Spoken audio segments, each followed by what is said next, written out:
Let's give it a couple more minutes and see if Commissioner Tweed rolls in.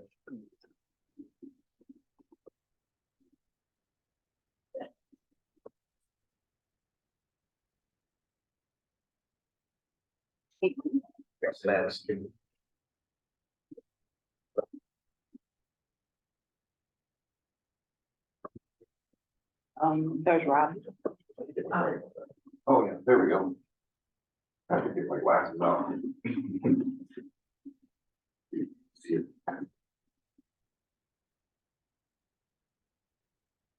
Oh, transcription. Sure, at the end of that one word. Good morning. Brett. There he is. How are the Bears, Rob? The Bears in Tahoe. I think he's calling Oh.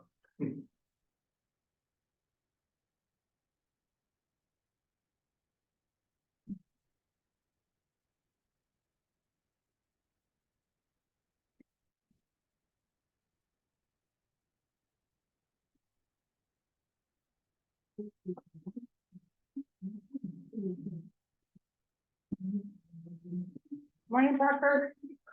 I'm just gonna do a quick test.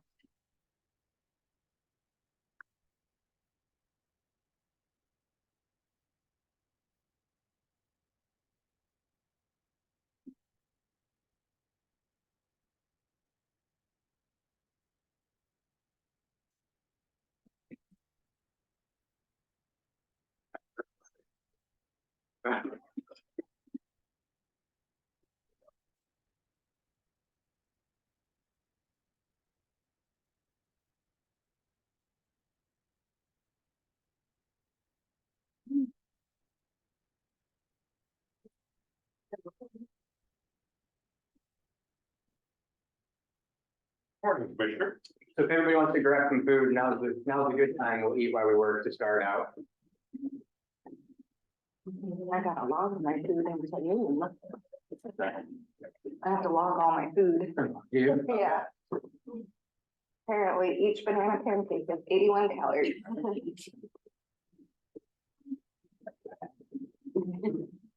Okay, great. Somebody needs your calculator. Great. Yeah, but It just says no. my 3 to 4 tablespoons of maple syrup was like 170 calories. Wait, the plates? Wait, fine. Oh, the other. Oh, there you are, very, Thank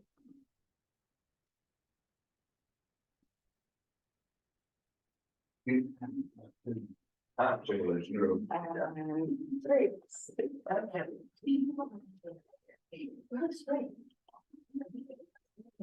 All right, man. Good. Good work at all? I looked at said hi to Scott this morning. It's his first solo Okay. day at Bridge, and that's it. Could be pretty slow. Yeah. We've got now that the weather's gone, that was my biggest issue. We're gonna put the academy at Bridge.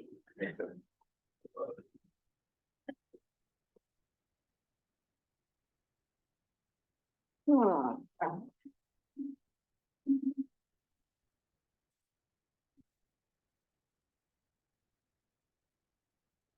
feel like I got syrup in my head. Oh, no. It's 2 calories. My hair and syrup.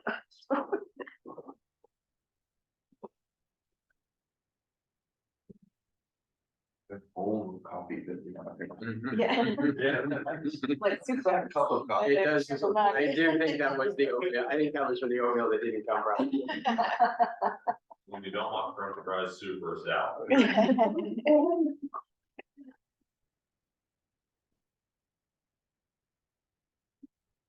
Yes, probably get it going. I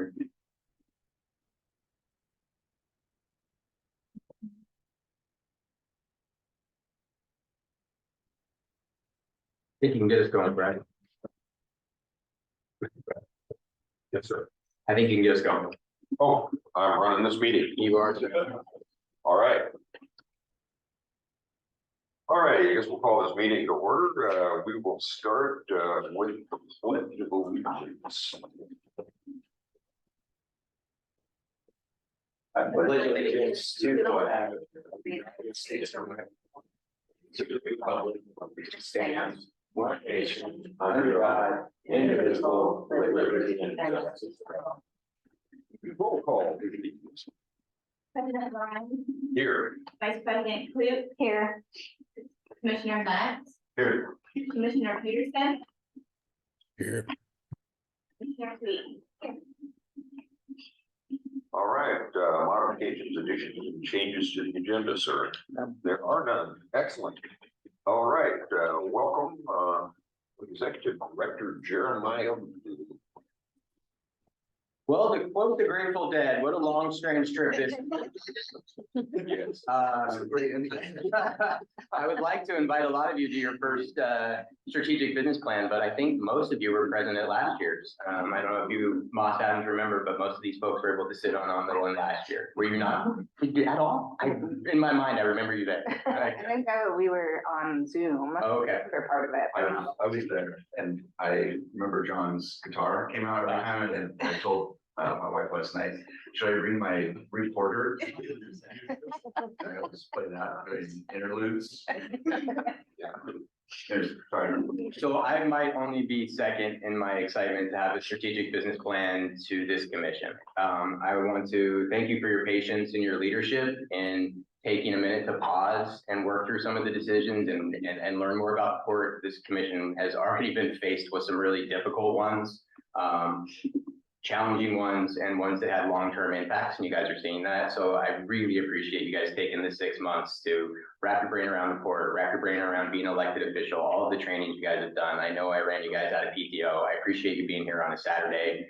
I don't know if any of you except for Brad knew what a commitment this would be, but it certainly is, and you guys have shown it. So I appreciate that. This meeting next year will be replaced with what's typically been, which is our retreat. We go to Cooper Spurs, we stay the night, we work on our goals for the next year, talk about our accomplishments from the year, from that year. It's also a good opportunity for some team building, not just with you as a commission, but you guys get to engage with a lot of the staff. It's really a fun weekend and a good We time. have the ugly jam content. Right, so I look forward to doing that next year and having a strategic business plan for us to refer back to and see how much we've actually got accomplished that year, what we need to add to it.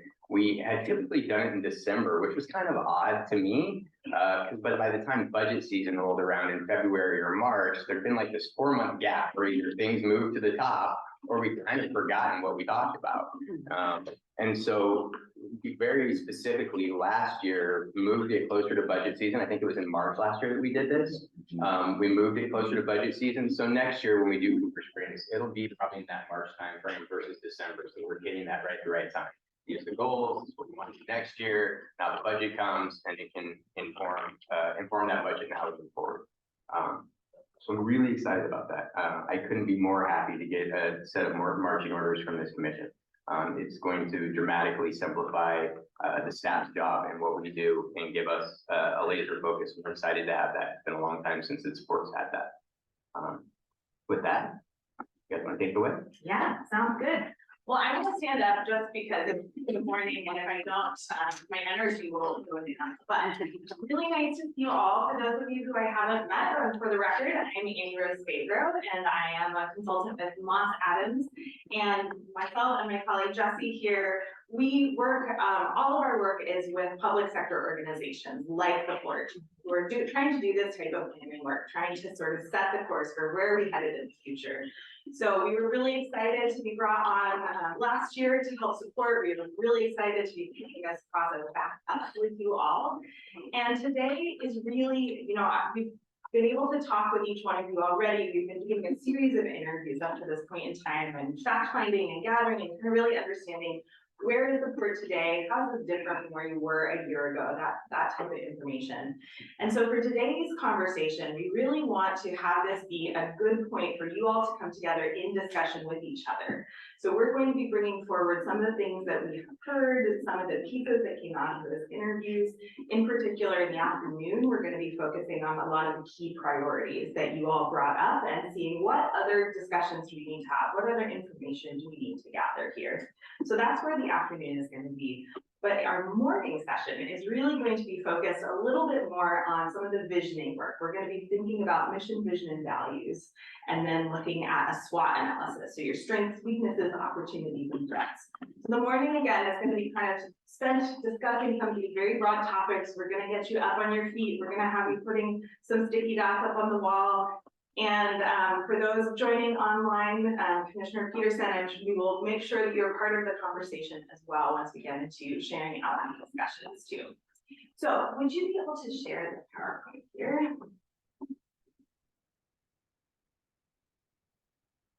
All right, let's see if my clicker will work. If you forward the slide once, sometimes that will trigger it to go. Okay, here we go. Our faces for everyone to see. Perfect. All right. So as I said, today we wanted to start out with just an overview of the strategic planning process to make sure everybody's on the same page there. Then we're going to spend time on that mission, vision, values piece, reviewing sort of the current situation, which I'm sure will be very familiar to you all.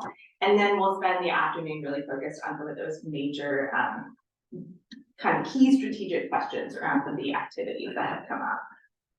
All right, maybe my clicker is not going to work. You try putting it forward one more time. Okay. One other piece, these timelines, this is not super correct, super accurate here, but we are also going to have a presentation from Dallas Brindley in the lunch period, which I am very much looking forward to. And that's really going to be focused on sort of what is that regional profile of what is happening right now in this part of the world. So that will be a fantastic piece to go alongside the SWOT analysis, give you a lot more data to go along with some of the themes that we'll be covering in the SWOT analysis. All right, so strategic planning overview. I'm sure this is super familiar to many of you, if not all of you, but I want to make sure everybody's on the same page. So when you're talking about a strategic business plan, there are usually 4 major things that go into that type of a document. There's going to be a lot of additional context information, but the sort of major pieces that we expect to see are your vision, your mission, and your values. So that's kind of the most foundational piece. This is where are we headed as an organization? This is how are we going to treat each other? What are the values that we're going to live by? What is our vision for the community?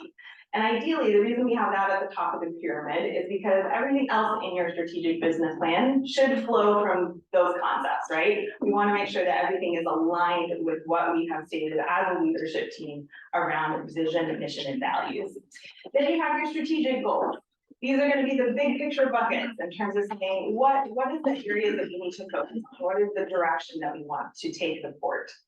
And then within each goal, there will be objectives and activities. That's when we get into some of that more specific action planning of saying, okay, this is our goal. What are the things that we're actually planning to do to accomplish that, right? What are the specifics? What are the measurable items that we want to achieve? And then finally, measurable, we have performance measures at the bottom. We want to make sure that the plan is something that you all can be tracking on a regular basis to say, are we making progress towards our goal? How do we know if we're being successful here? And this will also help with some of the work that Jeremiah was referencing earlier. When you come back and do that annual planning process, being able to go back and use those measures to say, yes, what have we made excellent progress on this year? Where are the areas that we want to focus for next year as well? So again, very high level, this will be the structure of the strategic planning document that you'll have, plus a bunch of other kind of contextual details related to the port activity and your community as well. The other thing with this slide is super tiny, so I do not expect you to read all of these pieces, but I wanted to give you a sense of sort of where you were in the strategic planning process as well. So that first row is really about fact finding. This is when we do project kickoff, we do the interviews as we spoke with all of you. This is when we'll review documents, really just trying to understand what is the current context. Then we move into the analysis phase, which this work session kind of kicks that off of saying, okay, where are we headed next? Today, we're going to be focused mission, vision, values, and initial goal areas. Then we're going to do some more analysis. And then we'll come back to you all to have a more in-depth discussion on some of those goals, objectives, and activities after we have this conversation and get some more feedback from your management team. Once we have those pieces in place, that's when we'll be able to put a full draft together. And again, we're going to be doing kind of an iterative cycle where we draft something, we bring it to the management team, get their input, bring it to you all to get your input. And then the other really important piece of this is getting stakeholder and community input on these pieces. We're going to be kind of approaching that in a couple different ways. One, we really want to springboard off of the excellent work that the city has done as part of their strategic planning process. So we're going to be looking at some of the information that the city gathered, as well as some of the information that we gathered last year as part of this work. But we definitely want to make sure that there's a point in this process where we have a draft plan that we can bring forward to the community and say, this is what we're thinking. This is where we think we're headed. What else do we need to consider? What haven't we thought about? Does this align with expectations? Really getting some of that community feedback. So that will be happening, and we want to make sure typically that involves things like a community survey that anyone can take so that we can get feedback in that sense, but also things like community open houses or a virtual open house where folks can come, ask questions, provide feedback, that type of thing. So we'll give you some more details once we get into that phase, but we just wanted to highlight that this is a really critical piece where we want to get community input, and then we actually want to be able to make changes to the plan based on what we hear there as well. So we'll have that moment of being able to incorporate community input, then again, bring back to management, bring back to this group for adoption moving forward. So any questions about the process itself before we keep going? Great. If you do have questions, we're here. All right. So a couple things we were thinking about a planning process. The first is that, like I said, we want this to be a collaborative process. What we have found with this type of work is if you create a strategic business plan with only, for example, the folks in this room or only your management team, that is a recipe for that plan to sit on a shelf and nobody to pay attention to it. So we do not want that for you. We want this to be a useful tool. And that's one of the reasons why we want to make sure that we're getting input from, obviously, from all of you, also from your management staff team, as well as members of the community. So we definitely want to make sure that we're incorporating that input for both buy-in, but also so that people know what's in the plan itself and are familiar with where you're aiming the port to go. We want to make this practical and actionable. That's a very important thing. A lot of times, strategic business plans can be, part of it is going to be kind of these very high level ideas of vision for the future, some of those pieces, which is critical, but we also need to make sure that it has that pathway of how do we bring this grand vision into the reality of what the day-to-day work is actually going to be. And the plan will be sort of the umbrella piece for you all. And then again, as Jeremiah referenced, every year you'll be coming back to the plan and saying, okay, which pieces of it do we need to focus on moving forward? Or what other initiatives do we need to be incorporating and bringing into this work as well? The other thing that we always want to think about, it's very easy when we're doing strategic planning work to kind of say, okay, these are the things we know we have to get done in the next 6 months. That is an excellent list of topics because you need to get stuff done in the next 6 months, but we also want to be thinking to the future. This plan is going to span a 5-year time period, but really we can be thinking 5, 10, 15 years in the future, especially when we're thinking about something like your vision and your mission and some of these long-term goals. We want to be taking that long-term view as well. And so that will be part of your job, is to kind of make sure that that plan has a good balance between meeting today's needs and also starting to anticipate and really think about where are we trying to go in the future. So those are the things that we think are important as part of this process to make it successful for you all. But I did also want to open this up to the group to ask, is there anything else that you're hoping to get out of this strategic planning process? I know when we spoke with you all, alignment was a really big one, wanting to make sure that everybody in this room was, even if you're not in agreement, at least you're on the same page around, okay, this is what we decided as a group in terms of where we want the organization to go. That was certainly a key theme that we heard. But I'm curious to hear, is there anything else that you think would be important for this group to think about as we're thinking about the strategic plan? You already touched on the fact that the city's strategic business plan, they've just concluded theirs. I think the port has a real heart for wanting to work more closely with the city because unless our strategic business plans are aligned and we understand where we're both headed, where we're headed as a community, and starting the framework of this is what do we want as far as long-term livability and what does that mean as far as planning?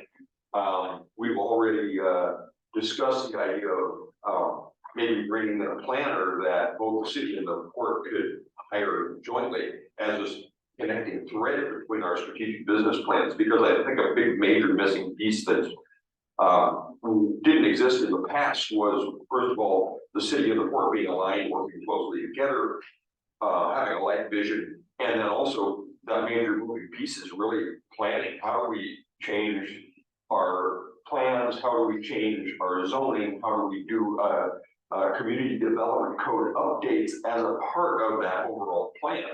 And once we have those in place, we can put as many stickers on the board as we want. And because we've done it a number of times in the community, and nothing really happened because we weren't aligned as far as how do we get there.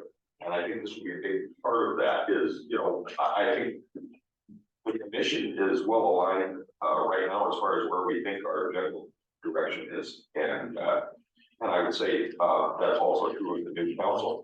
So I think that's a big part of it. Yeah, I think that sounds, that was certainly another theme that came up, and saying that we want to really make sure that we're taking full advantage of that relationship and really making sure that both the city and the port organizations are, to the degree that you can, really working in lockstep toward some shared. So as a part of that, we also, I think the 16th of March, we contracted John Morgan of Germany Institute for Civil Leadership to do a training session, which will be for the council, for the planning commission, and for the port commission as well. A day training session about how to use planning, what are the duties and responsibilities, and how does the commission and the council and the planning commission all work together, and how do those different duties and responsibilities dovetail into us being able to work together towards that overall plan. So that's happening on March 16th, and pretty much anybody in the community is also welcome to that. If they want to come and learn more about planning and where we're headed, that's great. So fantastic. All right. Anything else that folks are thinking about when we're thinking about this question, in addition to that city-port relationship? I think I'm excited about actually moving forward and getting some momentum coming out of this. I think, Jeremiah touched on it. We've all been here learning for the last 6 months. We've been learning how a lot of this works. I think that there's been a couple of things that we've been able to do, but there's also been a couple of things that we've been kind of putting on the back burner because we've been waiting for this meeting and for these moments. And I'm really excited to see what happens next and actually getting the momentum coming out of something like this. Great, fantastic. Any other thoughts? All right. Well, those are both fantastic points. Thank you for raising them. And we'll certainly keep that in mind. One of the things that will be a next step for our team coming out of this work is really thinking about the next point that we get to come back to you all with some more information and some more drafts, and knowing that sort of the timeline we want that to be, I think, as short as possible, given the energy that we have here. All right. Well, then I'm going to move us into vision, mission, and values. And just to introduce, again, I'm sure you are very familiar with these, but for the benefit of anyone who is zooming in as well, mission, vision, and value statements. What are these things? These are, again, the foundation that you're going to be building the rest of your plan around. And the idea behind this is that you want a framework when you're considering a new initiative, when you're thinking of a new project, a new idea comes onto the table. You want to be able to come back to your mission and your vision and your values and say, does this align? Does this support the long-term vision that we have for the community? Is this aligned with our mission? Is this within the scope of what we do as a port? Is this aligned with our values? Can we, live and embody our values as we are doing this work? So one of the reasons why we spend some time here is because ideally this should be a decision-making tool for you all as you move forward, and something that you can come back to together as a group and kind of use as a touchstone as well. Because obviously, we're gonna put in the plan what we know about today, but there will always be new things that are coming up. That is a very, very consistent theme. So again, that's part of why we spend a little bit more time there. So values are the first piece here, and I'm actually gonna hand it over to Jesse. You wanna take us through some of the values exercise? Boy, do I ever. All right, listen, Brad, I know that you said that you are over stickies, but prepare yourself. Because we are doing more stickies. So like Amy Rose said, the mission, vision, values, you know, they were at the top of the pyramid, but they really are the foundation. I don't know about you all, but I used to have a boss that loved to read Wired magazine. Any new idea, love it, let's do it. So this is a really important exercise in order to ground the board, you all, when we have diversity of backgrounds, interests, engagement, priorities, different levels of the way that you are part of the community, right? So this is how we can come together to bring up all of the strengths, everything that you bring to the table together, and frame out these values, the vision, and then also the mission. So values. Like I said, established by you all here today. So values really think about and are oriented towards how you all show up in the community and how your behavior is reflective to and from the community. They really are kind of that guidepost that you can, again, kind of evaluate each other and yourselves by when you are moving through a community engagement with each other, and how you show up over the next 5 years, at least, if not longer. So, very last point, reflective of the expectations of the community. So, keeping all of those pieces in mind. So we have a couple of examples of just some kind of common value words that, because I don't know about you, but I also can't start with a blank page when I think about values. So we've got here some starter words that we frequently find in lots of different kinds of strategic plans.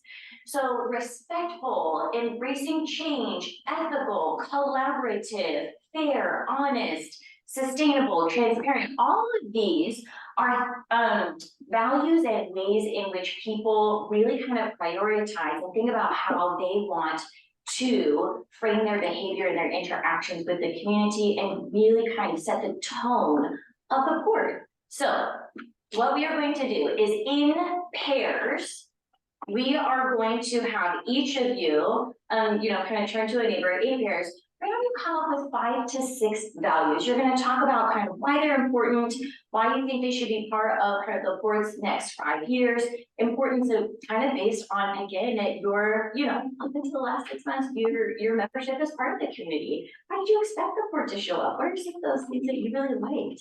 So we're going to take about 5 to 10 minutes. Talk with a neighbor, come up with, think of, you feel free to use these, but come up with your own. We're also going to connect with Rob online to make sure we get his. And so after that, we're going to put the stickies up on the poster. We're going to talk about them. I don't have a problem with stickies, it's just, I have a problem with not doing anything. Yeah. No. Whoever.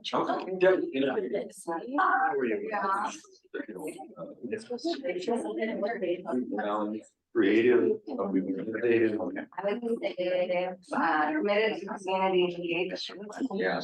We want to make sure that we're doing what the community is also. Yeah, whatever.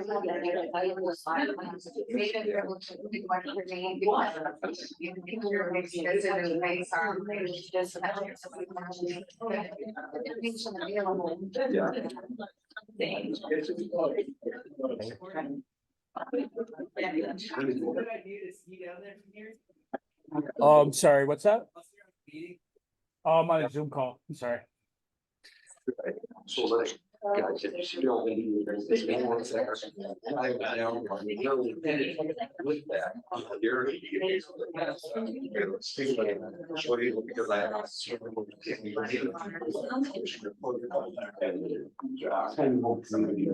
In that.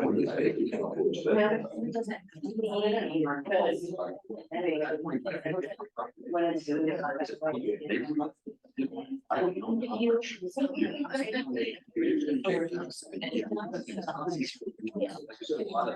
Research and stuff will go into the process. Yeah, I would say, like you said, community engagement is gonna be really. Is important. Yeah, it's vital. We're talking about our community.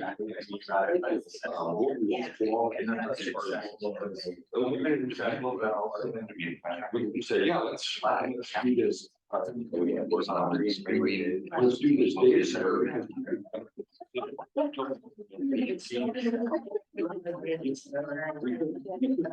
know, we couldn't get density, a lot of things couldn't happen because of energy votes.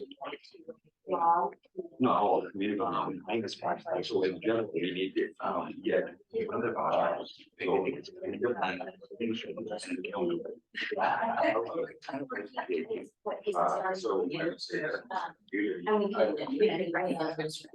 community engagement. Inclusive, yeah, but more than that. Sort of like, I just want so stay. Yeah. And I think innovate, much like innovative is important because.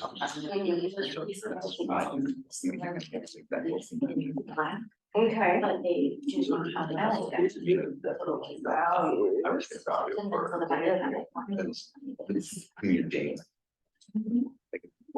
Carrie Ann, I can't reply to your chats because chat's disabled. Are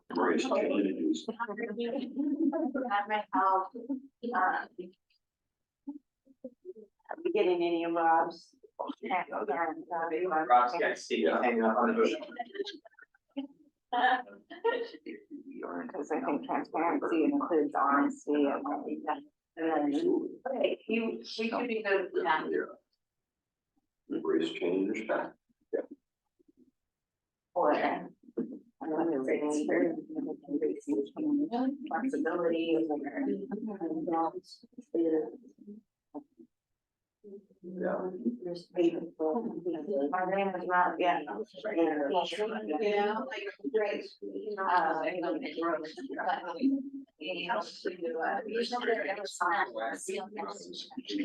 talk about this thing, but the fact is, it is. Jack goes with the.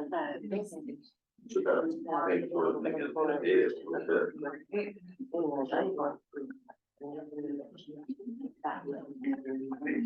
When you're ready, you can write a value personally. Yes. So I took it.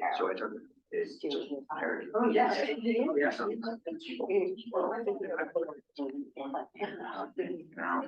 When they're said that.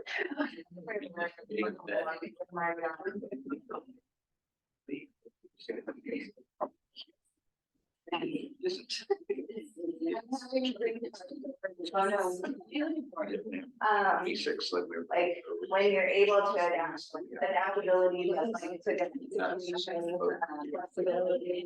There's a team that I'm looking for, and now it's like. And the reason they were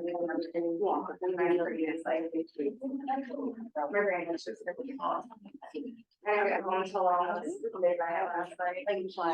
Pliable. Adaptable. No, they don't have that either. Can't come up with a single word to like put a little cluster together, like you kind of switch out. We just did be awesome. Yeah. Everything is awesome. That's where I want, but I didn't get the word. I was. Yeah, so that's.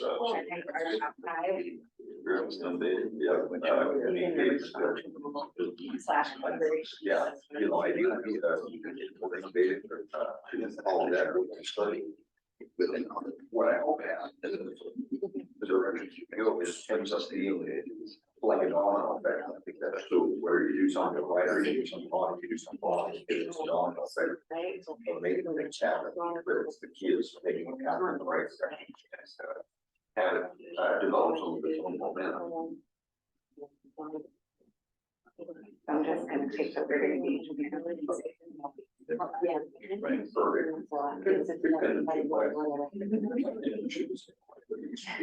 Wrist doesn't quite move like it used to. It's like.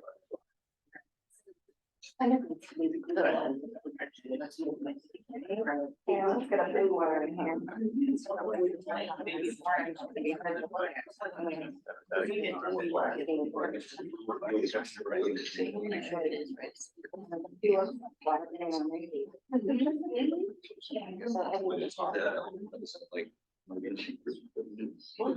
Maybe that's like.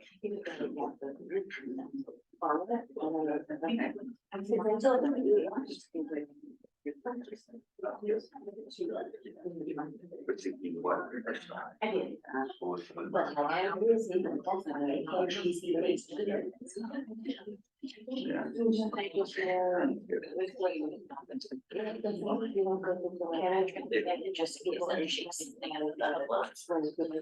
Yeah. Okay, we have about 3 minutes left.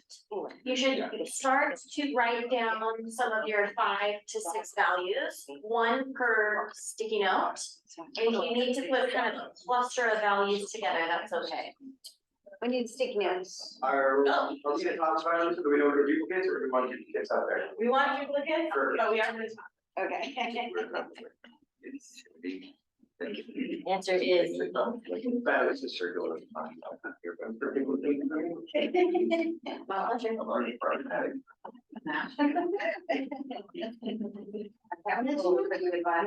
pleasure. Is a very good one. All right, JD, we have 27 words. Yeah.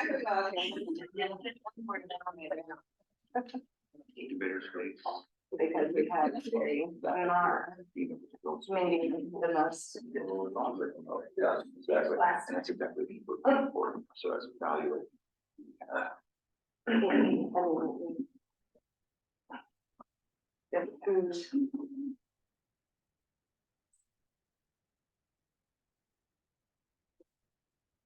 I think you're maybe on 5 minutes too.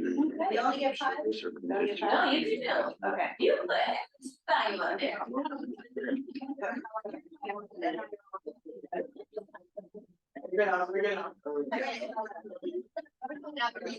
Engagement. Yeah, when you're like, I guess what I'm talking about. You space. Type in a word and the computer can't even figure out what the heck you're trying to, what you're trying to spell. You know, and it divides it up into like 2 different words because it just can't even figure out what you're, and you're trying to figure out, okay, which letter did I get wrong or which totally did I get way off? Now I'm so fascinated to hear what values you. That money comes in now, people with their great. I'll be ready around again. Correct, and as important as our job to build those things for people to be able to. Very exciting. Okay, Sure. Rob, start with you first. So if you have a chance to come off mute, Karen's gonna be your liaison to the sticky pad. First up, we have transparent. We're gonna have a long idea of this. And that's part of the.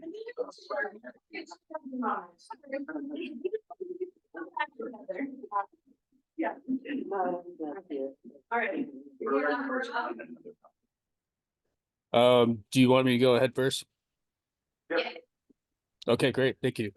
For organizational values, my 6 were committed to community engagement, proactive, data-driven, committed to learning, collaborative, and transparent.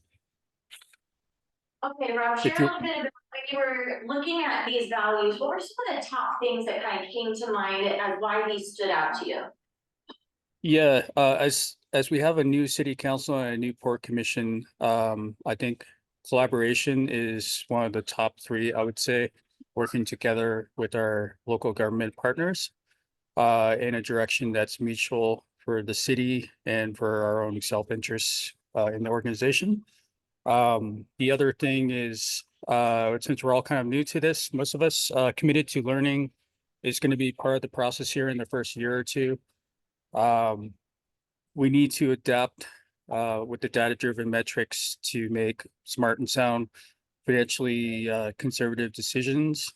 Proactiveness is to help reduce spending and trying to prevent future problems and improve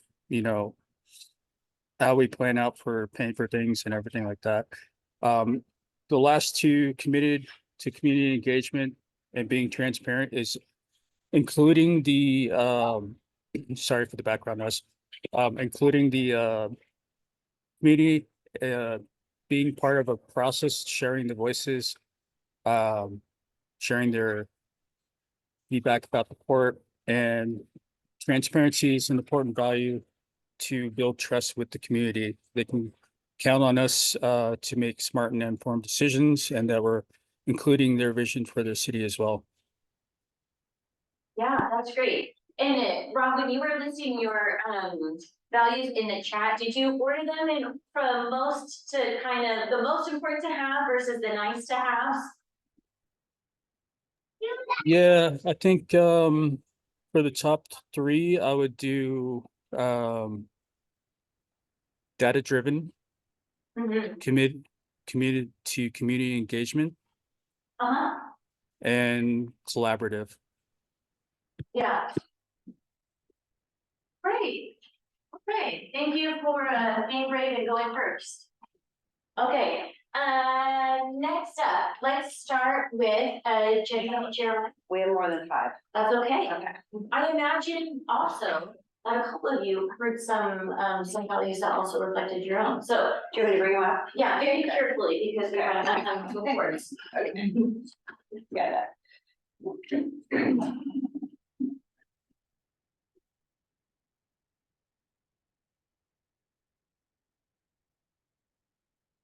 We didn't rank them though. You want to rank? Why don't you on the spot right now? Oh, my goodness. We didn't. 3 donuts. That's in the vision, it's in the mission. That's an objective that was cool. So. The one that we had fiscally responsible stewardship of public assets. Oh, yeah. So, That's kind of similar to that, data driven, really making sure that we have good information because we are stewards. Yeah. Okay. and, we also had partnering with other local governments, nonprofits. Yeah. We had fearlessness. And then environment division, fearlessness in moving forward. I love that. And being mission focused. And that was really more like consistency and being reliable. People can count on us to stick with what we're saying we're gonna do. Yeah. A good old fashioned, you what you say you will do. Yeah. Okay, We had transparency. I think everyone in this room will make sure to that. great. We had openness, visible and accessible. I think accessible is a big part of it, and not just, hey, I'm in my office and you can come in anytime, but making what the port does accessible and understandable to the community.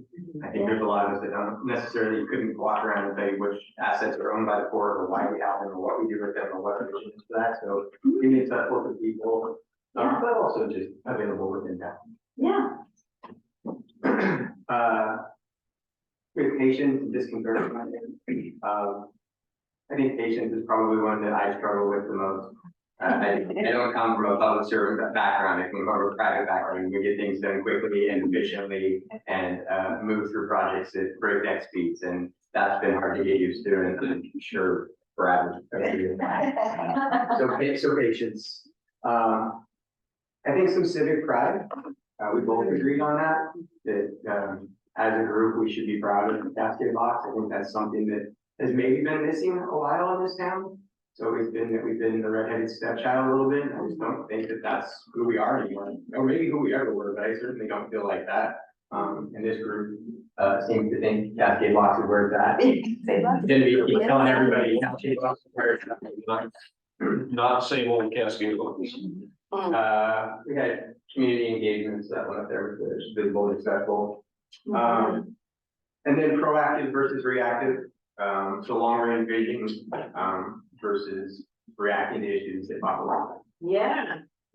Fantastic. So probably did that in your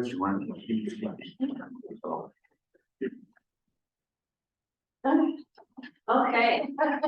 Outstanding. Wow, I really like that. A sense of pride in what we do and how we show up for the community. Like, we got this. We're seeing you right now, guys. Very proud. People are looking at work with you. So, you're gonna notice that some of these others, and I think it's, for good reason. Outstanding. Certainly transparent, is big. Great. Also, we got community and data driven, yes. Where did that one go? Top, right. There we go. Wow, this is where you all learned that I never got my left and right down. I used to rest down there. Very well. Yeah. We got another And community. collaboration. Engagement and collaboration. And we kind of, Steve has been having all the way through, it's kind of like, yeah, let's decide where we're headed as a early, and so unless everybody's on the same page, I mean, we've tried to put the scene on, we've tried for, yes, we tried for a lot of different things, but unless the community is behind where we're headed, nothing is ever gonna happen, which maybe is why we haven't gotten anywhere for the last 20 years, is because the community wasn't aligned as far as what we want for long-term livability, so it's really about community engagement and, making sure everybody's on the same page and that we're headed the same direction. Yeah, all right. Next up we have. Innovative. How y'all came up with innovative? Just that we think that some fresh ideas being pumped into the town and community would be good. We need to be able to change our perspective about what might work for us. Yeah. So. Yeah, I've, kind of, called myself kind of a pragmatic visionary. We both need to be, have a vision for the community and how things can be different. And, but we also, on the other side of that, need to be data driven, need to be pragmatic, you know, because, you know, you can have a crazy idea, if there's no way to pull it off. Yeah, that's all it is a crazy idea. Right, next down It's effective, we can just follow these ideas, but if we don't have no way of implementing them, then they're not very effective, so. Yeah. We need to be effective, Oh, great. but also adaptable, okay? Like, sometimes a crazy idea we may have may not come to fruition, and we have to be able to adapt and change directions and be okay with that. And a big one that I think the reason most of us are part of this court now is ethics. We have to be ethical about everything we do. Yeah, which just weaves itself right into that kind of transparency component, really kind of thinking about how we show up. I heard really recently a great comment that said, you know, sometimes we have to make some tough decisions or complex decisions, and it's best to make those in the light. So when, to the best of our ability, when we're able to do that, we can kind of make sure that, you know, we are behaving ethically. Yeah, great. Okay, thank you so much for sharing. Okay. Team Nancy tweet. You brought the entire sticky pack. You grab those 13. I'll grab this 100. Great, all right, well, we might need two of these posters, then take it away, what do you got? Go for it. These are not in order of I guess, preference. One of them was actually welcoming. One of the things that I found out, or I realized whenever I moved here to town, was that everyone was incredibly welcoming, and it was like coming to someone's home. I think that we need to continue that as a community. So as well, I had no idea where this goes. Civic pride. Okay, where's that? Then. Fairness. We just came, this is the last one that we just scrolled down on the way here. Right. So these, storms and, anything that comes up, we want to be proactive, so the same thing. Proactive, which is up there on the left. And sort of similar to that, sustainable, the idea of preparedness, the idea of being able to take care of ourselves, the idea of where we live, being able to, sustain everything from environmental standpoint to just our own livelihood. Whenever power goes out, we need to take care of all of our citizens, sustainability across the board. So sustainable is another one, which is up here. Just chuck it on there. There we go. Yeah. There it is. So I'm glad that you clarified, because sustainability can mean a couple of different things, right? It's how we are able to sustain ourselves in the long term. And so able to kind of make sure that we are able to do things in perpetuity, or sustainable versus an efficient use of our natural resources. Yeah, So both of those. great. Both. So, Excellent. Next. Transparent. I think we all need that. One thing is, Okay.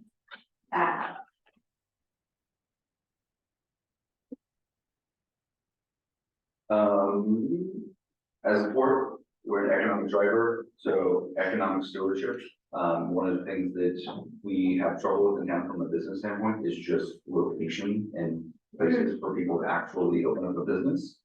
So I think it's our job as a board to provide economic stewardship. I have no idea where this goes either. Down there, I'm staying. So Yep, great. it's right there.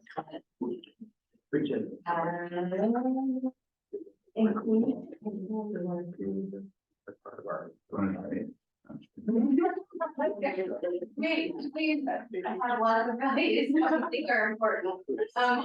Leadership, we agree. Partnership, yeah. And kind of talk collaboration and community engagement. We have a couple around there, around partnerships. Yeah, great. In addition to economic stewardship, also environmental stewardship, we have our show coming through, we're look around, there's just so much beauty around us. We're able to protect the trees, even though they might fall on ice storms. We gotta love them, even though they hurt us sometimes. Yeah. Nature's pretty. Yeah, and accountable, we all need to hold ourselves accountable when something isn't, ethics maybe. Ethics, yeah. And equitable. So, over in this area. Let's talk about what equitable means. Making sure that everyone has, not equitable, just from like everyone has the ability to receive the things that they need within the city. Great. And I would add to tourists too, so that in my vision, I would like, the rampways and anything to help, disabled folks to enjoy our space, our beautiful space. Yes, yeah, but kind of goes to the one I was thinking Jeremiah posted up around, kind of accessibility, being present, yeah, openness, visible and accessible. Yeah.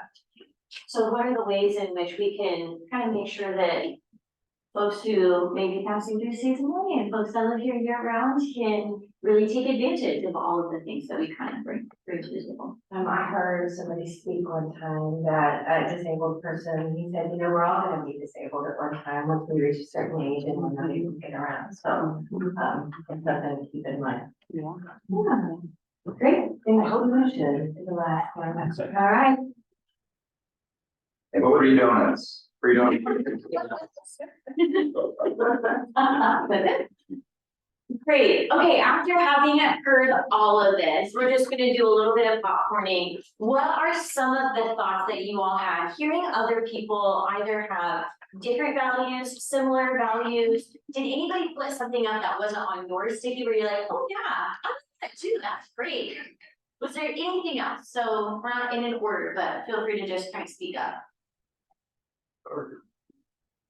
I think like Um, values. Good, Rob. Yeah, I liked hearing your guys' thoughts on sustainability. It's a lot of different ways you can take that. You can take it from an environmental perspective, you can take it from a financial perspective, you can take it from a resource perspective. It's an interesting place that we live in out here where we're in an urban boundary zone, so we have a very limited amount of resources. So we have to be very smart and careful and think through how we're going to sustain the future for our future projects and goals. So I liked hearing that. And also the fact that we're in a national scenic area, respecting the environmental protections out here and maintaining those and preserving the area for future generations. So. Awesome. Thanks, Rob. Carrie, you also had something that you had said also. Oh, just that we all have very similar values, and I think that we share a lot. So I think that'll help us in our vision. I think we probably would have all got to the same ones, it's just we only had so much time. Yeah. So, You did. like the partnership one, we were talking about other things, and then so we said partnership, we're like, oh yeah, so, yeah. Yeah, and we can show up in a couple of different ways, right? Partnership, collaboration, community engagement, how we were kind of thinking about those things. Yeah. Anything else? Well, just tagging on that, I think that was really important because, you know, the port is probably the strongest public agency in the community. And so I think it'll be a little bit of a challenge for us to think about I'm struggling to kind of vocalize this, but you know, you have your values for the port as an organization and you have your values for the community at large. And the challenging part is discerning what your role is, you know, and what is our responsibility versus our hope, you know. And so the partnering is really thinking through for a specific function, who is the best person or the best entity to do that particular work. And if it's not the port, how can the port support getting that entity to a place of strength where they can perform that function versus the port sort of filling those gaps. And that's kind of a hard thing to do, you know, and so I think the partnering is also in like how much responsibility lies within a port for a certain function. And if it shouldn't be within the port, but should be someplace else, how do we help the strength of that entity to get to where they can properly perform that function? Yes. Better together. Yeah, right. Yes. There you go. Thank you.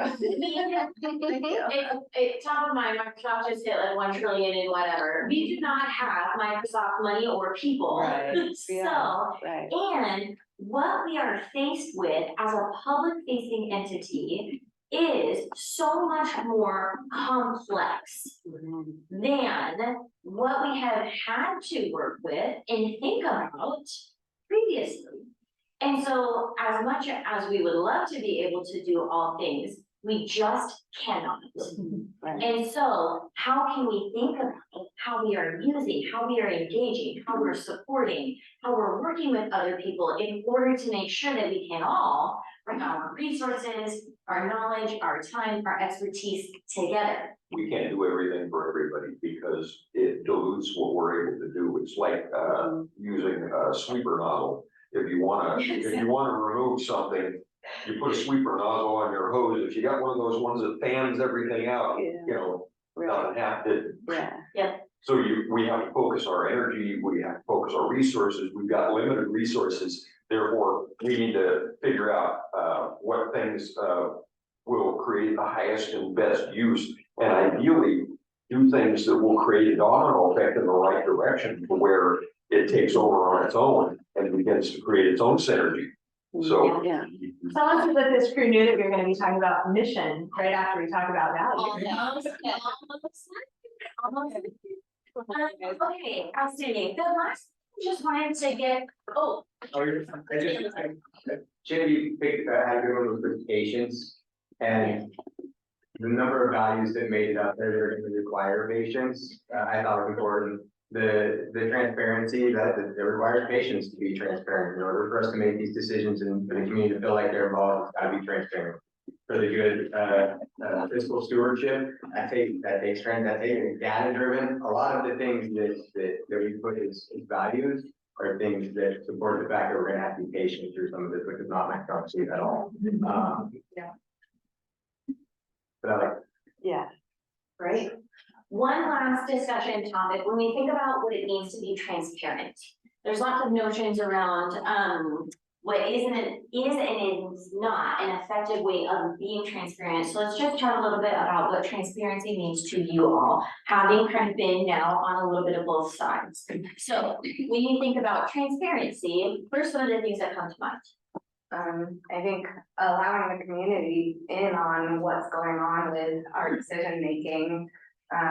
Sometimes it's not possible due to now being on the court side, not possible to release certain information until like things are ready to come out to the public because there's legal implications behind things. So that was a new learning thing for me, you know, on some of the stuff, why the court couldn't be as transparent as they wanted to be maybe. So working within those constraints. Yeah. We've also made a lot of really good strides towards transparency. A lot of that came in sort of with this group, or in response to this group. Our website used to be really hard to navigate. It was difficult to find the meetings. The meetings weren't posted on Zoom, so you couldn't see them. The minutes came out sometimes 6 months afterwards, right? So we've cleaned a lot of that up. Like minutes are going up within a week. Meetings usually going up within a week. We made considerable improvements to our Zoom system. It used to be awful, like you couldn't see us, number one, you couldn't hear us. So we made dramatic improvements there. And a lot of it's the low hanging fruit of like, why haven't we done this already? But this commission is already dramatically more transparent than the last one was. And I don't know that that's the last one. It's not to say the last one wasn't trying to be, but some of this low hanging fruit, like we get a Zoom system, and a lot of them didn't know what a Zoom system was. So there were just some things that were really easy to fix and correct for this commission, but. And part of it is just the commission being engaged with the community. I mean, we have a tighter knit group, so many new people in the community that love to hear that, love where we're headed, a big difference that I've seen in the last 10 years or so. People used to say they can't wait until their kids grow up so they can move away and never come back because, and now we have a new bunch of people say, boy, I hope our kids appreciate as much as we do. So that's a big change. That's like, they're wanting this community to become more and be more sustainable and be someplace that their family wants to grow up so I see that as a big change. Before, people were like, yeah, they wanted their kids to move away and that this was not a place where you wanted to grow up. And so that's great. The image of the community is changing. I think our commission is out there sharing what we're doing with the rest of the community, where we're headed, that we're kind of bringing them into the equation and talking about what we want for long-term livability and that we are in the process of getting a plan together that will help hopefully that come together. I think what Brad's getting at with that transparency element is the accessibility. Exactly. And that's exactly what Jeremiah was touching on as well. The accessibility to us and the decision, accessibility from the student standpoint. Whenever we're out just in public, man, people talk to me all the time. Talk to them and you just tell them as much as you can and be an open book to the level, to Carrie's point, to the level that you're able to. And to me, that's transparency. That's telling them like we're not hiding anything from you. So accessibility is not regarded. Yeah. I've also noticed that this commission out in the community does a really good job of making people understand that this is how they feel about a certain issue. This is where they're leaning, right? And not necessarily speaking for the commission.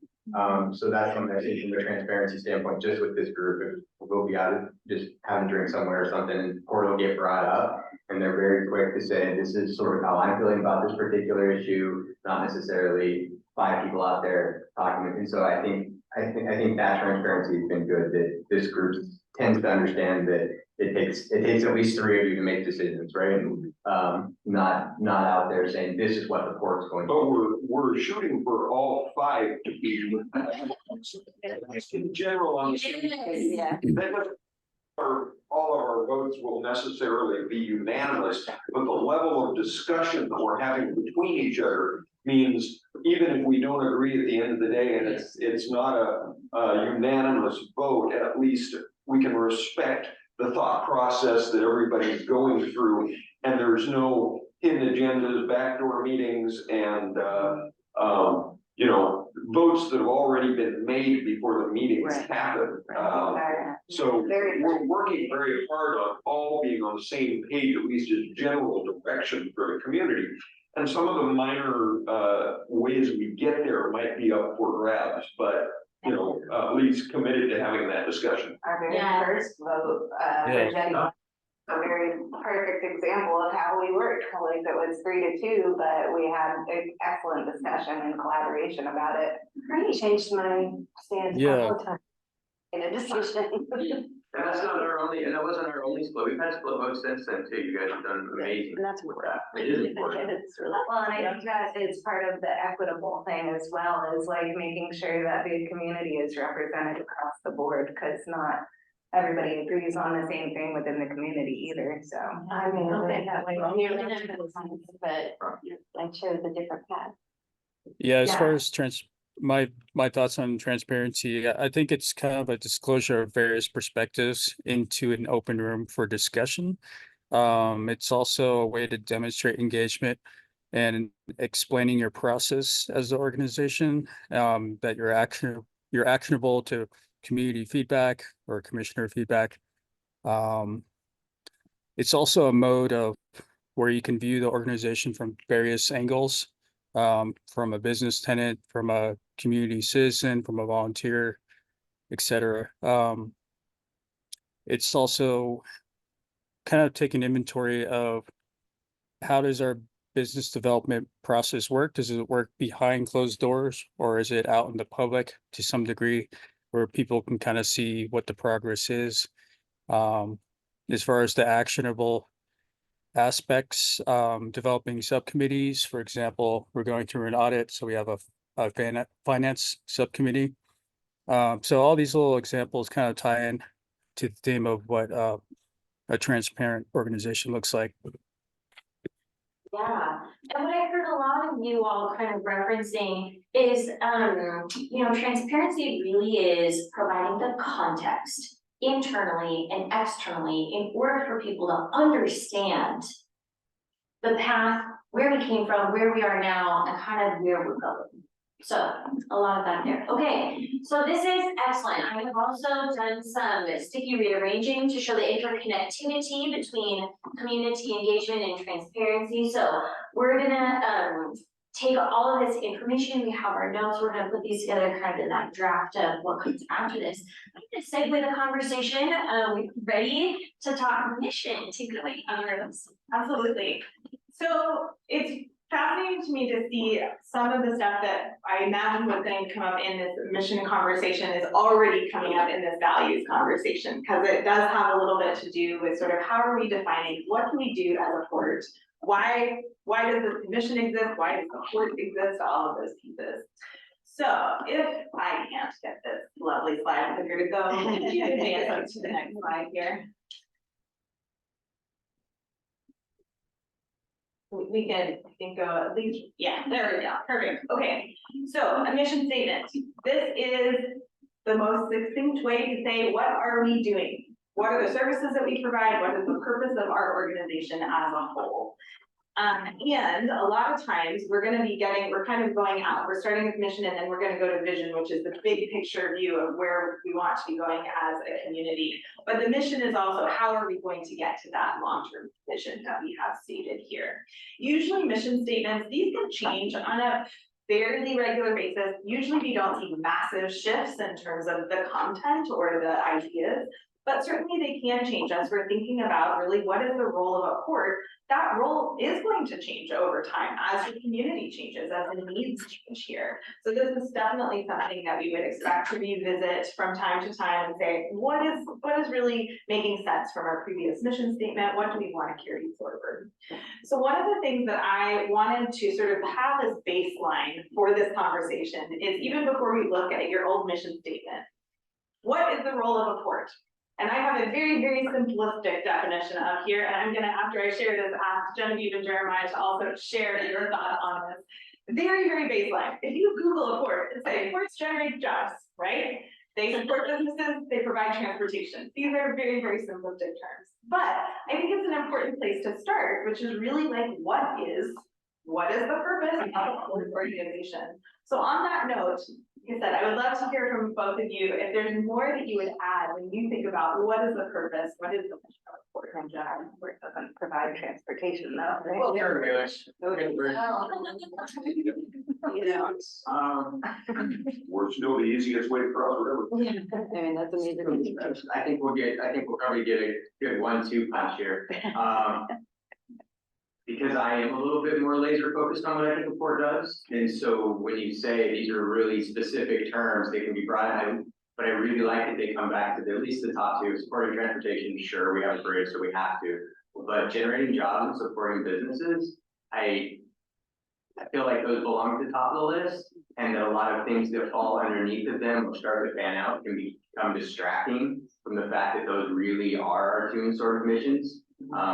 So as we sort of expand on them, I think that's good, but I think that they do, if the more that they end up under that umbrella of generating jobs and supporting businesses, the more closely we are aligned to our mission. So when I see those, what's the role of a port? I'm like, that's it.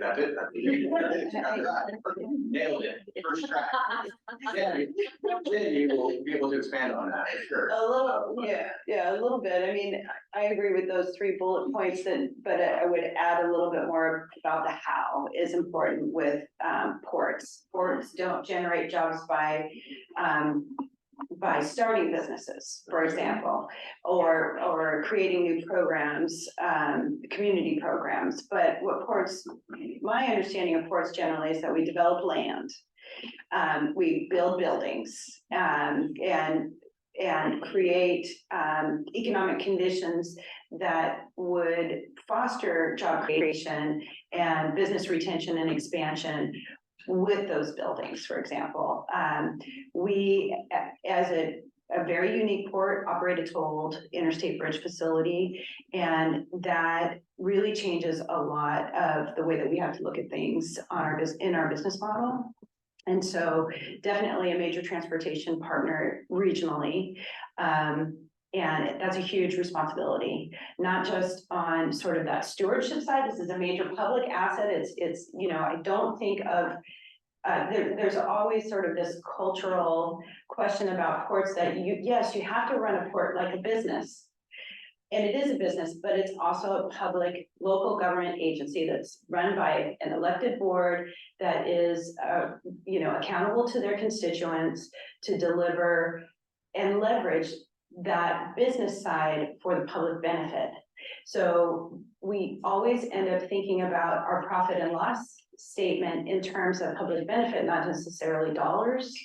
But at the same time, in order to exist for more than 5 years, you have to think of it in dollars as well. So there's this balance. So not to blurry that whole picture a little bit, I think we build buildings, we develop land, we provide transportation infrastructure, we provide utility infrastructure to support those businesses. So it's important to talk about, yes, we create jobs and we support businesses through land development, infrastructure development, those sorts of things. Yeah. And every now and then we build a boat. Yeah, or maintain a boat or save a boat, yeah. Yeah, I mean, ports in Oregon are very, very focused on recreational facilities, that it is, you know, there is a recreational side of it that you cannot pretend that's not there. And it is important, but it can also be a real major drain. I mean, there's public ports always lose, or public parks always lose money. You're never gonna make money on a park facility. So the trick is how to make that work with your other revenue streams. And I think the other key piece of that you were kind of referencing to, Jeremiah, is if the primary focus of what we're doing is generating jobs, supporting businesses, recreation can play a huge part Absolutely. in doing those Yeah. things. Yeah. But I would say recreation is not necessarily on the top of this list as a standalone item in and of itself, right? It is in service of these other pieces that are kind of within the scope of what does a port do. Yeah. And it's part of that, sustainability equations. How do you, by generating, supporting businesses and creating recreation, how do you create synergy? How do you create sustainability to where it will support itself? And continue to be its own engine, not to continually have to feed money into it. You feed money into it to a point, and then you're able to focus your dollars and your energies on different places. It's not ideal for us to create jobs by growing the port necessarily and creating more port jobs. Right. It's better if we can create an environment that allows other people to create jobs and support the community. But we have to be able to create that infrastructure that whether it is putting more recreational facilities on the east side of town to create synergy, to create that critical mass that then allows other investors to see that as a potential economic engine where they say, I go invest some money. We've got people who are sitting on property waiting to see something happen in this community before they spend their private dollars to invest in our community and build buildings and that sort of thing. So we've definitely got a very hands-on part of making that happen. Yeah, absolutely. Okay, so you're already getting into this question, the next question that I have of you all. So I'm gonna ask you to pair up again, but please find someone new to speak with this time around. And I want you to talk just for a couple minutes about what do we do as a port and what don't we do as a port? And then we're gonna make a list together of those topics. Sound good? Okay. Great, all right. You charge your- I'll come over there. Here, so.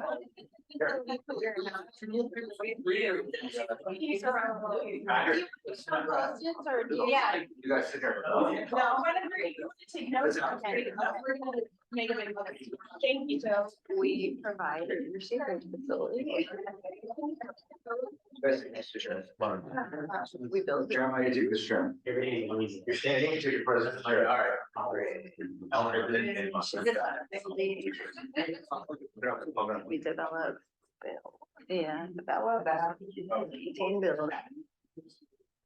Right.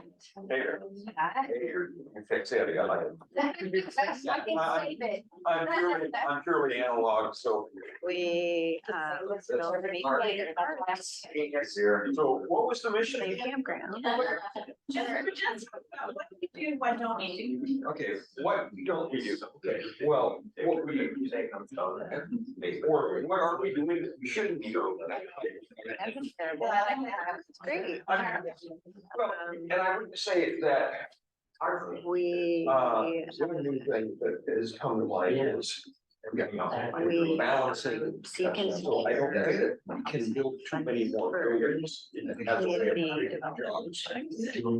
That's just one way of saying grants. When you compare that against lots of jobs, then perhaps that isn't, we need to figure out a way to balance our investment. You never make it. Our Meaning we could create. States.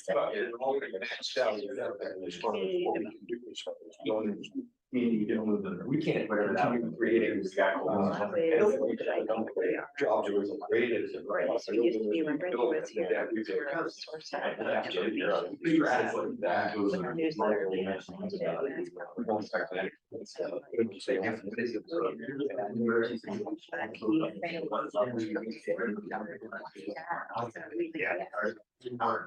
You know, we're sort of violation. We're public.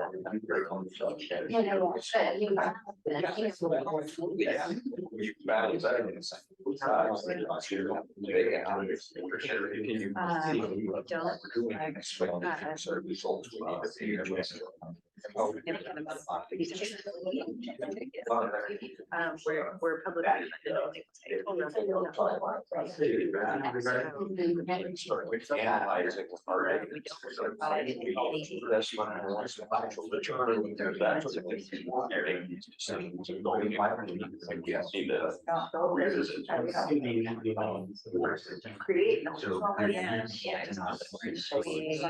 have to share, you know, that start businesses or. Please,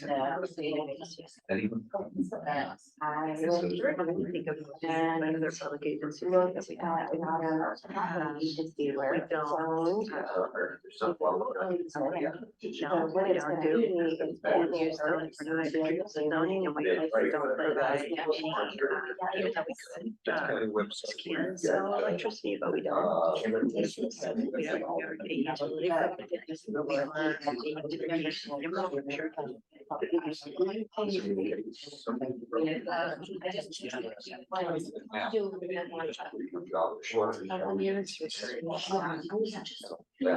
Question really for you guys.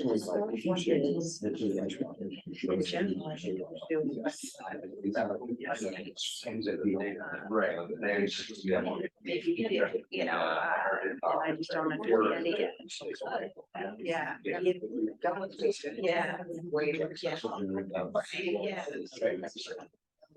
Yeah, so it's, you know,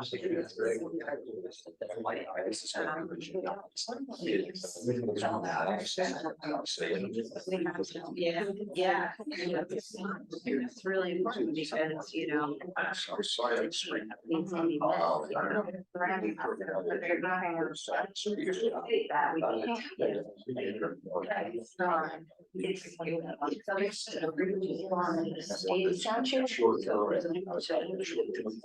legal, can you do it, yes or no, and then if you did do it, you would sue you. We're not,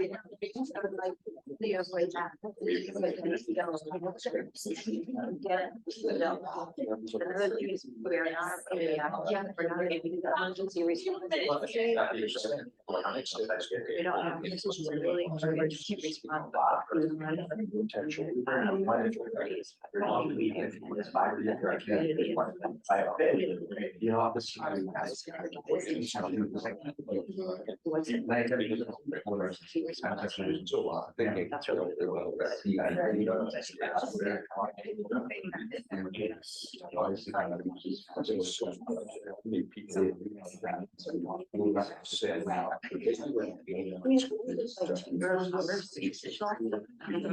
They can kind of come to the board and pretty much be the board's long term. Because then.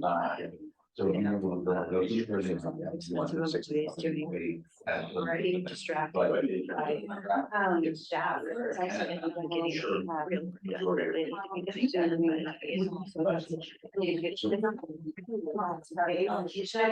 you want to do. We are doing it. It can easily become. We should be. We. Not just. Yeah.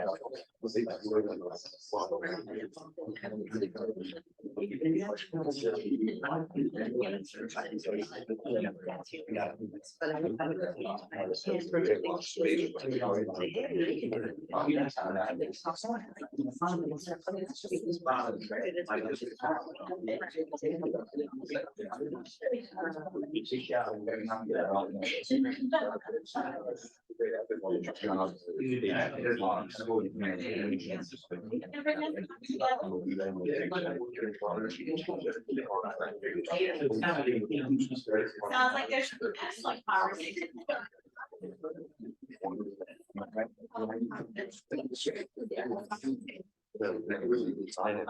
I think I need a little time, so that's. We didn't bring a time. Yeah, there you go, that's.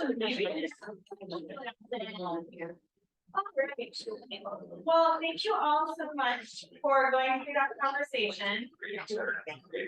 I'm gonna ask that we come back together. And I'm gonna ask that we come back together here. So we are gonna start with Carrie and Genevieve. I'm sorry, I'm catching you right in the nose here. So this question, what do we do, what don't we do? And I'm just gonna keep a running list as we go through. So I'm gonna start over here. What did you all come up with in terms of what do we do, what don't we do? Can I make one asterisk is a couple of the things that we don't do, that I think we could do. We are not the lead on it, but we might participate, you know, Yeah. absolutely. And I'm so sorry, I'm gonna ask you so that you make sure that the people online can hear everybody. All right, go ahead. So we maintain an interstate bridge. Okay. We build and develop and maintain buildings. We develop and maintain parks and campgrounds. Okay. We seek and secure funding to support projects. We also lobby and advocate for funding from the state and federal government. See if I can go. Okay. We maintain utility infrastructure for the buildings that we develop and maintain. Okay. And this one was kind of iffy, but we're also a community info source. We used to have like a community newsletter that would go out every month with news about what's going on. Okay. I'm not sure if we're doing it anymore with Brittany gone. We're talking about. What don't we do? Yes. We don't collect significant amount of taxes. There you go. We don't start new businesses. We don't do any kind of land use zoning. We don't sell utilities. We can though. We can sell. Not yet. We don't right now.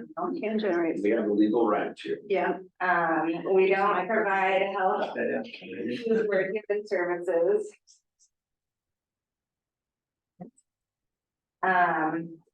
We don't do emergency response. We're not responsible for emergency response. However, we can contribute to participate as needed.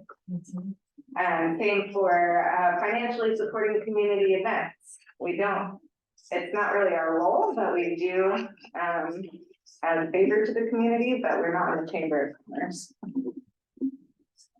Yes.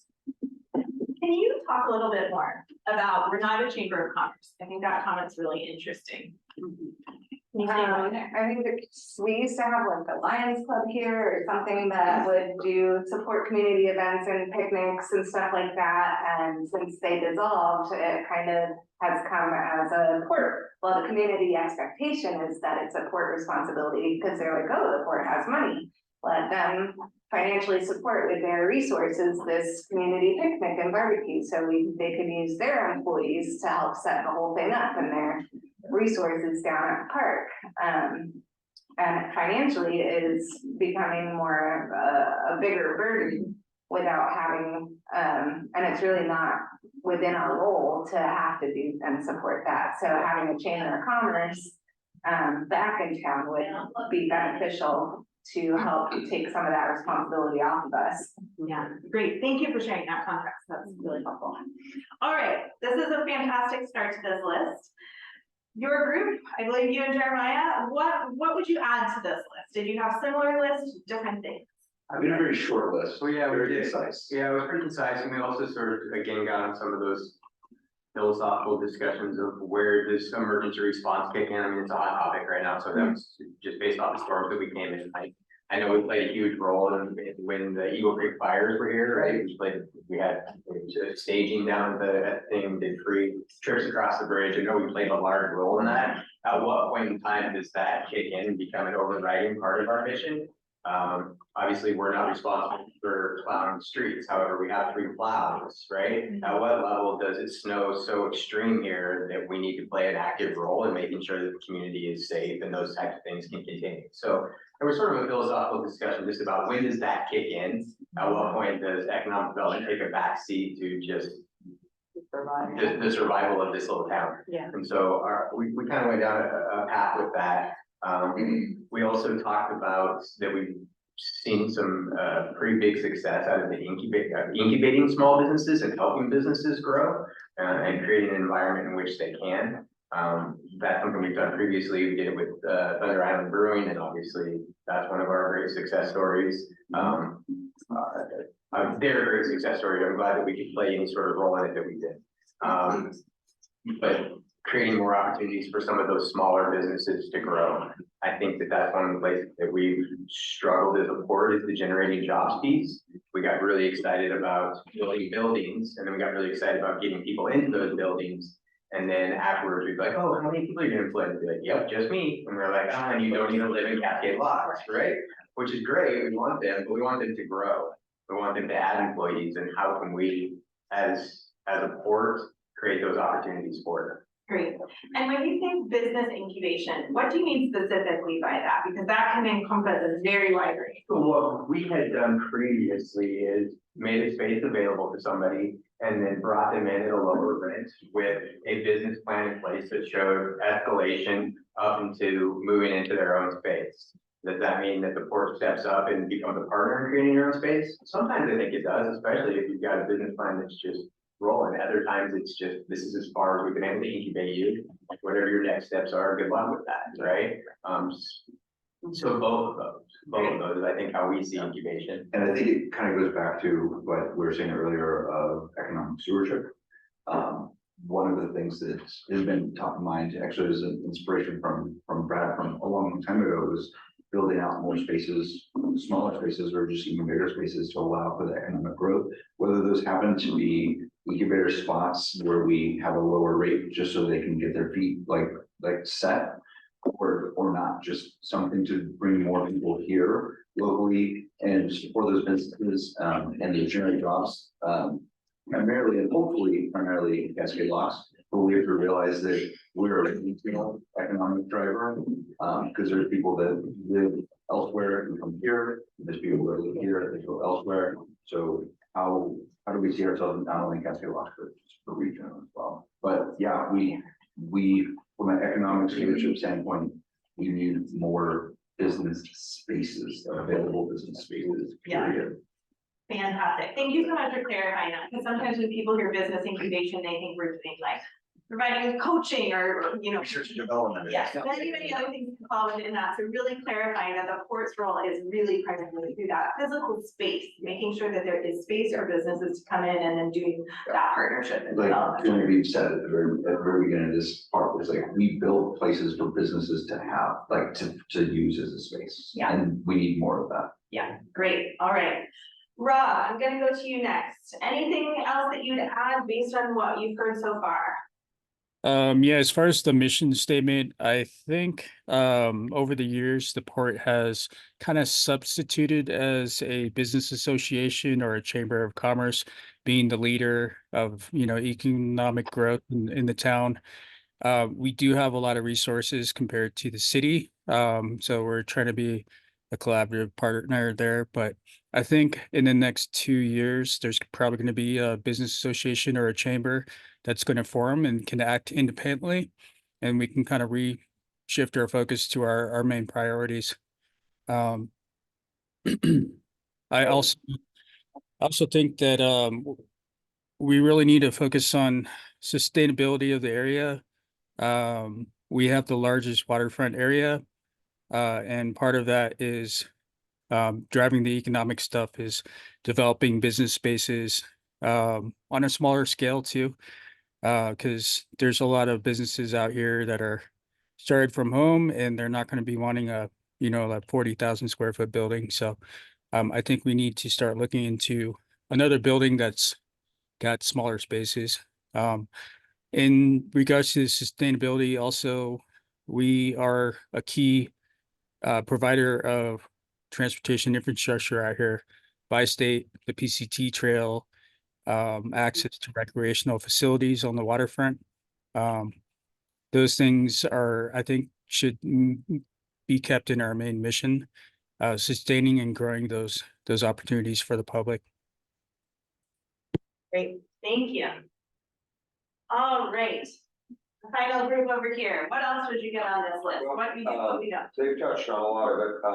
I would say, there's difference between what the port has been doing and what maybe the port should be doing. Ideally, hopefully in the future, we'll be more passing the baton on to other businesses. As it creating our job, I think, is to create that synergy to allow it to happen on its own, and the port is not providing 100% of everything, because it's part of that data driven part. At some point, we have to analyze how much investment do we have in buildings, how many jobs have we created, and what's our ability to continue down that path.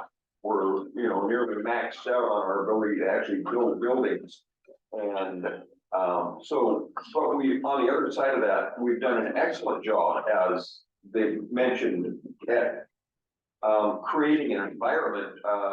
Properties that we had in the downtown core, we've been very successful at helping to build businesses out of that. Thunder Island, Brigham's Fish House, and Gorges were all probably more successful at creating jobs than everything we've done with all the buildings that we've built ourselves combined, versus the amount, when you compare that amount, the amount of debt that we've accrued. So, it's really a ability for the port to be able to analyze those things and say, okay, how do we create the most number of jobs with the least number of impact to us financially? But on the other side of that, I had a conversation with somebody from Hood River that was kind of enlightening. They were bashing on the port of Hood River and saying, oh, they own all that property and they own all those buildings and all of those businesses, and they need to have private business go in and do that. And I'm going, exactly what we touched on.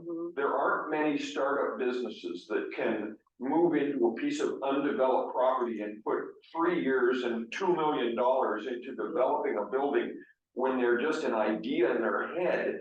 They're looking, as I did when I had a business in Troutdale, or here for that matter, it's like, okay, it's $1,500 or $1,300 a month, and pay your first and last, and you're in business. And then you just gotta operate on a shoestring and you can survive, as Albert would know. He could not have built that building downtown to put buddies in that. So providing those business spaces for small businesses, people with a bright idea to move into, is an important part of what the port needs to be part of, whether we're actually building the buildings ourselves or creating other infrastructure that allows that to happen. I think there's also some room for us to be supportive of the businesses that already exist within Cascade Locks. I think there's a lot of opportunity for, just look at Buddy's. Buddy's is an example, but I think Shelley's is an example. I think there's a number of spaces in town that are running successful businesses that, if the port were to give them a helping hand, a push on the back, some different infrastructure, some favorable terms, that those businesses could grow just as easily and create jobs just as easily as us bringing new people into town and saying, what's your idea that spawns here? I want our business here locally to be able to take as much advantage of what the port has to offer as us bringing in these new businesses. Business retention. Yeah, and that's just something we haven't done as well in the past.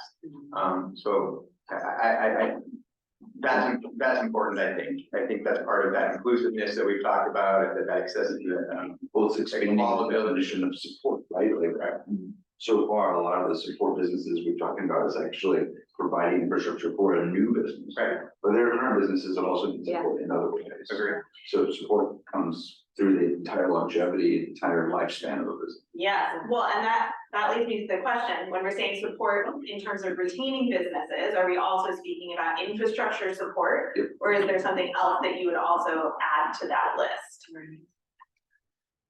Definitely infrastructure elements. I would definitely say that. The Chamber of Commerce part is like a little tricky for me. I get it, the needs that there's different needs and we have different roles and responsibilities than what a chamber could do as far as businesses are concerned. But if we're here to support businesses, it feels like unless there's a dividing line, there's some gray area between how we support businesses and how a Chamber of Commerce can even support businesses in the local area. Well, one of the things we talked about recently was the idea that maybe the best thing when it comes to certain things like that is for the port to give money to somebody else to help support them to actually handle the stuff, and therefore we're not eating up all the port's human resources to do things when we have very specific goals that I think by and large a lot of the community doesn't understand what our role is and what it isn't, and how, yes, we could do that, but it's at a cost of us accomplishing really what our goal is within the community. So part of it is that kind of community engagement thing to get the community to understand what our role is and what our role isn't. And throwing money at something is sometimes the better solution for us than throwing all our people into it as well. And then finding like the new downtown USA program or whatever that is, that now the community is beginning to work on to help revitalize our downtown core to create that synergy, but not for us to be 100% hands-on and involved in all of that. We need to get better at passing the baton on to other invested partners. Yeah, and I think, I've written facilitate collaborations and partnerships. And I think that this question in particular really brings up, okay, if ideally we want to be passing that baton, if we know we're going to take care of this piece, but we want like a chamber or business association to be able to take care of this piece, this also kind of gets into the timing of all of this, right? In terms of saying, okay, we don't have one of those today. So maybe that's part of what we're building toward, is helping to support. How do we help support an organization like that coming in, getting established, so that we can have a much clearer and better, I would say, handoff between saying, yes, this is the core mission of the port, we're not going to do X, Y, and Z, but we still have a community organization that can support the businesses in that way, so that you have that really holistic view. And I think that's the difference between saying, what are we doing right now, temporarily, potentially, versus what is the long-term core mission of what we are doing as an organization as well. One thing we do now to support businesses that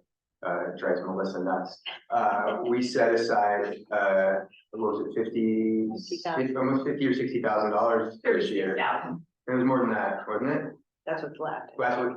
The grant money. The grant, right? So during COVID, all the businesses, not all the businesses, but a lot of businesses got $2,000 out of that grant money. But what a lot of businesses don't know is that they're eligible to come to us every year and ask for that money. We have one agency that does it every year. It's a museum, right? And they take a fair amount of that money. But we could always be setting more money aside for that, and also be a little bit more selective about who gets those funds and what they're using them for. It also could be money that we do pour into a chamber and say, here's this money. Now these are grants that are provided by the Port of Catgate Locks, but the Chamber of Commerce is the one that does the administration of that, picks the projects, decides who gets it, how much they get, does the interviews, goes through the projects, and then we just sign off. Which is the estimate of the time. Yeah, just pass the baton. Here's the money, here's what we'd like to see you guys do with it, but we trust you and your vision, and you'll get it. Maybe we need, so the port has their structural chart as far as, our director, and then organizational chart. Maybe outside of our organizational chart, we need to have that other chart that goes into how then it filters out to the community, whether it's the other agencies, whether it's, you know, Chamber of Commerce, that sort of thing. It's kind of like a little dollar sign. Here's where this, here's where we, dovetail with the community as far as how we interact with the community, how our structure also interacts with the community, not within our own organization, but also our. It's interesting because I kind of see it as like, whenever you're sort of looking at it from a, like an organizational chart standpoint, it's, I said this so much, a lot of people probably don't like when I say it, but at its core, the port is kind of like a landlord. We have a whole bunch of land, we have a whole bunch of properties that we're renting out to places.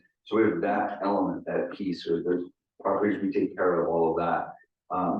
And then to Brad's point, the extra little lines, those extra dots that we can use dollars to support businesses, it's like landlord and like a bank or credit union at the same exact time. No, but the idea of being able to support businesses through some sort of economic activity, not necessarily that we would just give people money, not that, but Chamber of Commerce, here's whatever, and we can move on from there. Yeah, absolutely. And I think that what both of you are describing here, I've certainly seen as part of communication tools even that go out, you know, if it's part of like the packet for somebody considering starting a business here, is really understanding who are all the players, what are all those roles that the individual players fulfill, because obviously a lot of the work that the port does is in partnership with others. A lot of it you are bringing in other players, whether that's the city, whether that's a Chamber of Commerce or what have you. So I think really clarifying that and kind of having a really clear visual of those different relationships could be a really useful tool as we're thinking about transparency and getting word out about what the port does as well.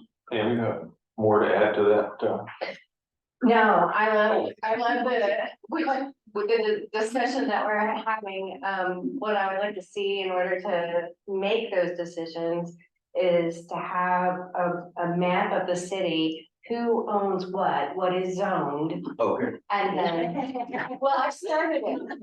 Google Earth, yeah, well, okay. If you go to I want to the Hood River County web map that GIS sent you is probably the easiest way to pull that together.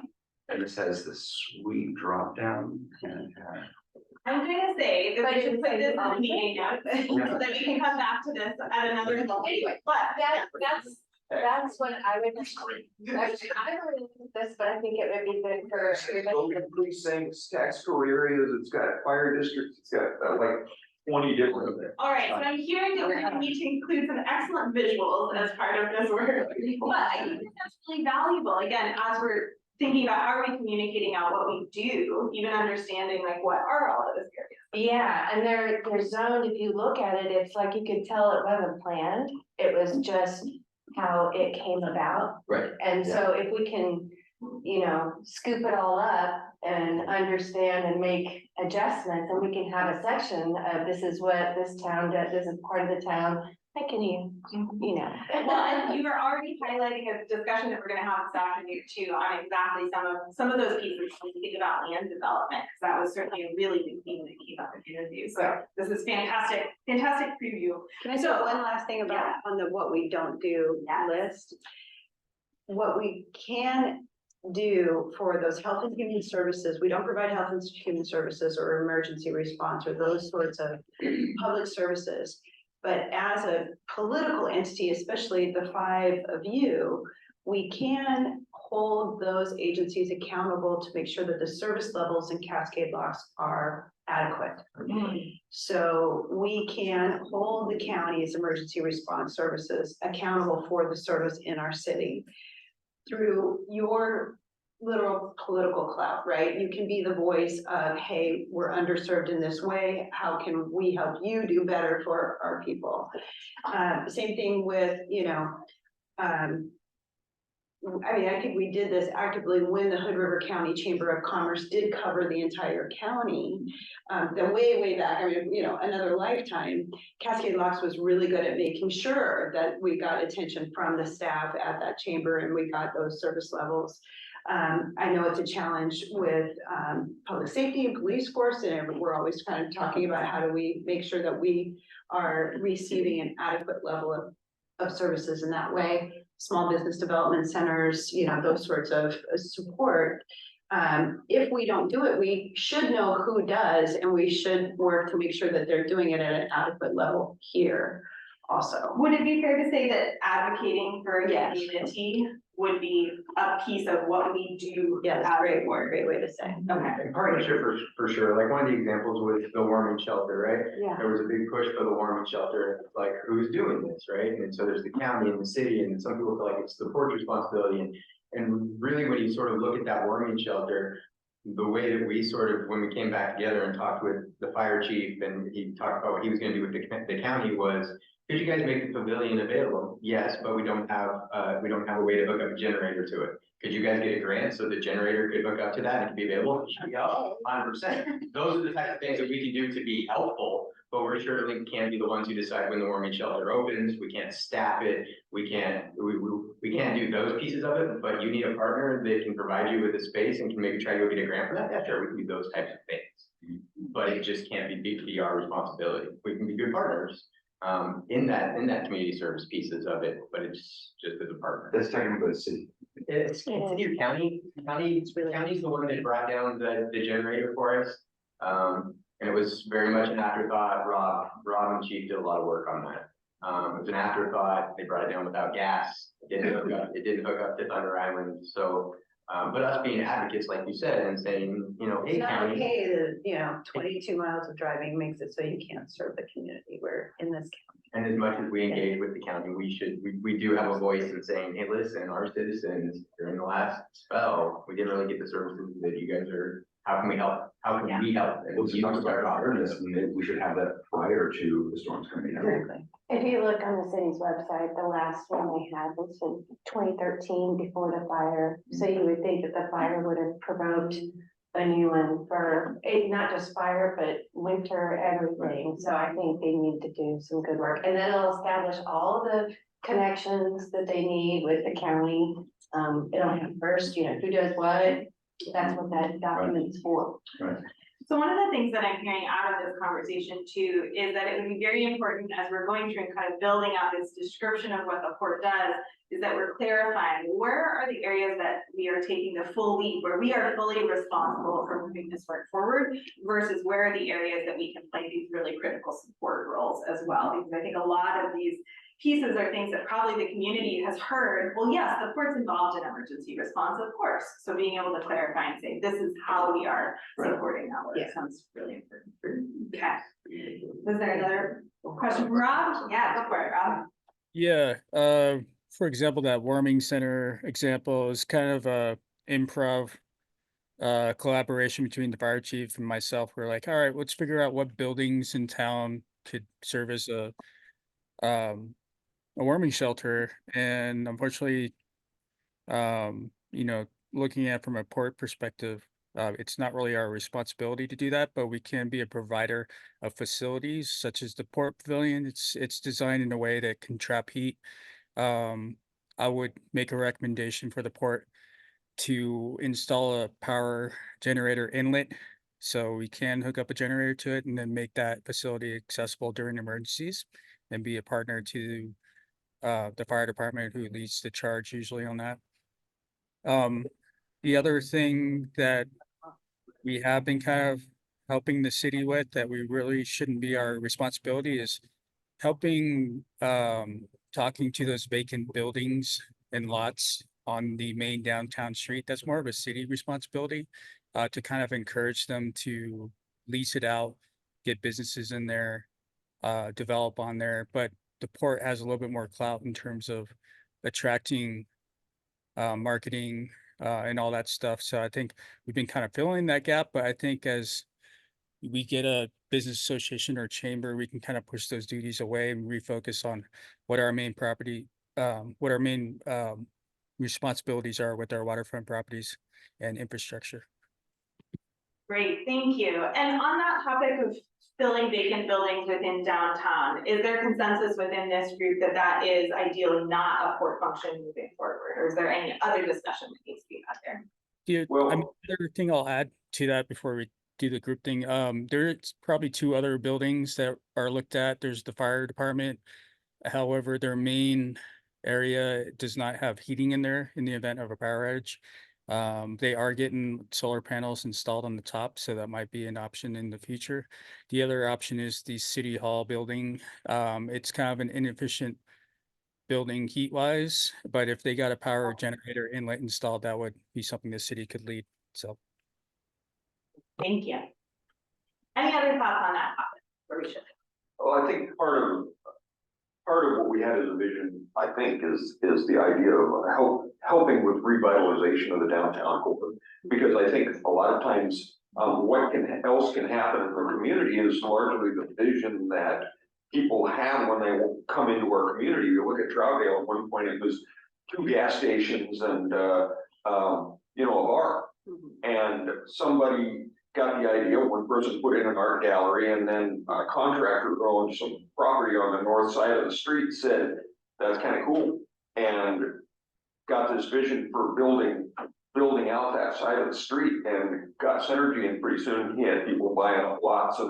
And what happened in Troutdale was largely because somebody had the idea, let's put in antique malls, some other kind of, you know, street friendly businesses.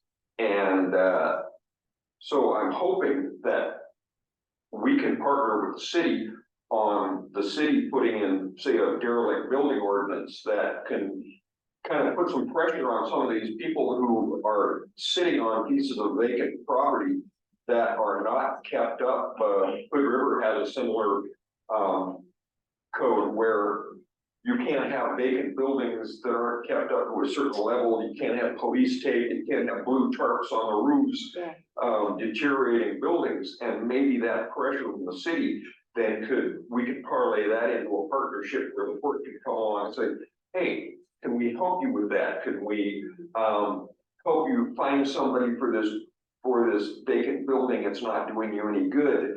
So I think we both have a role in that, where they're again creating synergy within the downtown core and revitalizing some of these vacant buildings can have a very important part of the overall plan of the port to help revitalize the community and create this energy that kind of creates that domino effect, where some people then who own vacant property can say, hey, there's stuff happening in the downtown now.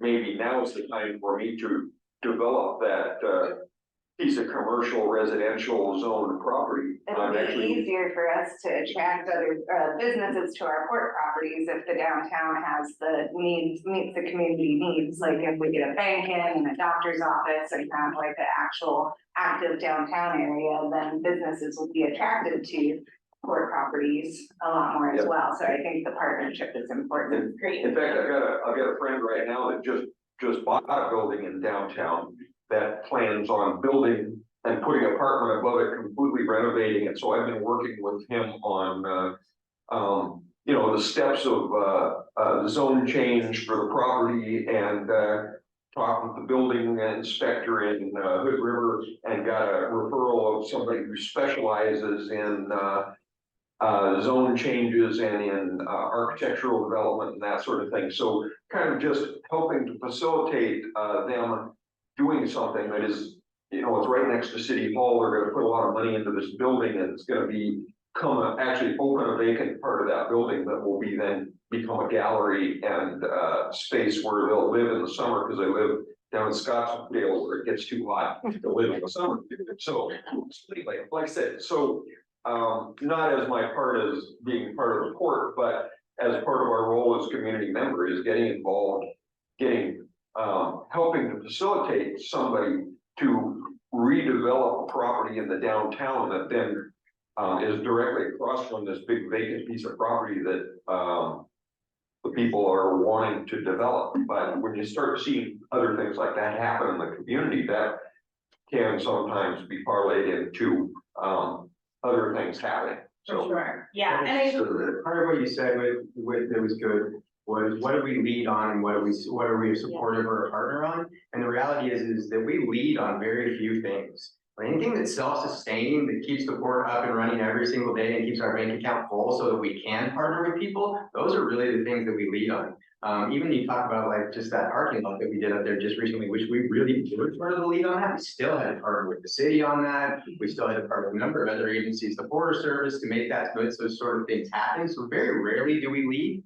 We also need to be very careful about who we partner with because we're a good partner. Like we have money, we have really intelligent staff, we have people that can do all sorts of things to help you move your project along. But the more people that we try to partner with, the less of a good partner we become because we get stretched so thin. That's sort of that laser focus that this commission's been looking for. What do we lead on? A lot of stuff that keeps us generating income so that we can keep going. And who do we partner with? The people that is going to have the largest impacts to those things, generating jobs, supporting businesses, or providing transportation. Because really, we can partner with anybody and be the best partner that they've ever had. But how many grants can Genevieve go and get for some other agency that we just sign off on? How many times can I send staff to go and open this thing up and be in charge of it and make sure that people are getting in and out or buying food for it, or all those things that we can be a great partner in, but we can only be a great partner to so many people. Yeah, absolutely. When you talk about the downtown area, there's a couple of things that come to mind. I'll just set this as like the stage, I guess. Half of you have heard me say this over and over and over again, but for everyone that hasn't heard me say this, so you have the Maslow's hierarchy of needs for a human.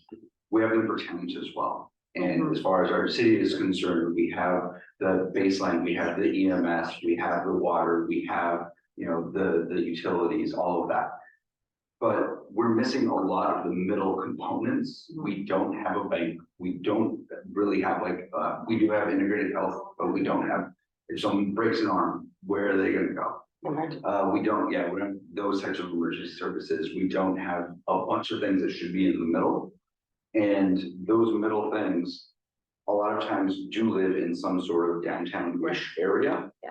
And right now, that downtownish area is basically underutilized. Some of it from the just happenstance of weird like placements of their lots or derelict buildings and all of this. So the way that I kind of see it is that the city is responsible for maintaining those utilities, maintaining housing, maintaining things that the citizens themselves need. And the port, we are responsible for a lot of this generating jobs and supporting businesses. But we can bring in we can build a bajillion buildings, but if there's no people to live in or work in those places, then we can't just build a whole bunch of businesses and then have no people. And you can't have a whole bunch of people with no businesses. So there has to be a combination between those two. And a lot of that downtown revitalization is going to currently be determined by the city and a lot of those zoning and permitting purpose things that they can put in place. And then helping to support the businesses get into those places is our job. So the whole downtown area is a combined effort between both of us. But we have different roles to play. It's our job for businesses, it's their job for people. Great, okay. We're gonna talk even more about this topic later this afternoon as well, because I think that it's one of the most critical ones that came up in interviews, in particular of saying we have deep invested interest in having a really strong, active, thriving downtown. What is gonna be the most effective way for the port to support that? And I think that's a really good conversation for this group to be. We're already having that, and then we'll continue that this afternoon. I want to make sure that we have time to take a quick break, but before we do that, I have like 5 more minutes that I want to get through. And my clicker has gone off again. Let's see. Oh, now it's not even going. All right, there we go. So I did want to share the current mission statement, because we're going to be making some adjustments to it as we go through this process. So currently, the mission of the Port of Cascade Locks is to operate in a fiscally prudent manner to ensure its continuity, facilitate effective infrastructure and transportation solutions, recruit new businesses to create family wage jobs and economic growth within the Port District and region. Oh dear, I'm not even going to be able to read the end of these things. Create economic growth opportunities, enhance tourism, provide leadership and create partnerships, and something around now, utilize our natural resources.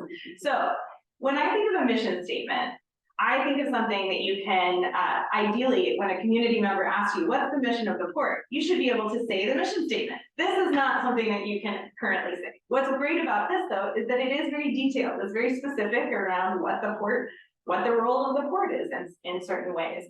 So I want to take just 5 minutes. This will not be your only opportunity to provide feedback on this, but I want to take 5 minutes and just hear from each one of you.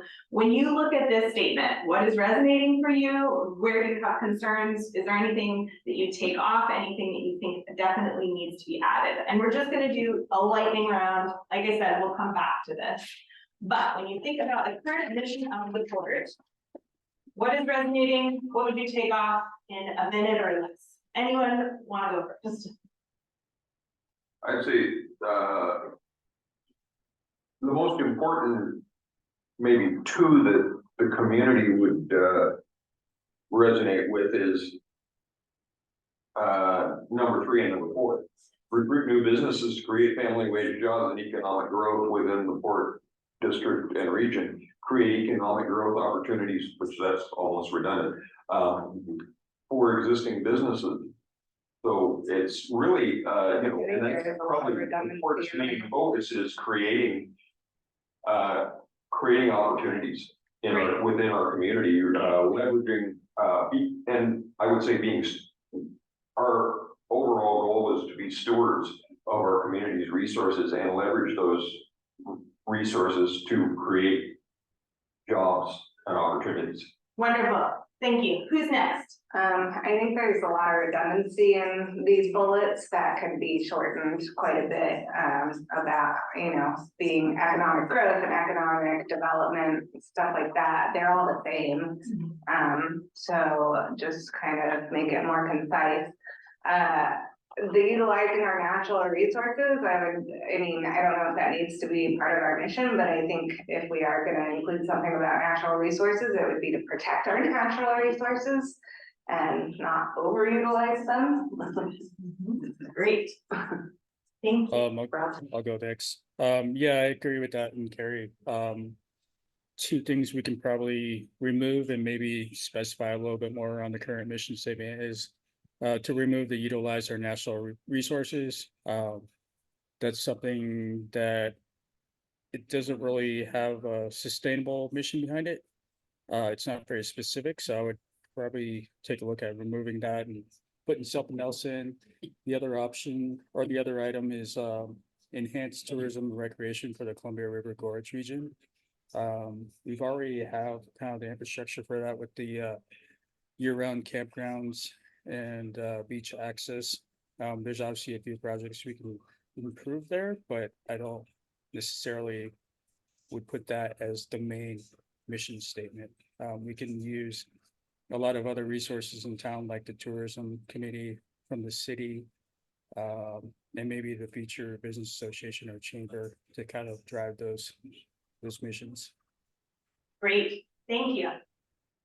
I'd like to say that a lot of these are like even operate in a fiscally prudent manner. That's just something that should be given. That's something that we should do anyway, and it shouldn't be called out.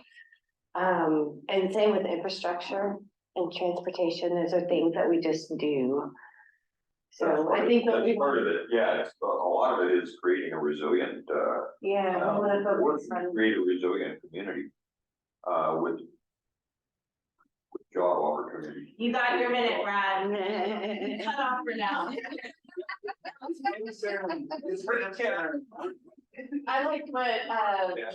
I like what Genevieve said with foster business development and sustainability. Yeah. Great. All right. You got? Yep. Would you like to?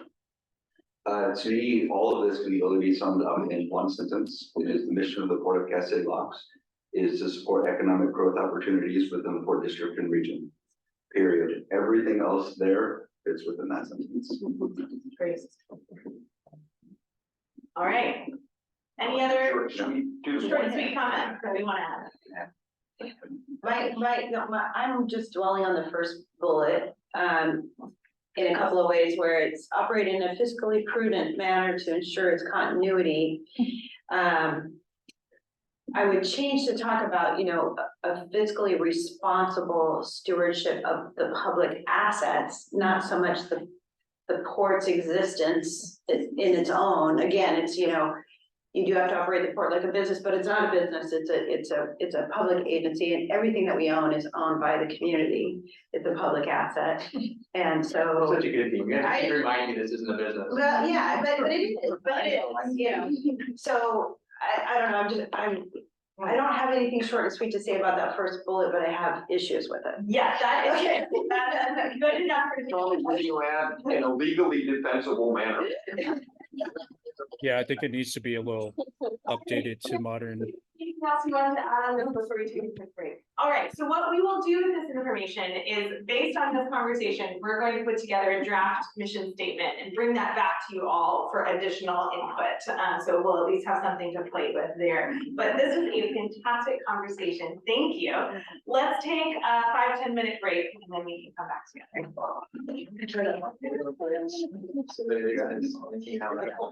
I stood up and my hand was just.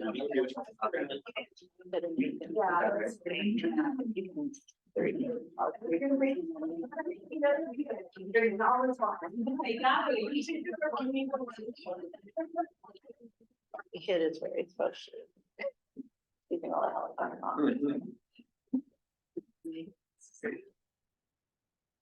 Just two quick announcements. Number one, there's two bathrooms downstairs. So there's the first one, and then there's also one down the hall.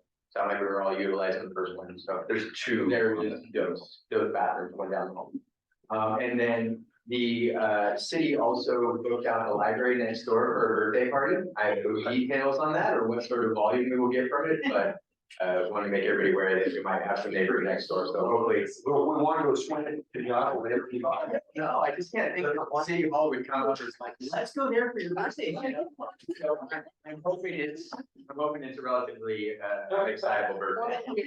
Anyway, that's all. Thank you. Do you know who's right? You don't.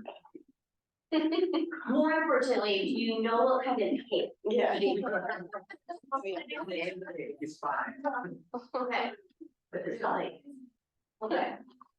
I think the food bank is gonna be downstairs too a little bit. I think might already be, but. Okay, excellent. So we are going to transition now to talking a little bit about our vision. So if we think again back at the top of the triangle, we're still in our mission, vision, values, talk about how they fold it into our mission, what we do and don't do. Now we're talking about our vision, super long-term outlook. This is where we kind of want to be. Perfect. In the next 10 years, but we know the strategic plan is at least for the next 5 years. So like Amy was mentioning, the mission a little bit more likely to change somewhat frequently. When we think about the ways that we provide services to the community, the gaps that we can fill right now, how that may change over time based on what the city does, what we fund, kind of what we create over the next 5 years. So your mission is a little bit likely to change, your vision less so. So this really is that long-term outlook. And really kind of sets the tone. I love having this conversation because it can take a couple of different forms. You know, it's like, what do you want to be when we grow up? If folks are kind of new. I also like to say, like, if we were designing the port of our dreams, what does that look like? What would we do? So have some of these conversations about our mission. We also want to weave this into conversations and what we know about the city's vision, because it talks about us. So right off the bat, when we were talking about values, we were talking about what we do, collaboration, partnerships, working with the city, thinking about how both of those areas of work, you know, if you think of the Venn diagram of the city and the port, there are things that overlap. So we want to make sure that we are looking at and understanding the city's vision statement and some of those goals, because like I said, they talk about us. So we don't ever want to end up in a situation where we create a 5-year strategic plan with a vision and set of goals that directly conflicts with what the city is doing. It would be antithetical to our values, and kind of what we want to do. So the city's vision, vetted by the community in an open house, really is kind of built into the plan, is to create a thriving, sustainable, and active community in the heart of the gorge. It's beautiful, it's clear, concise, compelling. So to achieve this vision, we included a couple of components of their mission, right? And their goals, develop a structure to revitalize downtown, talks a lot about some of the topics that we talked about, also thinking about that downtown space. Enhance communication and communication networks in collaboration with the port, ta-da, here we are. Update city codes, impacts what you all are talking about in terms of land development, right? And address public safety and code enforcement. So who here already sees some of the things that we talked about here today, and what we do provide and what we help support in the ways that we work influence is what the city does? Yeah, sure, yes.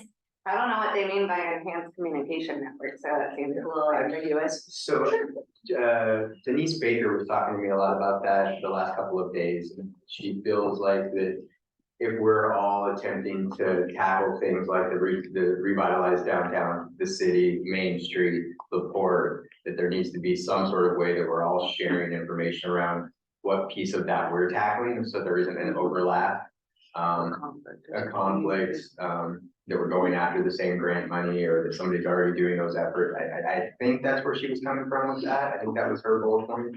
But some way that, I don't know if it's just reports from me to them, or if there's actually something that exists on staff, their staff and our staff. Ambiguous, because like a communication network to me is like Verizon and cell towers. Right. Yeah, it's like the definition of sustainability for sure. And you're absolutely right. So these are goal areas. And so when you get into the strategic plan, what that actually looks like will get spelled out in greater detail. And I think the beautiful part of that, in collaboration with the port, so we get to define what that is. So if you would like it to say we communicate via Verizon, put it in. A shared Slack. Yes.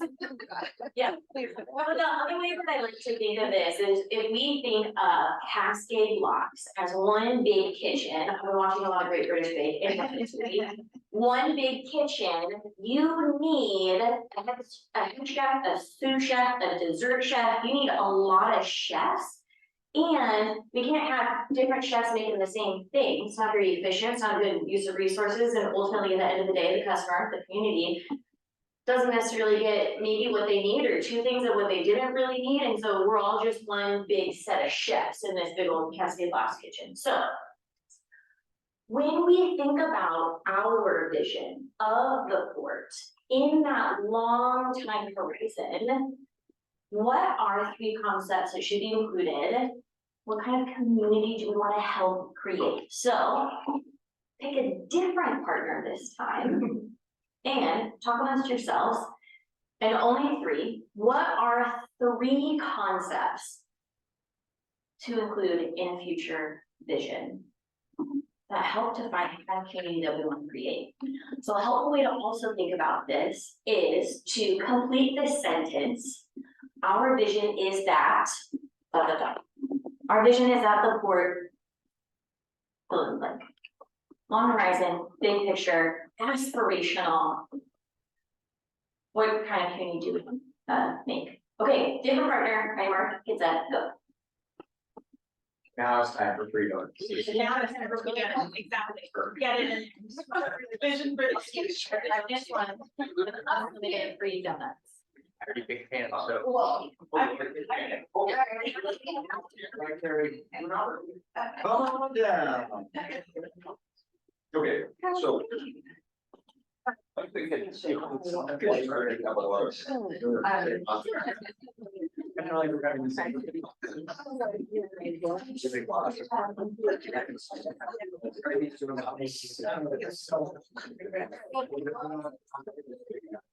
Our piece of what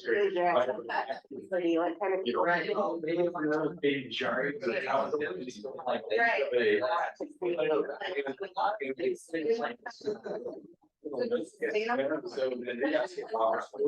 How did you say that to start? Our vision is that. Knowing that. Recreational activity and all of that. Right. Just feel this. Abundance. Just seems like, Thriving. I don't know what you're thinking. Yeah. I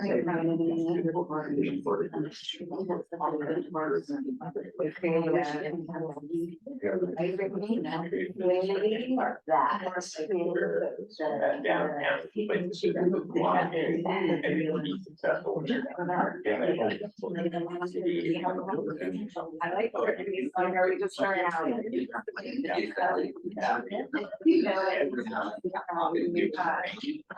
sort of like, we understand the.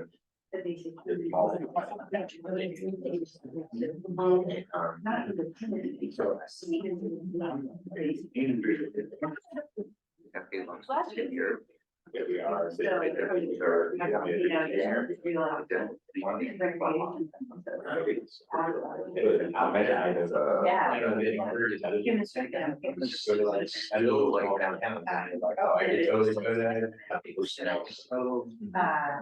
Vegan restaurants that she wants to do, they're just eating the food that is good to kind of. Or. That's certainly not what I mean, totally always makes close. I can prepare. There's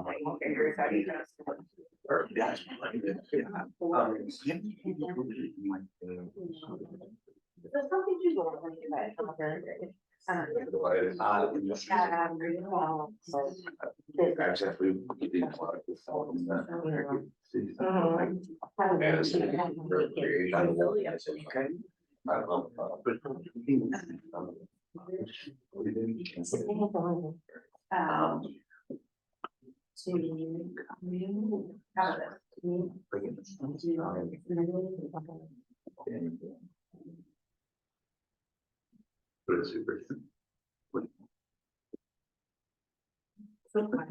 Everybody got quiet.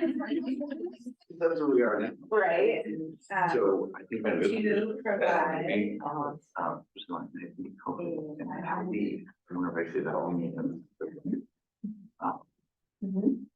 What just like. Renewable. Right. You know.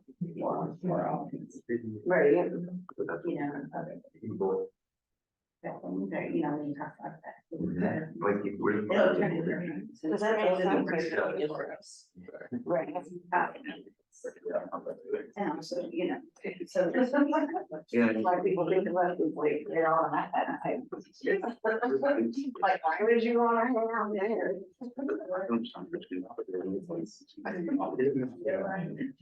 I mean, one of my first sisters, they saw the city. Yeah. It's a can't afford this very. So then, so that would be one. Affordable. Everybody, Like, no need to like have the perfect words or anything like that. We're just. Mostly because I will not be fast enough at writing to get exact And words. you guys are gonna have to be the wordsmiths. Yeah, we intend to be, yes, yes. Perfect. So as long as we get the energy and the vibe behind the idea, we'll be great. This is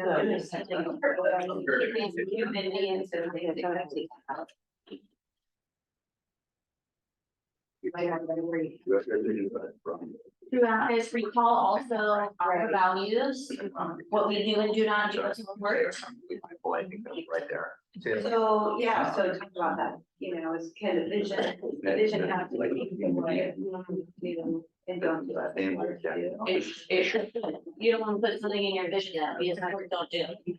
Yeah, well, I think that's. But we have other things, things we don't do in the vision, right? Right. You don't want to say that like, our vision is that the Port of Cascade Locks has access to efficient, and responsive emergency services. Right. Okay, so I want to city to support tourism. Okay. So, bringing, but also more capacity to support our local people. Support tourism and. Yeah.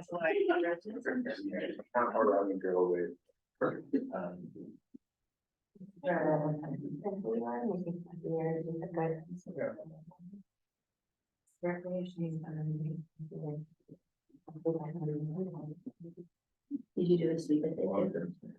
So, you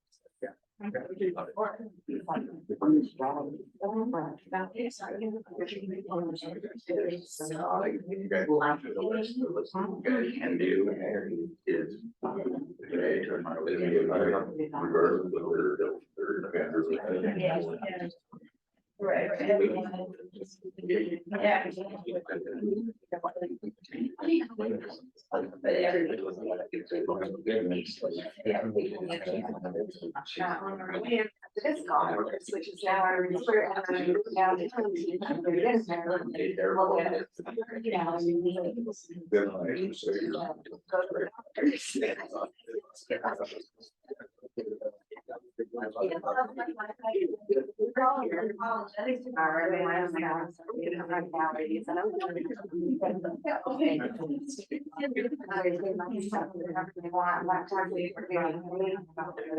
Yes.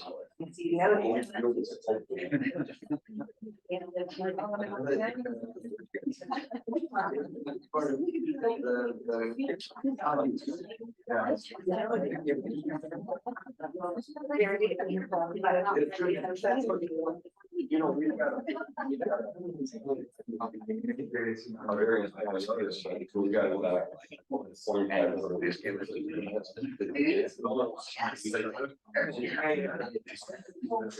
we got, oh.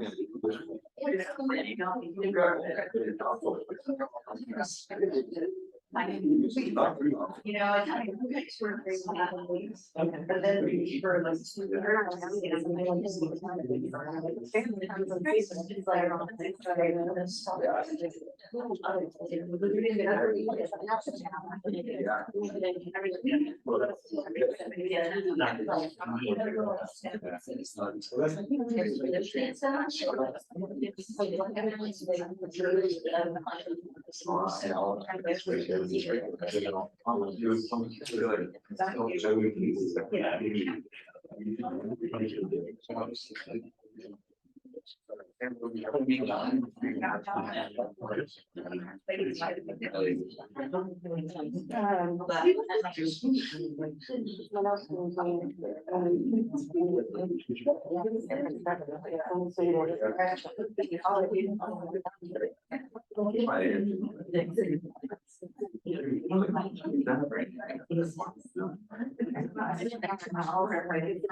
Yeah. So widespread and I see it so much.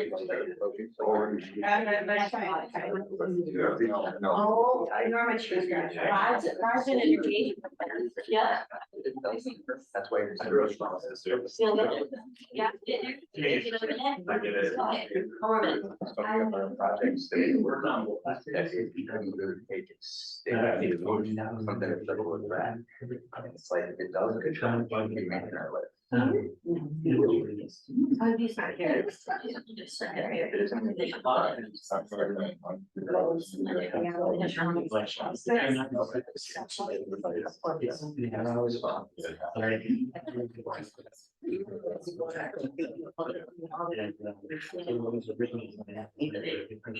This is what it says. Or we need to like.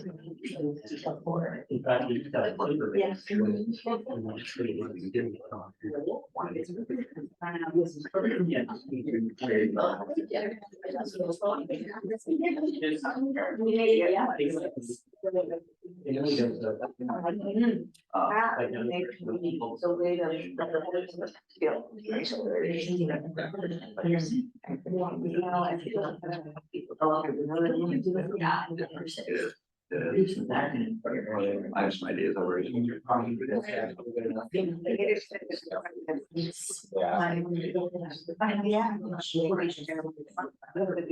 Find out.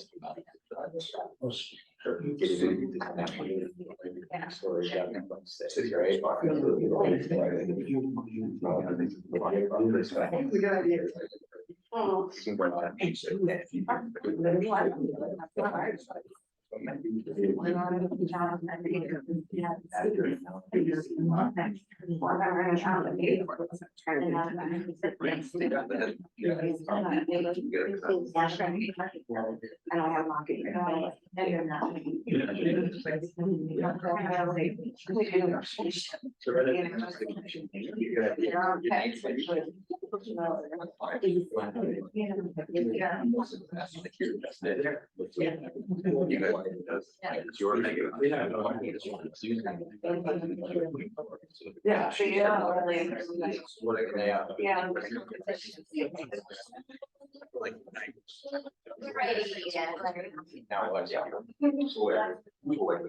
Wrapping up our final thoughts on our vision. And to share. That's great. You know, Andrew and I have a colleague who has a charm that is kind in the kindest of terms, piercing.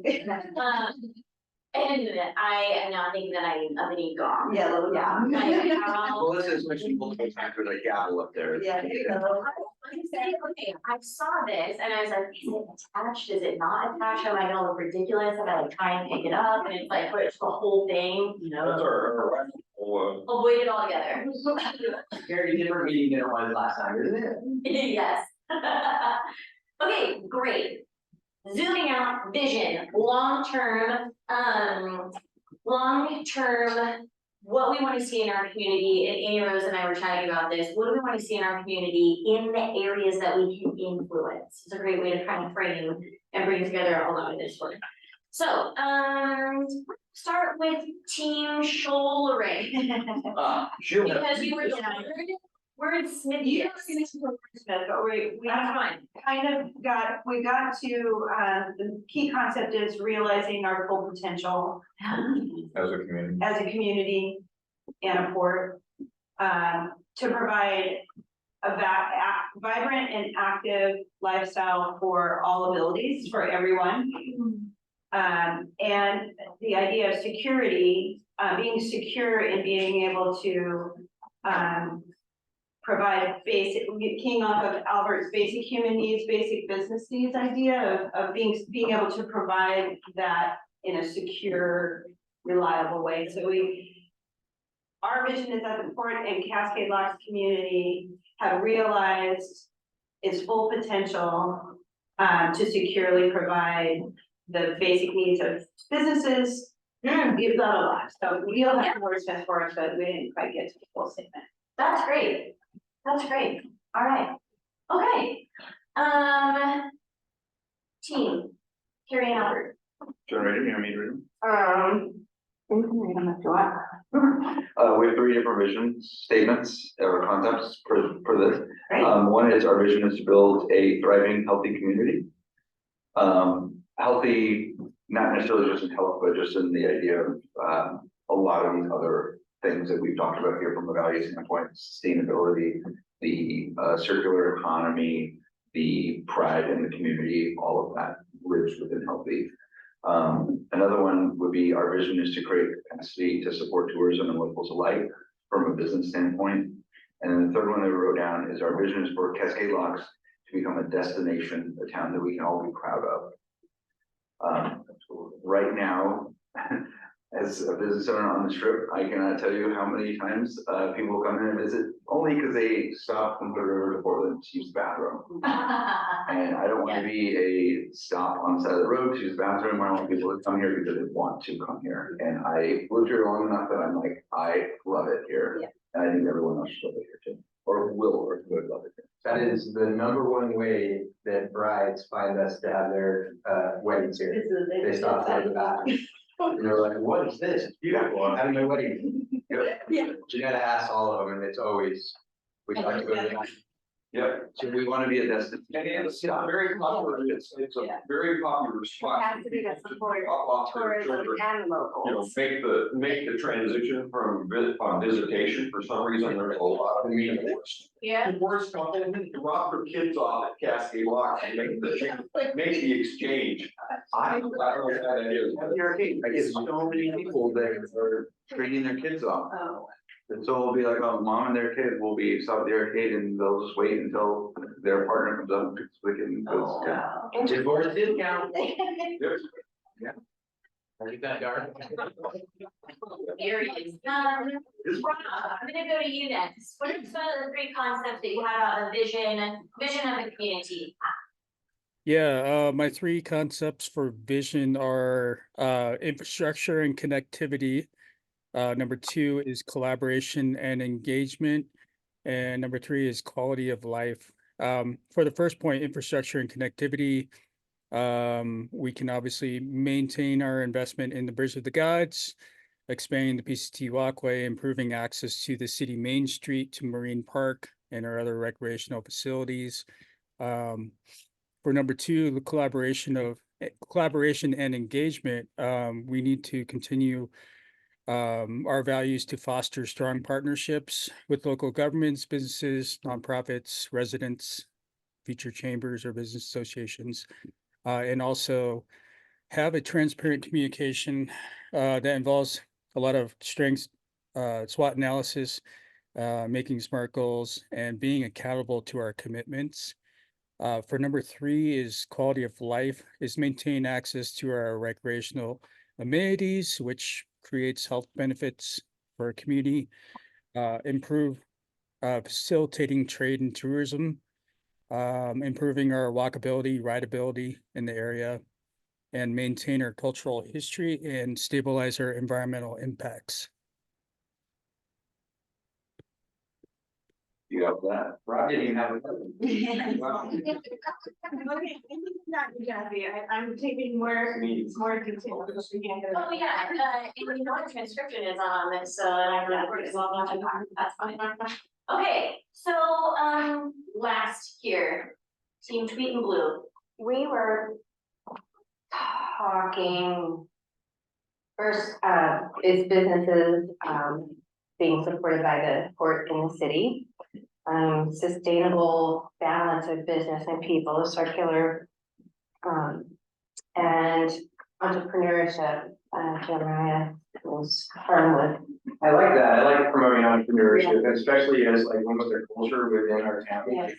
I mean, Buddy's is a good example, your pop-up Deviant Shop's a good example, Lorraine Studios is a good example, like, there's a certain amount of just that culture of entrepreneurship that's moved into this town, and I wanna be an entity that supports that and encourages it, because we're also a town that kind of does that, like, part of the reason Buddy's successful is people are like, well, not only is it a great idea, but like, we're excited that you're doing something, and they come and they support that, and I think that's an energy that this town has that we can help sustain or help or grow or whatever. I think that's sort of the future, is there's a bunch of folks that are sort of in our age range that are like, you know, I think I'm ready to start something. I think people were just as excited that we were getting an arcade as people were that Albert was starting something new in town, right? So the statement that we came up with, and it isn't complete yet, is provide a sustainable infrastructure to promote entrepreneurial opportunities for economic development through community engagement.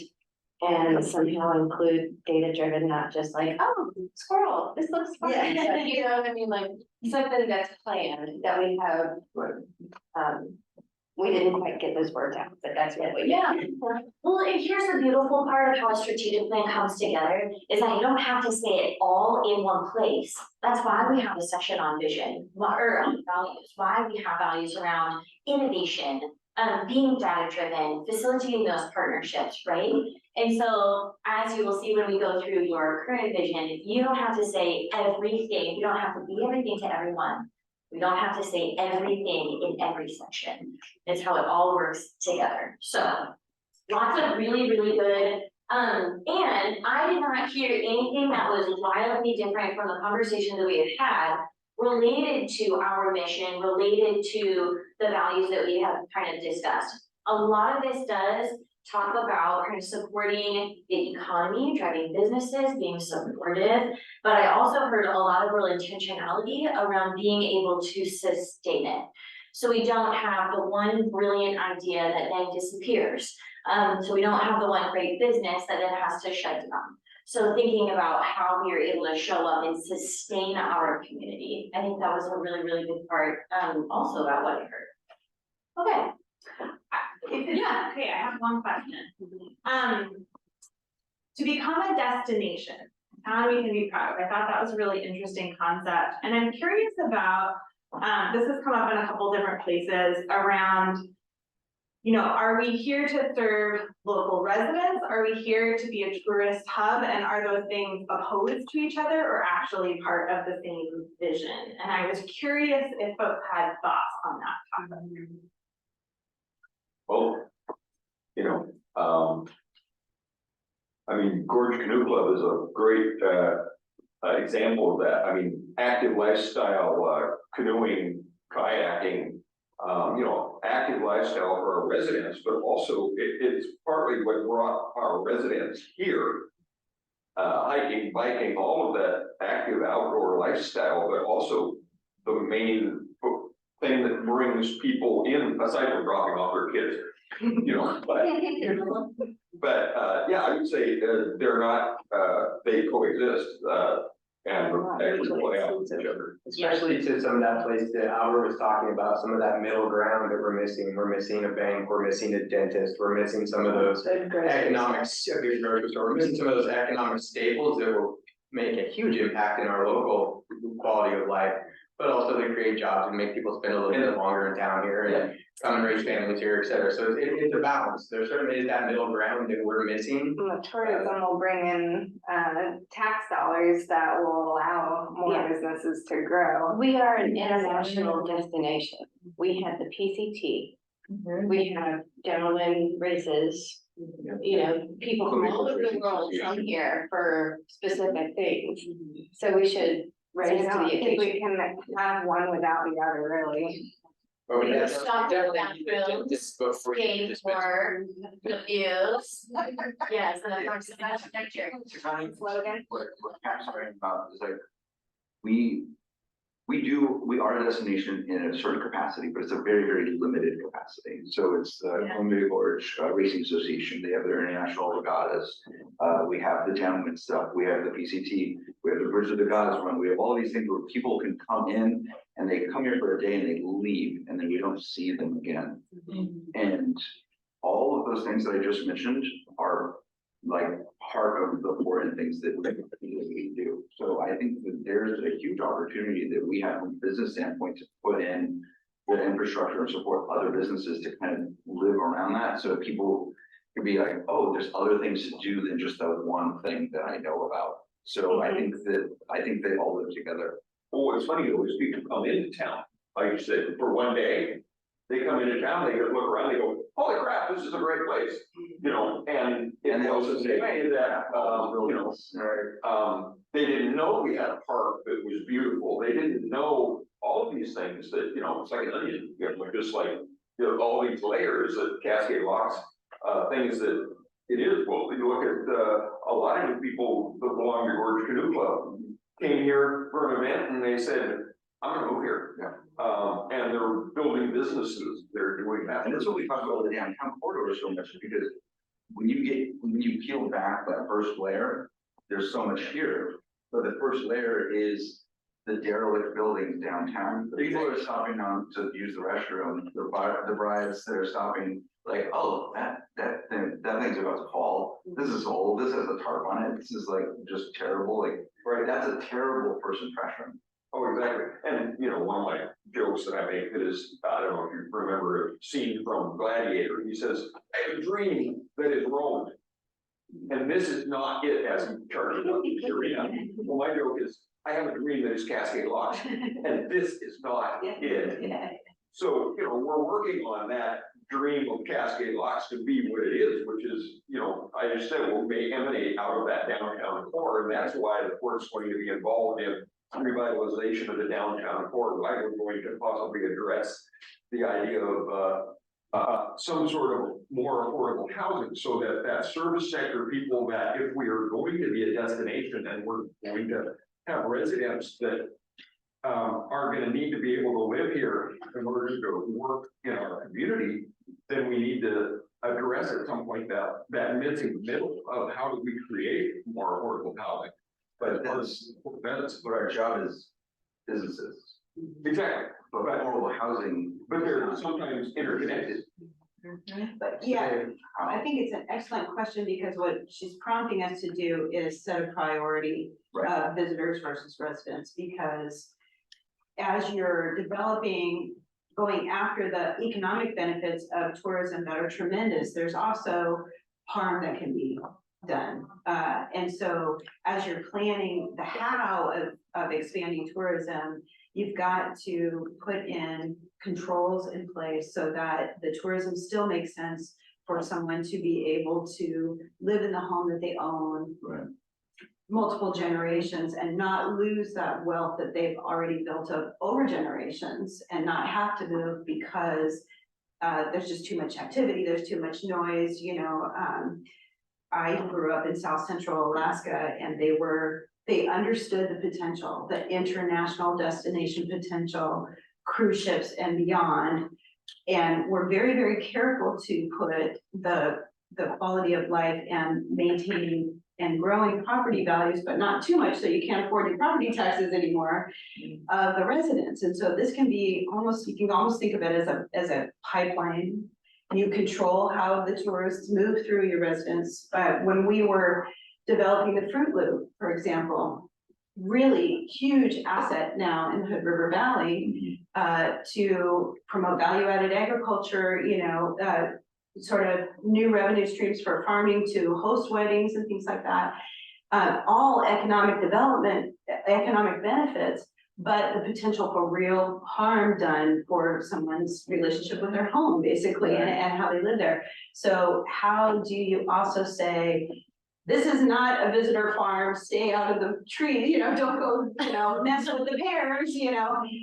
You have to plan for those sorts of conflicts that will come along with expanded tourism, especially in the downtown, where there are people who live right 50 feet away from where we're talking about a lot of construction. So how would we go forward with managing the noise and the waste so that somebody can still live in their home that perhaps they inherited from their grandfather, and they deserve to be able to live in that home. That's how they have secure generational wealth. And it sounds like, at least based on what I'm hearing here, is that tourism is critical. It is very, very important in service of the residents and the quality of life and what that can bring. Does that seem like a fair summary of sort of where this group is at right now? Yeah. Okay, great. Sorry, Jesse, I completely took over with my, I was just so It's a great interested to hear question. this. It's a great question. So thank you for that. Yeah, and it's perfect, never apologize, you're brilliant. So that is also when we think about the way that some of these notions show up in a strategic plan, we always like to think about the unintended consequences of it, especially when we start looking at performance measures. And so a lot of what we're hearing, right, is this balance, right? So the balance between people and the business, between local economy and tourism economy, because what we can see, as was smushed in our faces in light of the pandemic, is that economies that are highly reliant on tourism are much more susceptible to big disruptions. Right. And so where we love to have tourism amplify what we do, we want to make sure we have a really stable base so that those swings are less severe, so that we can have really good investments in our local community. It is a great place to live and to stay and to raise children.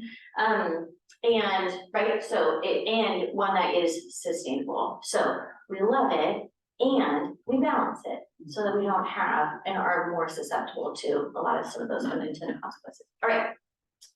So same as what we did for the mission, we're gonna do a lightning round, love, hate, keep, toss of our vision. So deep breath.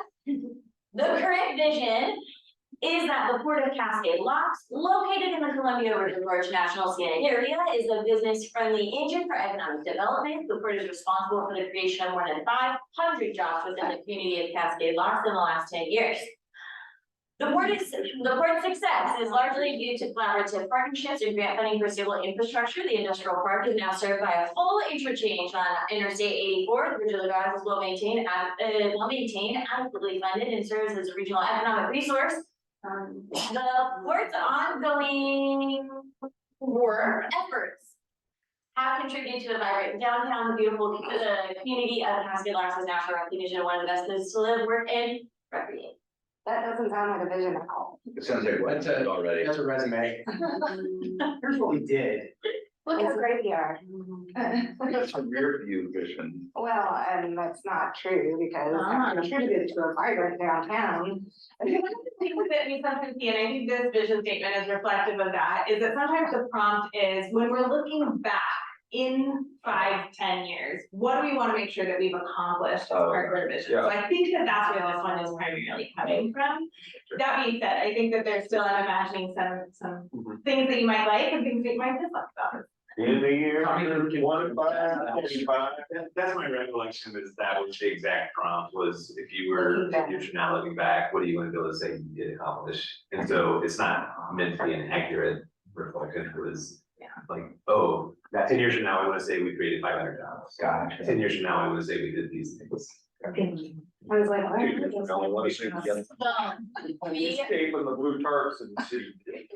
So when we are flipping it on its head and thinking about how our vision can carry us into the future, what are some of the things that you all noticed that really, that actually have come up in some of the conversations that we have? What are some of the keywords that jump out to you? Economic development. Okay, what else? Business friendly. Yeah, Collaborative, vibrant downtown. Recreation. creation.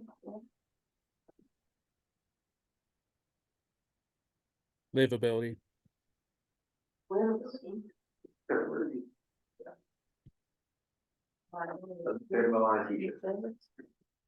I-84. No. you know. Exactly. Anything else? Any other kind of keywords that sound like they are worth preserving when we are thinking about We the future of our collaborative community? partnerships. Yeah, Yep. exactly, that's what. Collaboration, partnerships, Yeah. that's good. vibrant. Order cascade law. So. Facilitation.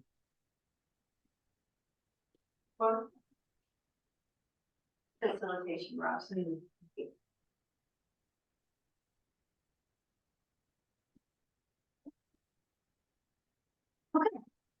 One of the best places to live. Yeah. I think also, as we go more into the 10 years future, there's gonna be a lot more eco-friendly transportation options. That kind of falls into sustainability, being good environmental stewards. The fact that we're in a national scenic area since 1986, preserving that status should be one of our core values.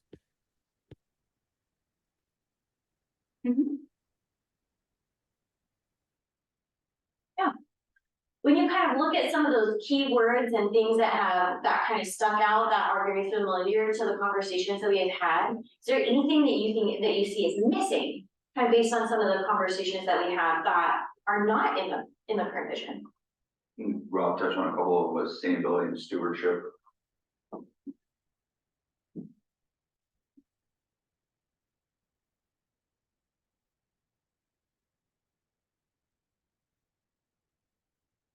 As far as livability, if we're going to drive the economic impacts here, obviously there's going to be a lot of families here, so we have a lack of daycare. So I think it's going to require a lot of collaboration with local government organizations to kind of identify how we can improve the livability of working class families with their childcare and everything. I don't know if that has to be I don't think that should be a specific vision statement, but just the act of trying to innovate solutions there. Yeah. Livability and that kind of definition or that notion is one that absolutely could end up in a vision. And then the definition of what that specifically includes could evolve over time, responsive to the needs of the community.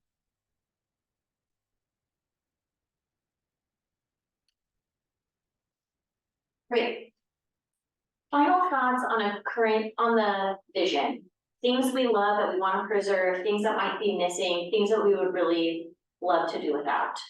So this is gonna be a can of worms that we should not open at this part of the meeting, Okay, but I will a little bit.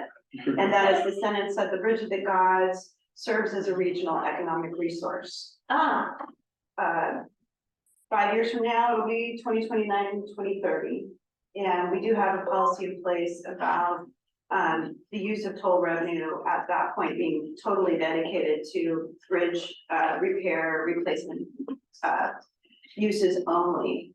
So when we get into the timeline of the next 5 years and the action plans of how the port deploys its capital now versus then, clearly, the first part of that sentence of the Bridge of the Gods is well maintained, adequately funded, safe and operational, et cetera, et cetera. The last part of that sentence we will need to deal with, that it serves as a regional economic resource. And I know I'll talk more, I think That's a lot, that's more than one meeting, and Yeah. way more than now, but it is something that this Can we commission change our will. views on that? Oh my gosh, put it back in the game. Part of that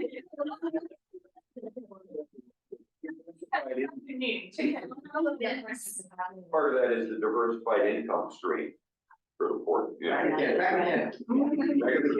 right. But you- We're now hurting Really good cash point. officially, so. Yeah, We're looking at it now, but that sentence. Yeah, that's a good point. we're rolling up, when we think about our ideal vision statement, we want one that is not so specific as to not include the full suite of our port assets. Like, we don't want to inadvertently come across as only maintaining the Bridge of the Gods and not the marina, not the park, and not anything else. Right. We want it to be inclusive so that it can be carried forward over the next 5 years. And we just want to really be thoughtful about the way that the port assets are used. And I think really just kind of making sure that we have some good energy around our assets. But, you know, maybe getting out of some of the nitty gritties. Yeah. So transportation infrastructure or something like that to take that. We'll be revisiting this completely. Yeah. Oh, yeah. So Thank you. that is my next question for all of you. When we talk about vision, there are different levels of appetite for change. What I am sensing, based on how conversations have gone, is there is an appetite to significantly update this vision. I see very enthusiastic nods. So we can also do an eyes closed gladiator style, thumbs up, thumbs in the middle, thumbs down. What are some of y'all's thoughts around your appetite to significantly update? Big eyes, yes. Outstanding, outstanding, okay.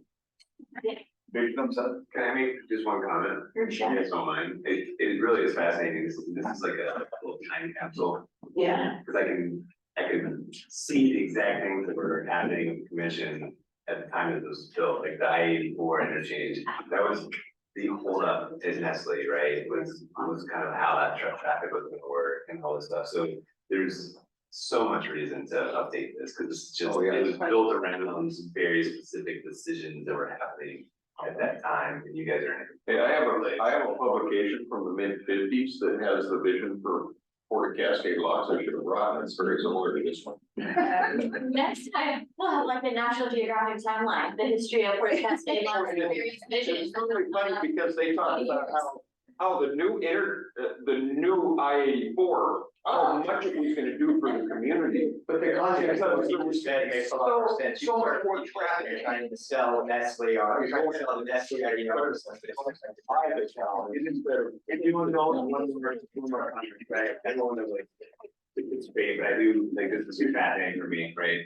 The thing that I heard, and you raised this, that entrepreneurial vibe. Yeah. The biggest difference I've seen over the past 20 years is the town used to be like the company town, right? It's the mill town, everything was around. And the people at the home of the port remember the company town. And I think they were exploring a lot of things that would have recreated that, like it's mill, like in Nestle.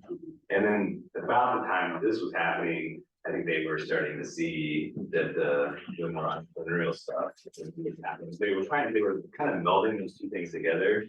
And this commission seems to have a more modern experience with this town and what it can be, and it doesn't have to be the something township. They're not mutually exclusive, but it's a really noticeable distinction between where this commission is, where the past commission is, and maybe that can help put things into different categories as you can explore these. We're kind of more of a stick of work in it, kind of attitude about it. It's just different. They're not mutually exclusive. It's just that, Where, you know, where you're putting your primary resources. Well, it's funny that you mentioned that because it's funny because the prompt as well, like it seems like that prompt was look back 10 years. Yeah. Like look in the future, but look back 10 years, what do you want to say? But every single one of us read this is what is the future like? Yeah. Was the past.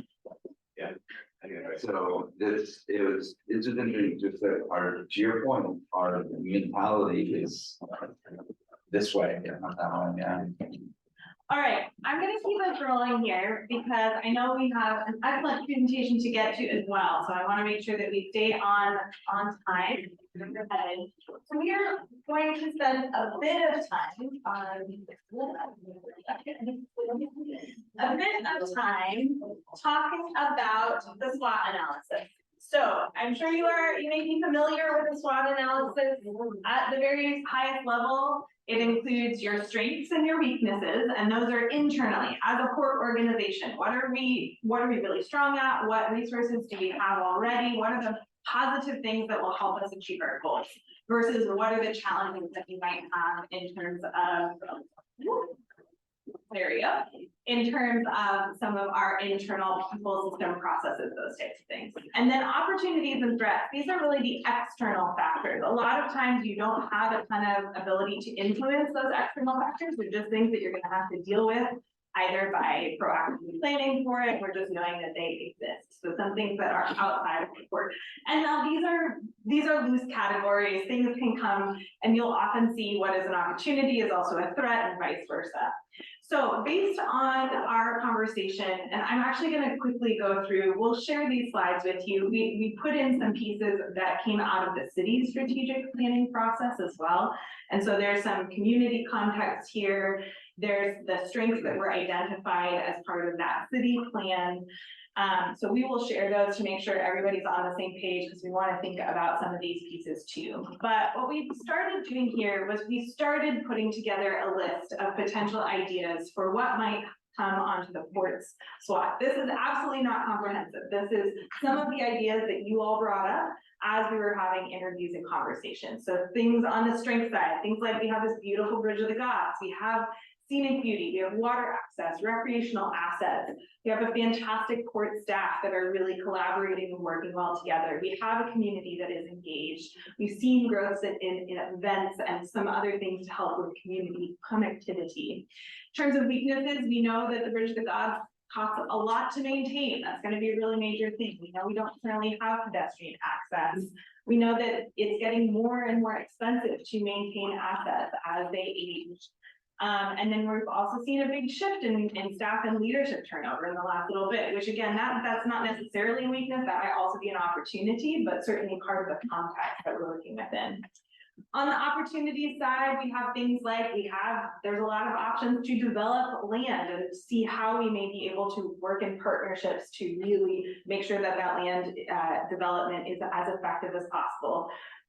Expansion in tourism that we could potentially feed into, expanding the campground or other recreational opportunity, shifts in local demographics and just what residents actually are looking for. That's a big change since your last planning process, where you can think about how can we take advantage of that.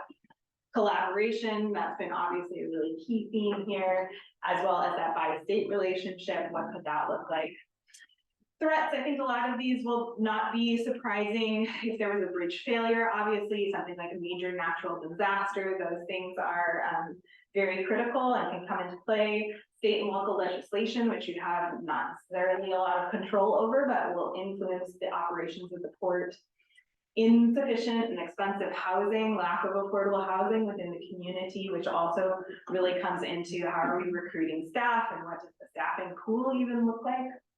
rising construction costs that are completely outside of your control, and then some of those tourism impacts on local residents that we were speaking to before. So that, again, is not a comprehensive list, but some of the key pieces that came up in conversations. So what I'm gonna ask each one of you to do is, we're gonna spend just 5 minutes, come grab a marker, and I'd like you to go up and add in what's missing from these lists. What else do you see?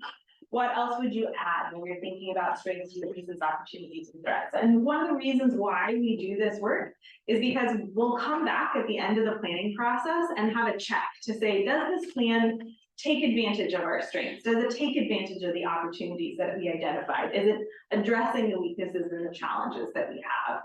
So this will be something that we will come back to as part of the planning process as well. Any questions before we let you go? Great, all right, well then let's spend 5 minutes here, just come grab a marker, and feel free to write directly up here. Any additional pieces that you have to add? Eliminate things from both your weaknesses. Yeah, trying to pull that leadership around an area. Yes, you don't have to disagree with anything on this list, feel free to know. That's not the answer. That is not right. These laws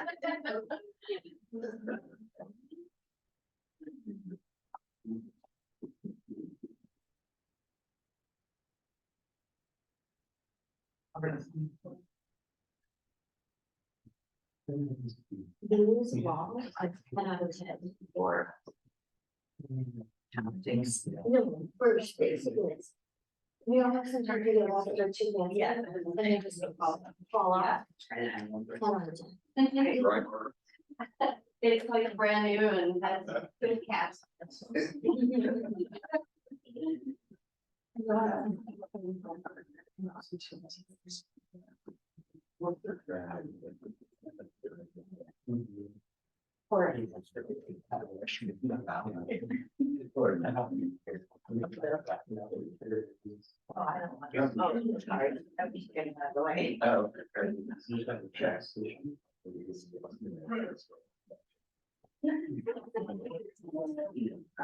I'm ready, thank you.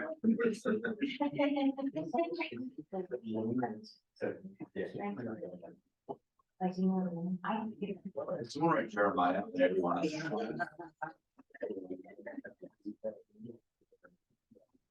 Well,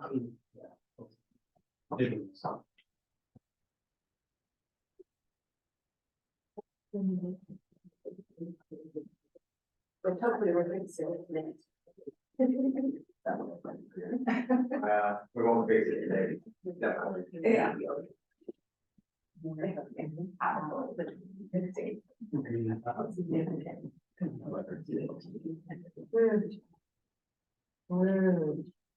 That's the only problem.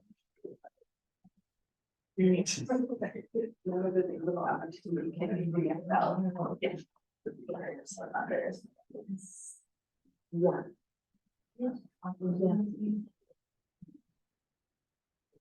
Without an additional definition.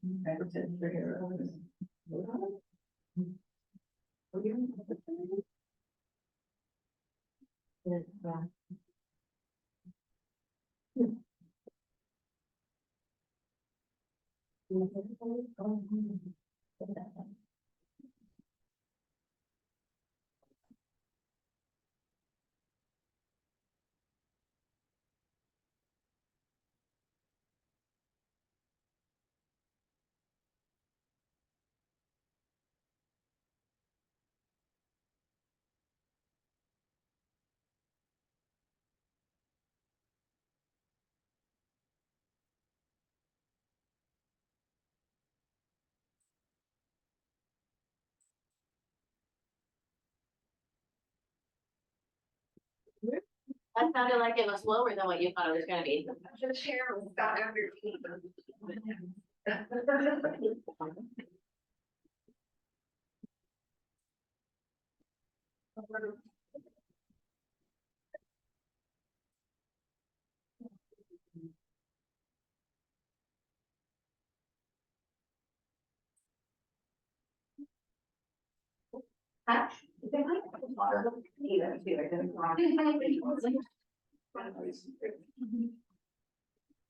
Yeah.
Soon as I sit down, I'll come back.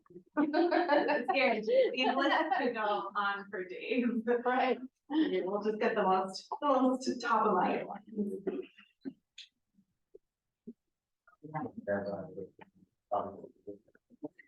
Yeah. Just better about that. So I think what, I don't think they want to open a good job. Remember last time we were here, we had a whole conversation about copyright. Oh, right. Oh. But, what's it? Or the trademark. Much trademark. Yeah. I've been taking around for a while. Yeah, that's a big topic last time. I had forgotten about that. Good memory. All right, well then I'm gonna bring us back. Thank you for going through that process. I know just in the interest of time, we don't have time to discuss all of these pieces. We have about 5 minutes before we have to move on to our next piece. But in that 5 minutes, is there anything that was really important when you were looking at this list? Anything that you want to highlight and share with the rest of the group in terms of some of the additions you may have added? I have two. Yeah. So on weaknesses, internal processes and procedures, and it goes along with threats of staff turnover and loss of institutional knowledge. So that's something we've really been working on in the last 6 months and something that we continue to work on. That's been one of my fears that keeps me up at night is I have this team of commissioners that is like, oh, we put the championship team together, and I'm like, we're kind of in the rebuilding here. Like, we have all the right pieces, but it's gonna take a couple of seasons for us to get to where we're ready to be that World Series winning team. So some of the internal processes and procedures we just lost. We lost with the turnover of Brittany. Yeah, we should put Brittany. Brittany, right. With the previous general manager, with the last commission that we have, like, regardless of what you thought of their leadership, like, they were in charge of this port for a number of years. We lost a lot of the knowledge that they've had. We lost a lot of knowledge that Brittany had. We're gonna lose, someday we're gonna lose Melissa, who's been here for 27 years. We're gonna lose Todd, who's been here for 10. And it's a bunch of people who coming behind and have been here 1, 2, 3, 4 years. So that's the piece that keeps me up a little bit at night.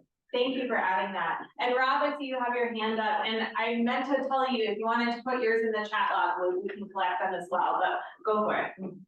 Yeah, for the threats category, I would probably add a little bit more priority focus on the stern whaler and how we winterize that during the peak winter months. Obviously last week we had the breakage there. And that's a big driver of our tourism. So that's currently a threat right now, is how we host the stern wheeler during winter. And also being proactive about winterization. You know, we incurred a lot of costs last year with Flex 6 with burst pipes and stuff. So I think if we have a more proactive winterization policy with our maintenance department, we might be able to prevent future accidents like this. For opportunity, I think walkability and rideability, we're kind of becoming more and more of a walking and riding town with the new bike trail systems and newer businesses coming up on the main street and the cat bus network. Um, One of the weaknesses currently right now is limited land resources. Obviously, the fact that we're off the main strip, a lot of tourism doesn't know that we are a port with a public park and that our business park is completely separate from the main park. So it's that's something to kind of take a closer look at, is how we create a better connectivity between the main downtown area for tourism.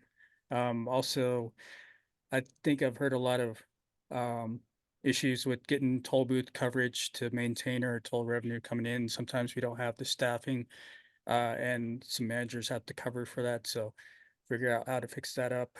Um, I think also in Washington, DC, we need better representation for the Bridge of the Gods Spanway project. Um, we're obviously going through a change with lobbyists and stuff right now, but I think we need a little bit more federal level representation about the fact that we are the only incorporated city on the PCT trail, and we connect two states together and make this more of a federal effort than just a local project to put sidewalks on the bridge. So. Great. Thank you so much, Ron. Really appreciate you adding those things and just for hanging in there with us with this format. I know it's not the easiest, so I really appreciate that. It is 12, so what I'd like to propose is that we move forward to our next piece, and then at the next break, if there's anything in particular that you want to highlight, especially for our team to be aware of in terms of what was put up here, we can connect at that time. But I want to make sure that we keep us on track for today as well. So I actually have a question. Are we going straight into presentation? Are you taking a pause for lunch? So I don't know that lunch is quite ready yet. The last time we had Dallas here, he came during lunch and we didn't feed him. So I want to make sure he has a chance to do it. So I thought we would have a leisurely lunch at about a half an hour, right? Where we all eat together. And then about the time we're finished up eating, let Dallas spend that last half an hour taking through his presentation. So I kind of had an hour there of food and Dallas. But at this point, it doesn't look like the food's ready. Well, in that case, then can we take a little bit more time maybe then to talk a bit more? Perfect. So we will do that until food is ready. Hey Kelly, how long do you think before food is ready? We're timing our meeting. We're not rushing here. We're not rushing. It's all ready. I just need to put water in and light the things and set them up. So like 10 minutes. Sure. Thank you. All right. Perfect. Thank you. Well, then I'm just gonna swing us around this way in terms of anything that you want to highlight for the group in terms of additions. Genevieve, did you have anything that you wanted to call out? You know, I just coming from the background that I come from. And I think it was Albert that verbalized it best. You know, I'm new to town in a sense. I've only lived here for a little over 2 years and worked here for a little over a month. But all I see is how all the opportunity that we have here. There's just so much potential. And so I really appreciated Tommy's comments about, you know, when you're in a certain framework that Cascade Locks is a company town, and that's the way that, you know, the business is built here, you know, the quote unquote fresh perspective is like, oh my God, we have so many things that like ports throughout the gorge would kill for. And just even in available buildable land, I mean, we're so strong in that. And so I didn't write anything on the opportunity page, but there is just so much potential opportunity here. I feel really, really excited about that. And so our opportunity in itself is a strength and a weakness and a threat, because there's so much of it. What do you do first, second, third? And how do you prioritize or even work out the timeline of projects for the next 5 years so that the snowball is rolling downhill all the time and not rolling down and then getting pushed back up and then rolling down a little more and getting pushed back up.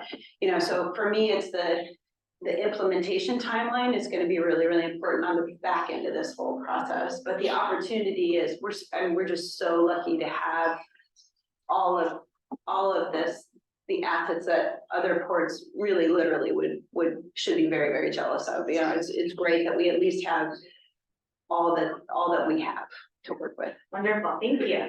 Gonna do I had a couple more, as long as we're going around.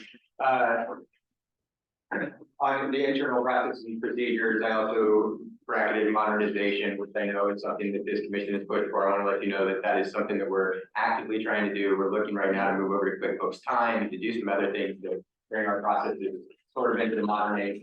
The other one I had on weaknesses was marine park maintenance costs, but really that's all recreational property maintenance costs. And so as we start to put that as one of our priorities is to increase recreation, I want to make sure that we understand that that comes at a high cost when it comes to maintenance. It's pretty easy to find grants for it, but that just puts it in place. That doesn't keep any of the maintenance on that for the coming years. And so anything that we build is recreation wise, it's going to be more difficult to quantify, right? We have to figure out why people are coming to town, how often they're using it, etc. But when you try to quantify it from a financial aspect, it's always going to be a loss leader for us. Yeah. And that also goes into one of our threats, which is diversification of income. Right now, we're heavily reliant on the bridge.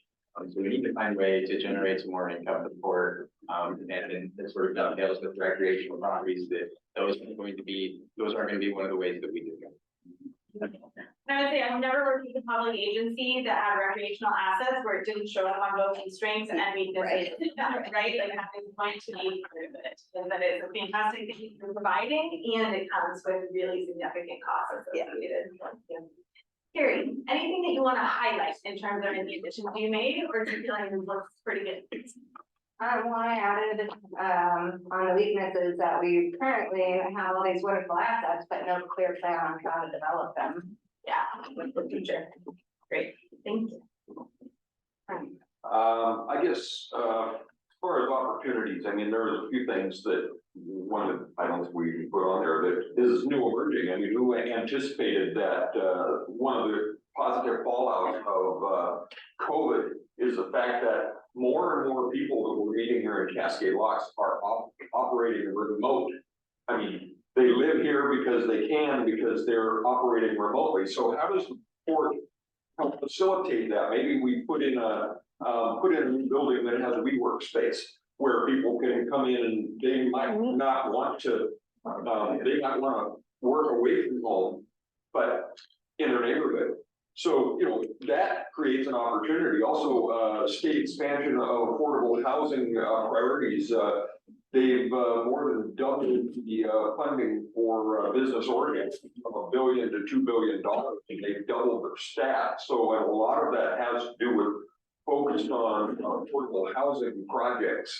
And so is that a potential opportunity? We own our own, we've got like 30 acres of or more of residentially zoned properties, or a way to use that to the benefit of our community of for affordable housing for you know, the service sector. And is there a way for that to be viable for the port and not money out of pocket to us, so an opportunity to both create affordable housing and create a revenue stream for the port. You know, still a lot to work through on that, but. Yeah, but certainly something an opportunity column. Thank you. I agree with most of the strengths, weaknesses, opportunities, and threats. One of the things I added was from the strength standpoint, we as the board are an owner of opportunity to a lot of the things that people have talked about here. We have access to funds, we have access to land, and we have access to resources. So we sit, as Genevieve said, in a very great space where we have a lot of opportunity and there's so much that we can do with it there. The weakness, I added infrastructure limitations. Everyone here knows that logistics is weighing on minds of everyone. In addition to that, something that I've said it multiple times here, is like, as an economic driver, I think it's part of our duty to find and or build places for new business to grow. And right now it's really hard for anyone to find a space, and it's kind of up to us to help build those. So right now we don't have any spaces, so we have a limitation right there. So I had that as a weakness. Thank you. I think one of the major things that's been on my mind lately is safety and enforcement of any rules. I know it's not the port's responsibility for the city, but we are responsible for people that play in the park, that use the parking lot that we just created, windows being bashed. I'm not saying that I want a police officer, like we need a police officer, but what I don't want to happen is to have vigilantes come in place like a trailer to, you know, watch people that has no responsibility and doesn't know the law or the rights, you know, so it could end up with harassment. It's a bad situation. So I'd like to get some kind of safety and enforcement in place for our properties. Thank you. I think public safety is one of those pieces that really squarely falls into that threat category, because it's not something that's going to be part of your primary function, but obviously it's something that really impacts, like how safe do people feel when they're taking advantage of our parks that are recreational spaces? I think that's a really great question. Figuring out like what pieces of that does the court have influence over, and which pieces are just something that you kind of have to know, yes, that you have known risk. We've done what we can to mitigate it, and then we'll move forward from there. Thank you. Police force made the city strategic business plan, did not, or did it make it? I believe it did, and under the fourth goal was all around public safety. And Rob, yes, thank you. Thank you. Yeah, I think I want to highlight some of our strengths here. We talked a lot about our problems and stuff, but I think we should also take an inventory of what we are good at. You know, one thing the port is really good at is being approachable. We're very approachable to the public, accessible. We have a commission that's great at active listening, taking ideas, coming up with creative solutions. I also feel that, you know, this commission inherited a strong community leader and a facilitator. We provide a lot of infrastructure and building business access. That's something that we can highlight in our current status, and the fact that we have access to funds and great grant writing and stuff like that. Also the natural resources. We're a tourist destination, wedding destination. I think this leads into my other highlight is for opportunities. We live only 5 minutes away from Multnomah Falls. That gets 2 million visitors a year. So I think we have an opportunity to kind of study those personas and what would make them want to come to Cascade Locks and stay a little longer. Adding to that, if we do get more tourism from that, at any given time, we only have 120 rooms in Cascade Locks through all the different hotels. So if we want to do more community events, we need to really expand I think the most reasonable starting place would be expanding our campgrounds, providing more access for that. And that's all I got for right now. So. Well, that is a fantastic list, and thank you, Rob, for bringing us back to strengths and opportunities, because I do think that, especially as we're thinking about building out this strategic business plan, that's the foundation that we're going to build most of it off of, right? Of saying we've already got these pieces in place, these things are going really well. Now, how can we take it to that next level so that we can take advantage of those opportunities? Great. Okay. Well, with that, then I think we can close out this section of work. Thank you all so much for this morning's conversations. This has been fantastic. Very much looking forward to digging into some more specifics in the afternoon. But I think for now, I think we are ready for lunch. Yeah, and I would love to encourage anybody who's here visiting to navigate the corridors and come put a chair up here and have lunch and sit together instead of this weird, you guys with meals on your lap. So we'll clear out the space. Time are we convening?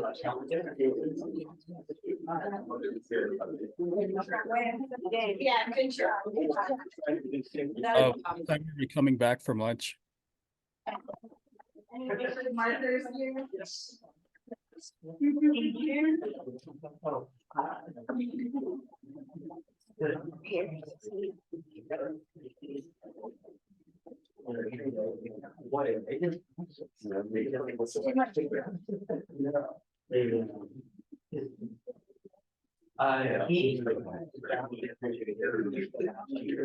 The governors, I had get her to just, it was an interesting read as always, so. We're excited. Lunch, and we finish up eating, yes, sir. But I understand that he still want. Push you right. Yes. You're well. I don't think she lit the. Yeah, she said she'll be right back. Oh, she's probably mad. No, let's throw a spot right in here. Do it. Just stare at it. I love it.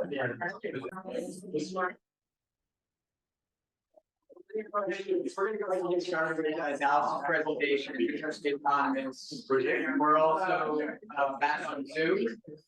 So your conversations are being recorded on there. Dallas, and number of conferences you go to right into Dallas, it's always cool when you come to ours, we have an opportunity to tailor specifically Cascade Locks. And not just the region, we're gonna get some better county stuff, but most of the ones I see is I'm just the entire region, so it's really cool when you come to ours and able to pinpoint stuff that's actually happening here. Specifically in Cascade Locks, I think your second, your third, fourth, I don't know, you maybe a state one of this, so glad you're able to feed you this time. Well, pretty much. So you need more, there's a lot more food left. All right, well, I don't mostly talk about Cascade Locks data. And sometimes I have to go a little bit away from the employment department data to be able to do that. But you know, typically it's census data or something like that. So, all right, let's kick this off. Space bar, or you say the.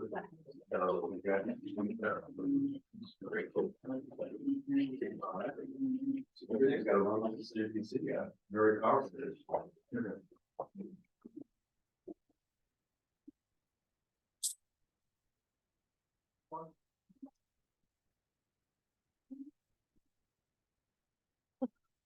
Oh, and then it's already, so we don't want to advance. Oh, I can just use those, that's fine, that's fine. Oh, yeah. I love this. Okay. We're gonna talk a little bit about industries, employment and payroll, Cascade Locks. We'll also take a look at the labor force and employment data and a product from the census called On the Map, which looks at where people work and where they live. Which can get a little wonky, but I'll kind of talk about that when we get there.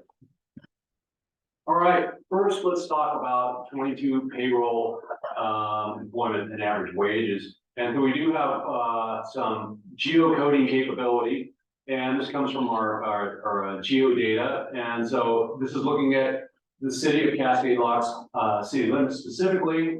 So 40 employer units, 35 of those in private industry and 5 in government. A total of 321 jobs, 265 of those in government. A payroll of 13.2 million, 9.5 of that in private industry. Average wage around 41,000, including government, 35,728 just for private sector. For some comparative purposes, Hoover County's average wage in 2022 was 48,404. So about $7,400 or 80% higher than Cascade Locks average. Interestingly though, the average number of jobs per employer unit, private employer unit is 9. And the average number of jobs for Hoover County is 9. So similar in that respect. I have a question, would, Yeah, that wage, is that pre or post tax? it would be gross, so yeah. This is the number of business units and how it's changed over time.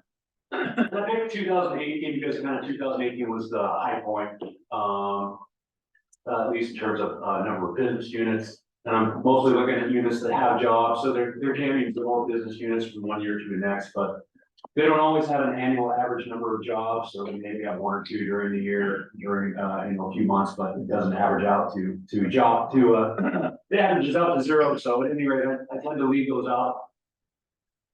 So at any rate, we have about the same number of, private employer units in 2002 that we had in 2018. As you can see, in 2001, we were down a little bit, 31 units. We've added back 4 over that period of time. 35 units is about 2.4% of Hood River County's total private industry employment units.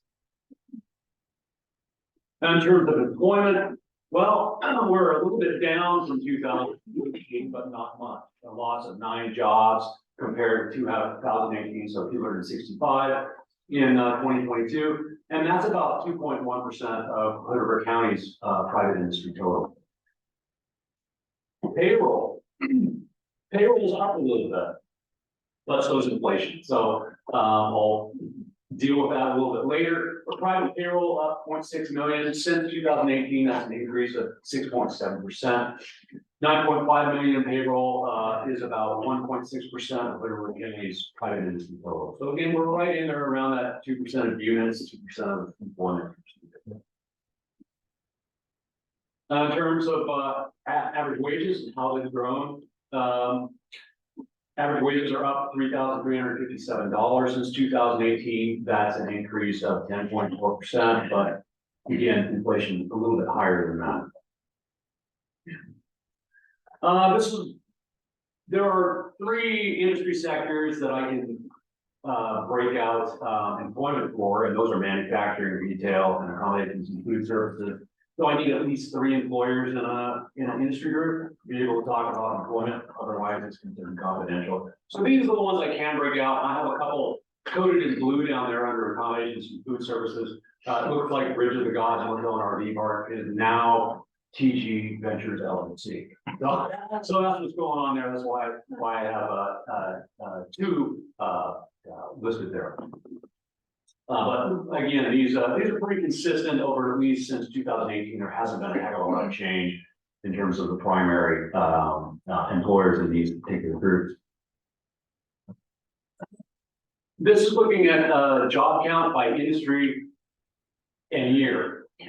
So manufacturing is a shining star, I guess you could say, up 17 jobs, 25% since 2018.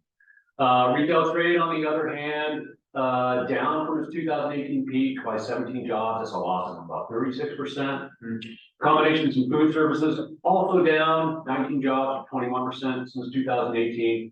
But all other industries, all other private industry employment up 10 jobs to 79. That was an increase of 14% since 2018. May I ask another question? Yeah, sure. With all these, are these full-time jobs? No, I don't differentiate between full or part-time. So yeah, literally just jobs. So some of those could be Absolutely. I work part-time in this one, part-time in this other one. Yeah. Okay. Yeah.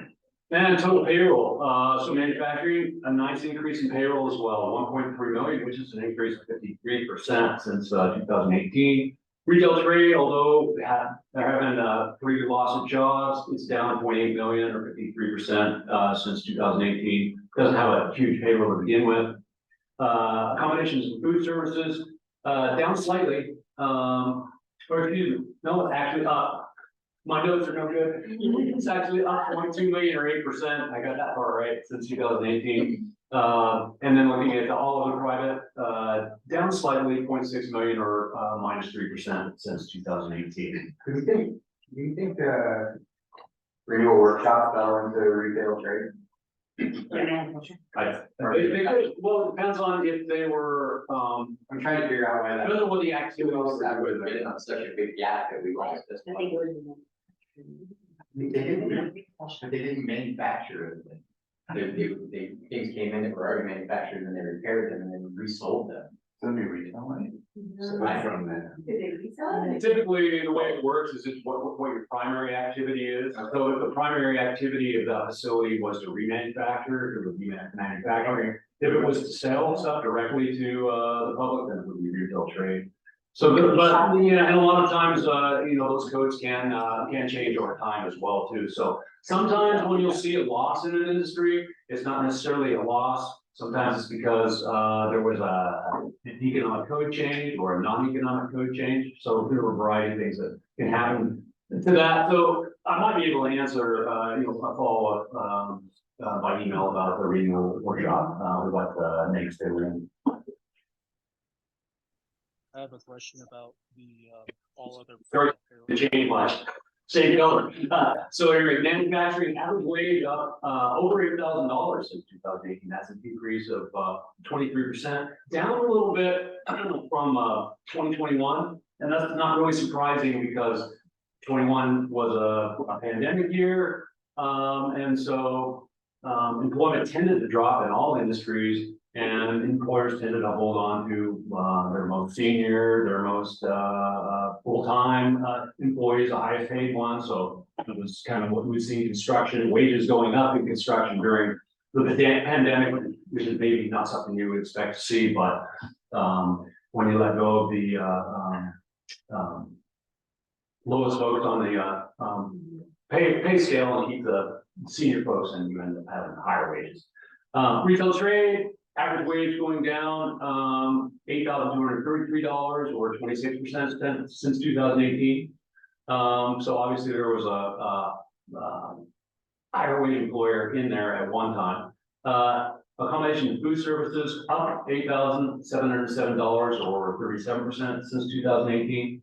And all other private down slightly, well, not slightly, down $6,400 or 16% since 2018. So some good stuff and some not so good stuff in terms of average pay by industry. This is looking at business units, and it's a little bit wonky of a graph. And when I keep adding more years, it seems to me it's getting a little bit more wonky. But it looks like to me, in terms of the blue code there shows the number of business units in each one of these industries in 2016. So for instance, you can see that accommodations and food services had 5 business units in 2016. It added another business unit in 2021, and it added another business unit in 2022. So that gives it a total of 7. And then we look at an industry like construction. So it had one job in one business unit in 2016. It added 2 more in 2018, but it cut a unit in 2021 and cut a unit in 2022. So we do see some losses in 2021 in terms of business units. Professional, scientific, and technical services lost 2 business units. So it kind of ended up with just 1. If we do the math there, 3 minus 2, 1. So it's kind of where it started. This kind of gives an idea of, are there more employers showing up in these industries, or are we losing employers? And for the most part, we've gained more than we've lost. This is what's called an inflow-outflow report. So I'm going to start talking about this on the map data that comes from the census. And essentially what they do is they look at where you live, and then they look at where you get a paycheck from. And that can be a little odd because in my case, I would be working in Marion County, even though I live in Hood River County, because the check comes from Marion County. So for a government, state government in particular, that's kind of a difficult read for this kind of analysis. But for private employers, especially small private employers, if they're based in Hood River County, that's where their check is going to be cut from. So it's still useful analysis. But when you do have large employers like a Safeway or something like that, oftentimes those jobs are not necessarily associated with the county that they're located in because of where the paycheck comes from. So this is perfect data. It works pretty well for large counties, and when you get down to smaller and smaller geographies, then I think it's less reliable, but it's still very interesting to look at. So looking at this first one, we see that there are 174 workers, and we're looking at just primary jobs, not secondary jobs. So what's the job you made the most money at? we look at all jobs, but it's kind of a little bit more useful to start with looking at primary. So 174 employed in the selection area, 479 living in the selection area. And so we have a negative job flow in that respect of most folks living here, getting a paycheck from somewhere else. So again, if you look at in area labor force efficiency, living in the selection area 479, employed and living in the selection area just 19, living in the selection area but employed outside most folks. Now, is this just private or is it government job? State and local would be included in there, but federal wouldn't. Okay. In area employment efficiency, employed in the selection area 174, living in it 19, and folks who are employed but don't live here, the majority 155 or 89.1%. What a shift from the company down we were talking about. Yeah, and this is based on Cassidy locks as well. So you could work in Hood River and you would be considered working somewhere else. So that's why, you know, there's such a big gap there. So the people that live here but work elsewhere is 96%. Pretty much. People that are employed here but don't live here is 89%. Gordon used to talk about that. Gordon used to talk about that a lot, that every day Cascade Lost residents got up and left town to go to work. And the jobs that were here, people got up from Portland and Carson and Stevenson and came to work here. Very, 19 of us actually live here and work here. I think it's a little bit more than that. It's a little bit more extreme here than it is for the Hood River County as a whole, but it's kind of the same picture for Hood River County, although. So what about people who live stream remotely? They're basically living here and working here, but are getting credit for working in Portland. Yeah, because they're paying. Yeah. So probably more and more people doing that. Yeah, so it's hard to reconcile that stuff. But aren't leaving their bedroom. Yeah, exactly. I'm one of them. I go to the office.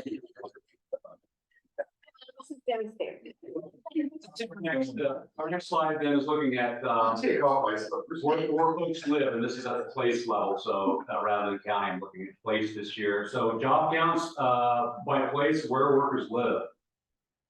So still Cassidy Locks is, you know, the top place where workers live, 23 or 9.8%, and you can see the Portland next on the list, and then Hood River, City of Hood River, down to Parkdale, the Dalles. So these are all pretty familiar places for us.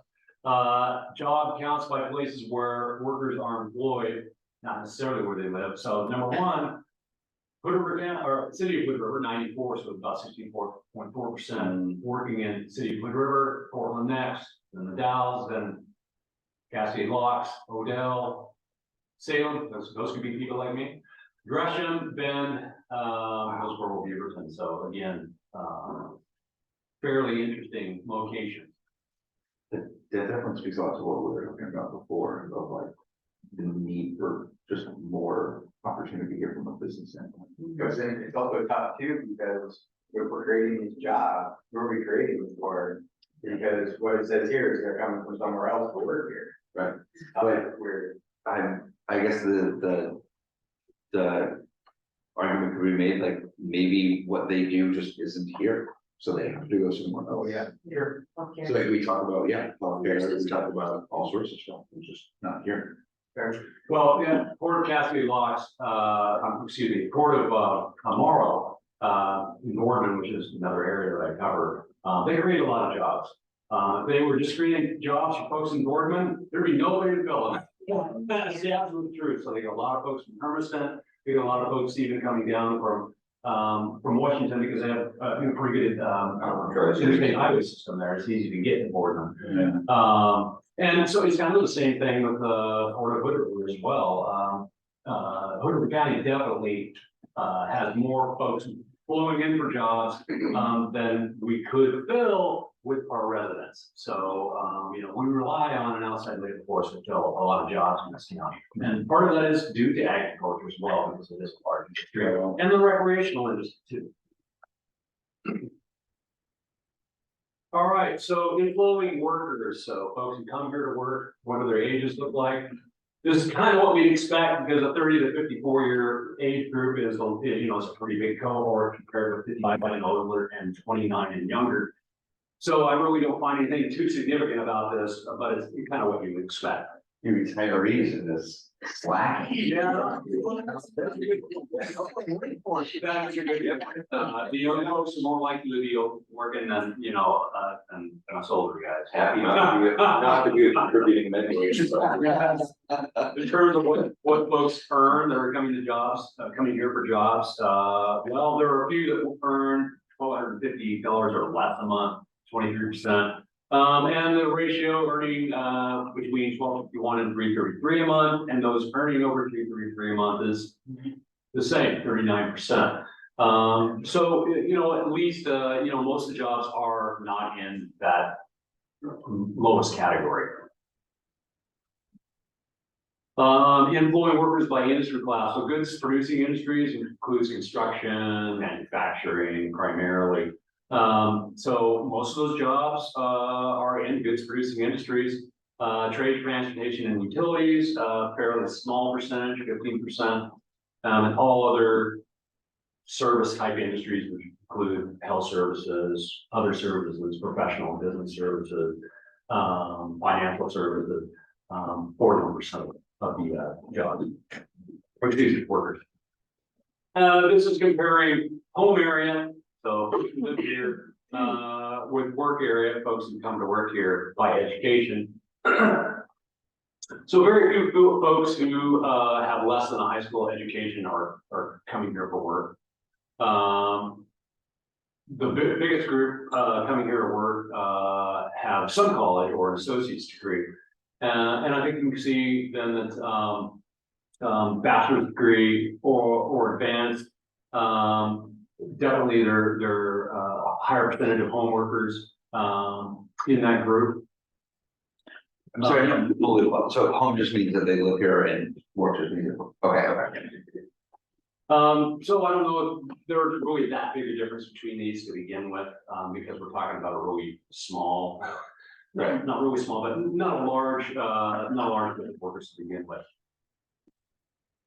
And then this is looking at age, just comparing the two groups, and again, a little bit of difference here, but not a lot. And actually, if you do look at the 29 and younger work group, a higher percentage of those coming here to work are age 29 or younger compared with the home group. Home area and work area earnings. So again, comparing earnings in the three groups that I have here. And so if you are working here and you live here, you are most likely to be in that highest income category. That tends to make sense. Okay, we're going to move on to unemployment rates. And this is comparing, this is looking at the raw unemployment rate, and the moving average rate. This kind of takes some of the seasonality out of the trend. So in 2023, our annual rate was 10.4%, and yay, that was the lowest rate I think we've had on record. 2019, it was 11.5%, so we're even lower at this point than we were in 2019. December's rate, which is the most recent rate, was 10.3%. So kind of a low point for unemployment in Cascade Lock. And I guess that probably has a lot to do with, the labor force and participation in the labor force. And obviously, as we have this aging boomer cohort and more folks leaving the labor force, this is just kind of the trend that we're going to be looking at moving forward with, tighter labor markets and more retirees. How was that rate calculated? What's that? How was that rate calculated? Well, that's an interesting question. It's a model-based estimate. There's a lot of I guess does that include retired people? Does that include because it should be much higher than what you have from a national standpoint, from an unemployment rate. So I'm curious if it's a different calculation.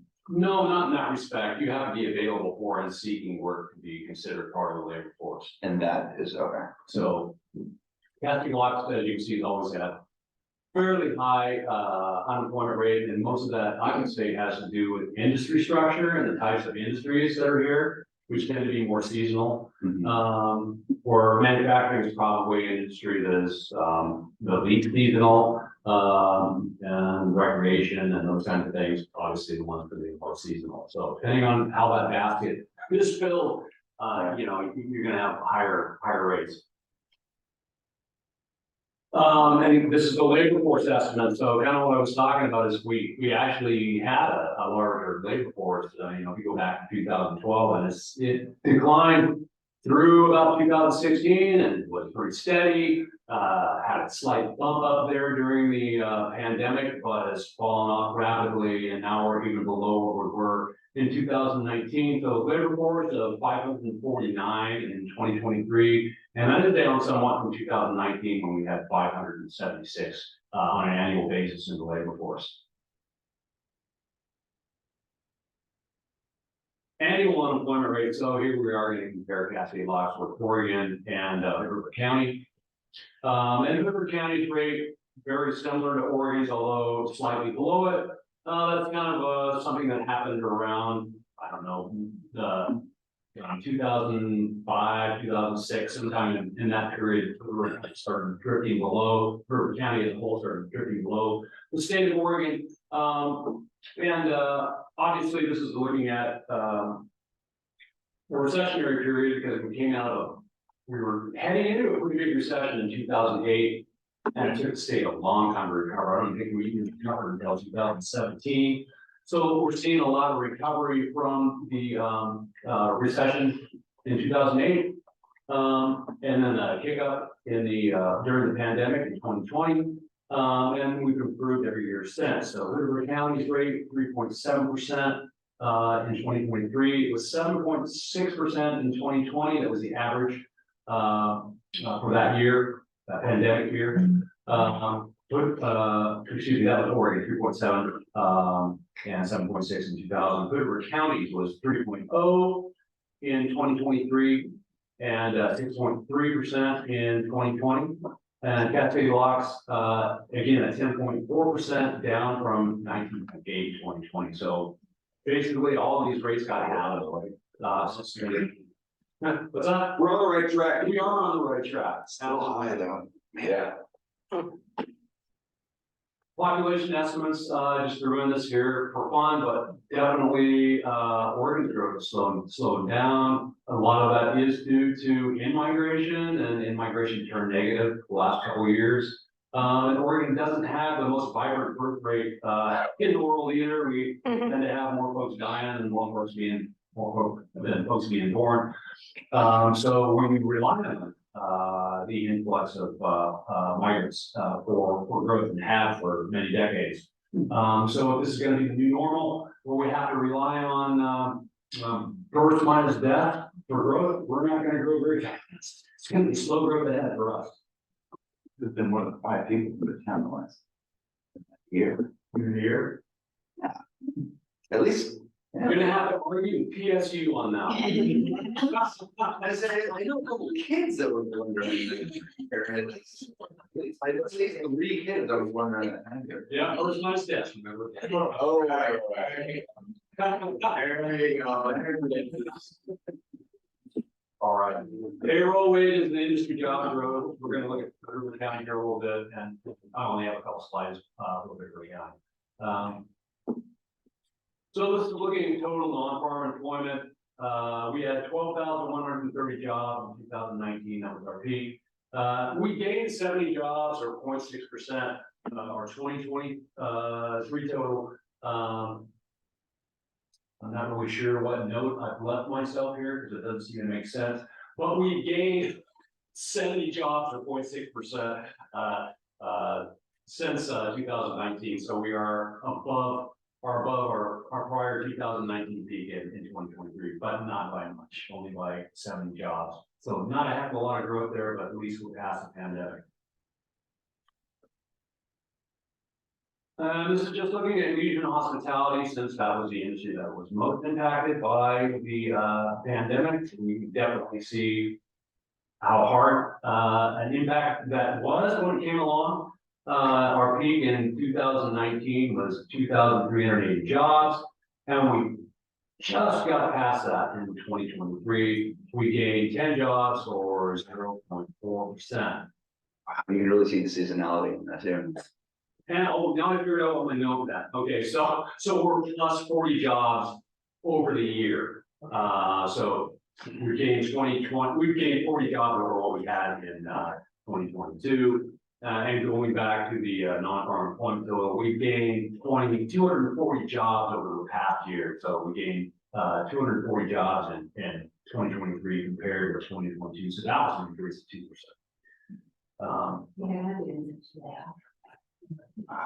All right, we do put out industry employment projections.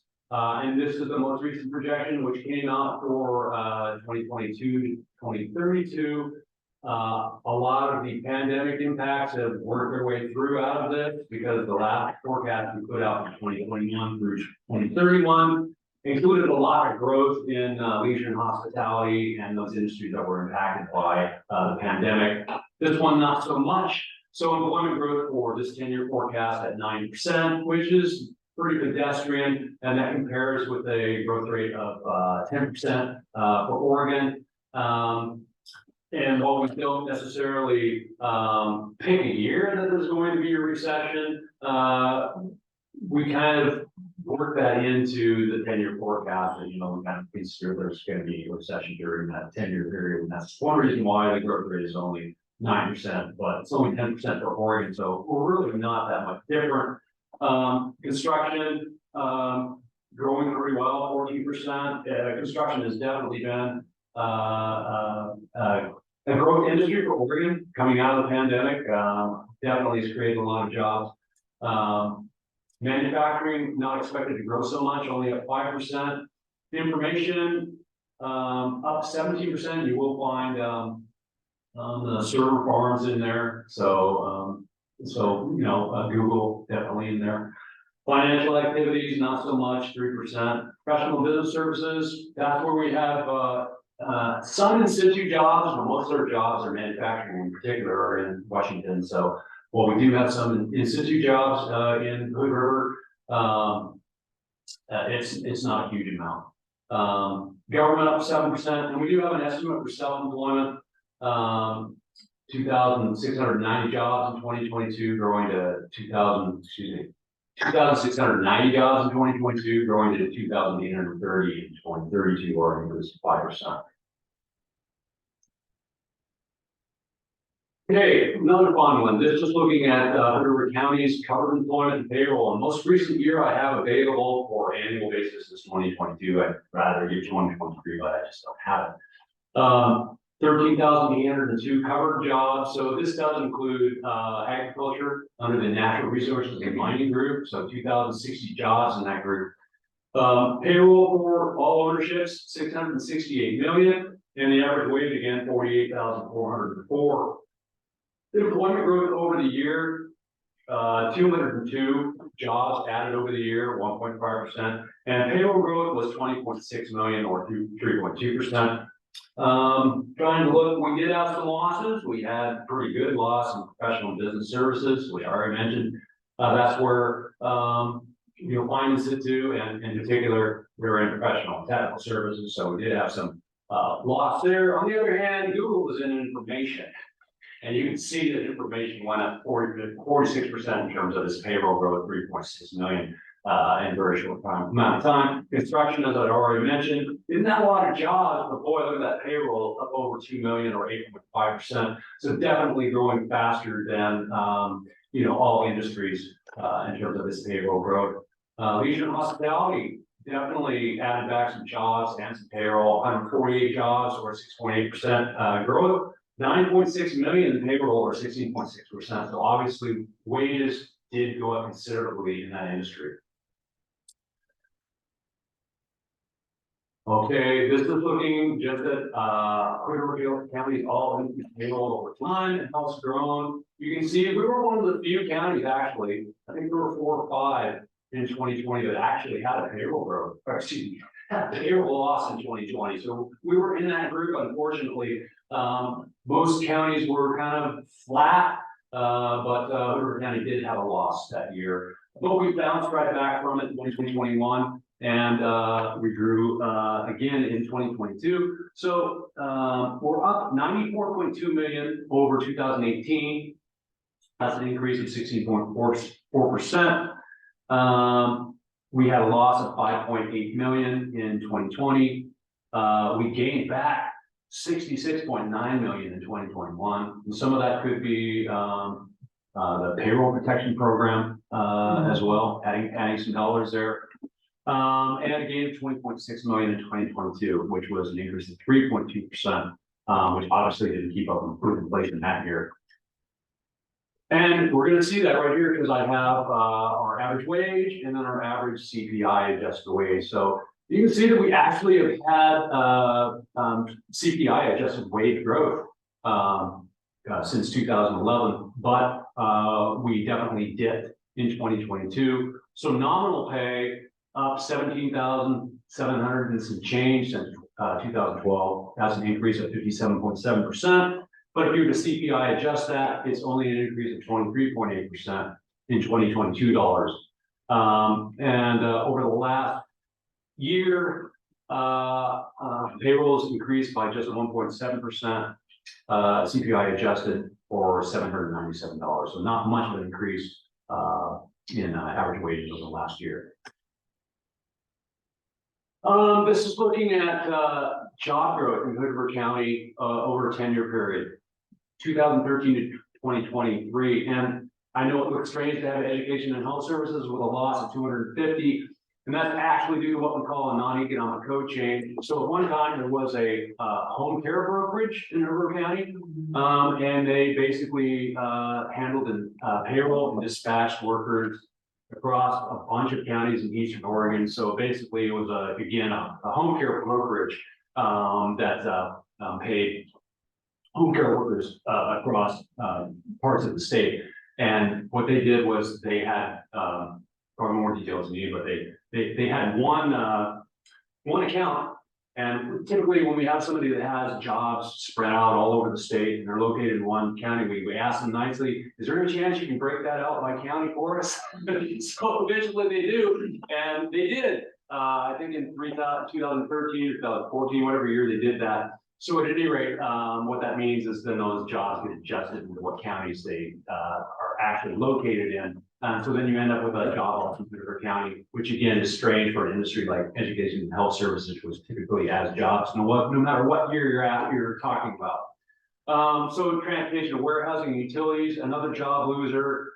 Wholesale trade, a loss of 30, but honestly that industry is so seasonal in Hoover County because of the packing houses.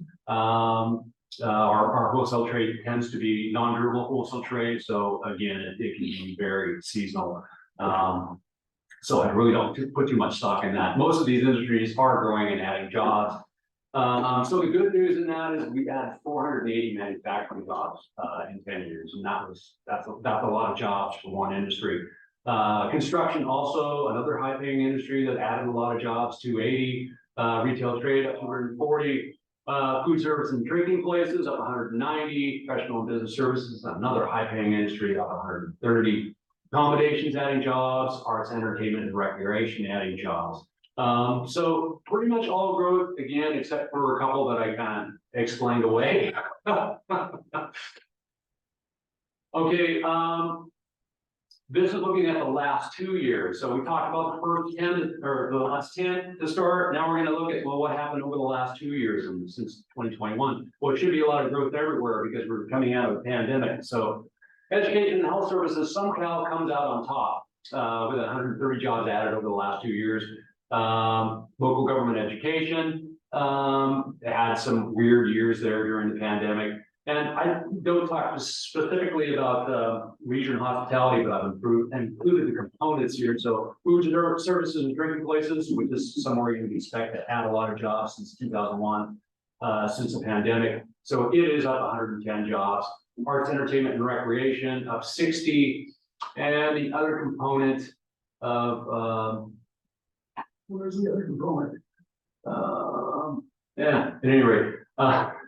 Wholesale trade, again, one of those that's can be fairly seasonal, down 50 jobs over the last 2 years. So for the most part, nothing but growth, and most of that growth, in industries that were impacted by the pandemic. So this is kind of another one of my wonky graphs here where I'm going to look at where was growth the first 8 years of the decade, where was growth the last 2 years of the 2013 to 2023 decade. So again, you can see that loss I talked about in education and health services, and then the growth over the last 2 years, and manufacturing, adding jobs in both periods over the first 8 and over the last 2. In fact, that's the situation for most of these industries. They grew in both time periods. The only ones really that lost jobs, transportation, warehousing, utilities, lost jobs in both the short and long term. Wholesale trade actually added jobs over the longer term, but over the last 2 years did cut some jobs. Again, this is kind of a weird graph, but it is what it is. I don't have a heck of a lot more. In fact, no, I think I'm on my last slide. So I guess I'll answer questions if there are any. After the inflow outflow, Yeah, sure. I don't remember seeing Stevenson on the list. Was it just Oregon? No, they would be there if they had enough. I saw Stevenson. Did you see Stevenson? Yeah, that's right. So they'll be on there if they have enough jobs. So obviously we get down to 5. Second to the last. Oh, okay. So at some point when they get down to like 4, they quit breaking out the place, and they just say all other at some point. Yeah. Thanks. Far drive.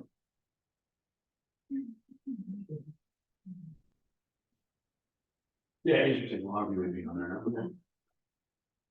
So yeah, this stuff can be wonky and a little bit hard to explain sometimes. Comparing Cascade Locks to Hood River proper in this inflow outflow, it felt like Hood River was net importer of workers primarily because of the cost of housing. Yeah. It feels like in Cascade Locks, it's more the job availability.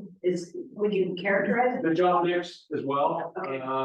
The job mix is available. Yeah, I think so. So I think that there were different mixed jobs that definitely, I think it would be more folks that live and work here as opposed to folks that live here and work somewhere else. Yeah.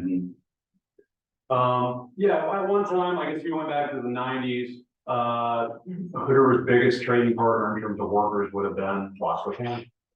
And then around 2000, it changed to Multnomah County, and it just keeps moving that direction. Wasco County goes farther and farther down the list, and those metro counties come up on the list. So yeah, definitely there has been a change in terms of the type of job also there in Hood River County. Hood River County has historically been a low-wage county, but definitely for the last decade, we've entered into one of the top 10 paying counties in the state. So that's been quite a transformation as well. And I would credit definitely the unmanned aerial industry for some of that. Definitely, and a huge payroll, not a heck of a lot of jobs, but that payroll does make a difference when they pay twice as much as any other industry. On the projections for the next 10 years on the job types in construction, is that only looking at permanent construction jobs or, for bridge replacement, let's say, I mean, that's going to be 150 people, but not permanent jobs are going to be kind of, a few years. How does the projections are they tied to specific projects? Yeah, they can be, but typically we include big projects like that, in a forecast when they're a done deal. Yeah. So it's not a I done think deal. the next forecast that we do, stuff's getting slow. We've already got some money already. Yeah. So definitely, as long as if it was going to be completed during a 10-year period, then I guess it wouldn't show up. But somehow, if it was still underway during that 10-year period, then it will definitely show up. So yeah, we do get asked that a lot. Why isn't this included in there? because it isn't, It's just not yeah, it's ready not yet. far enough along yet, yeah. Science of the letter. Yeah. Mhm. Well, you know, I just know when we're applying for funding for projects, we do have to kind of split out the short-term construction and then the permanent jobs created. And so I was wondering if that feeds into the formula for that one, if short-term versus permanent. Typically with construction, they count the job for wherever the project is, or that's the way it's supposed to work. So even if it's a Portland company that's doing the job are both down and down to where the work is.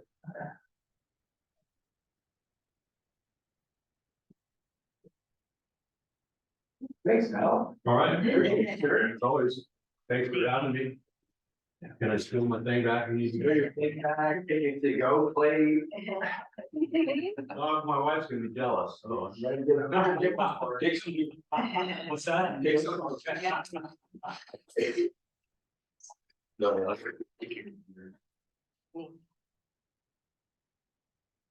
thanks. Good luck with the rest of your planning. Thank you. Appreciate it very much.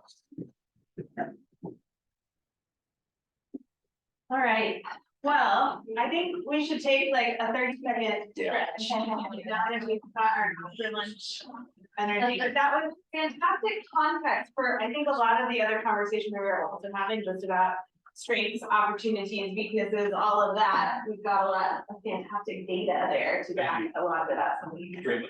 Thank you. Okay, so we're going to head into some afternoon discussion around some of the key priorities that you all. Can we take a form there? Yes. I did not, I like that. Yeah, let's extend our 7 minutes strong. Yeah. Summers.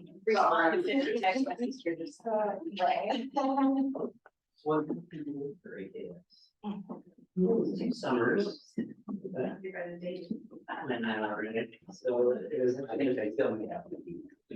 It's just okay, it was, I was. Oh, yeah. Yes, it was something. That word. Out of rock and they were there. Yeah. Put on. Right over just before I should. And I formed someone on the brought me in for the and coming up. Yeah, I'm going to see you at the job station. But I before the because they had a really good band for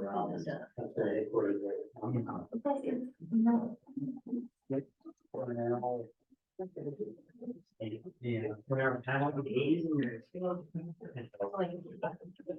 Actually, you just now.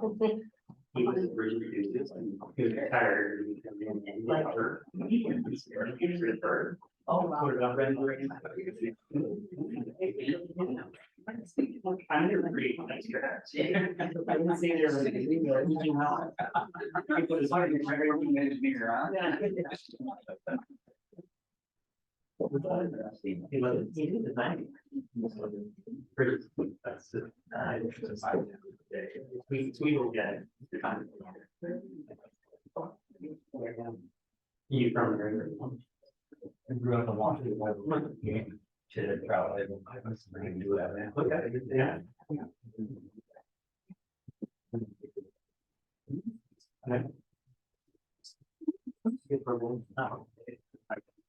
Yeah, I wonder if David is some.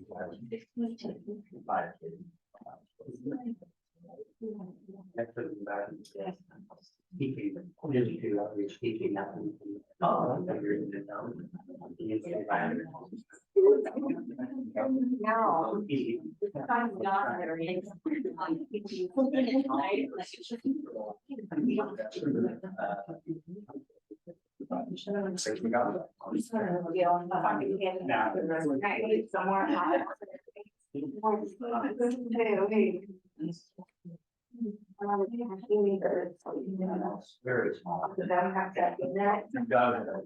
It sure is very nice.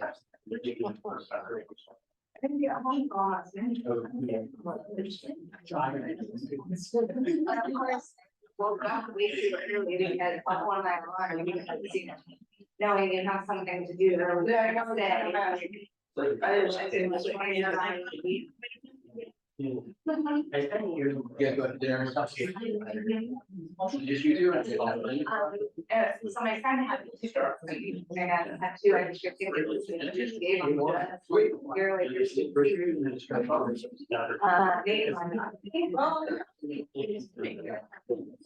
that show, I learned,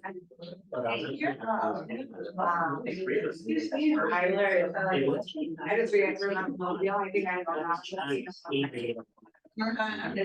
Yeah, it was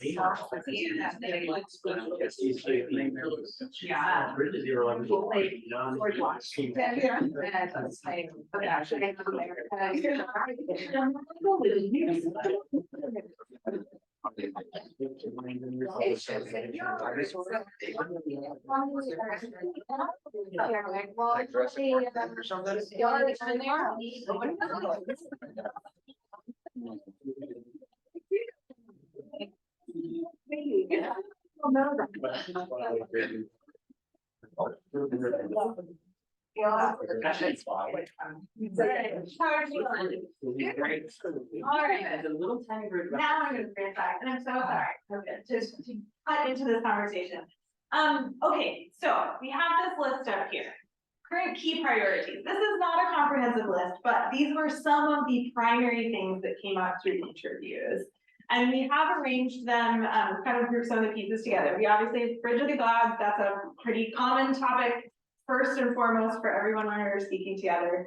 Land use and development, and there's kind of two different areas there. One is the industrial park itself. What is the future of that space? What do we sort of envision for the community there?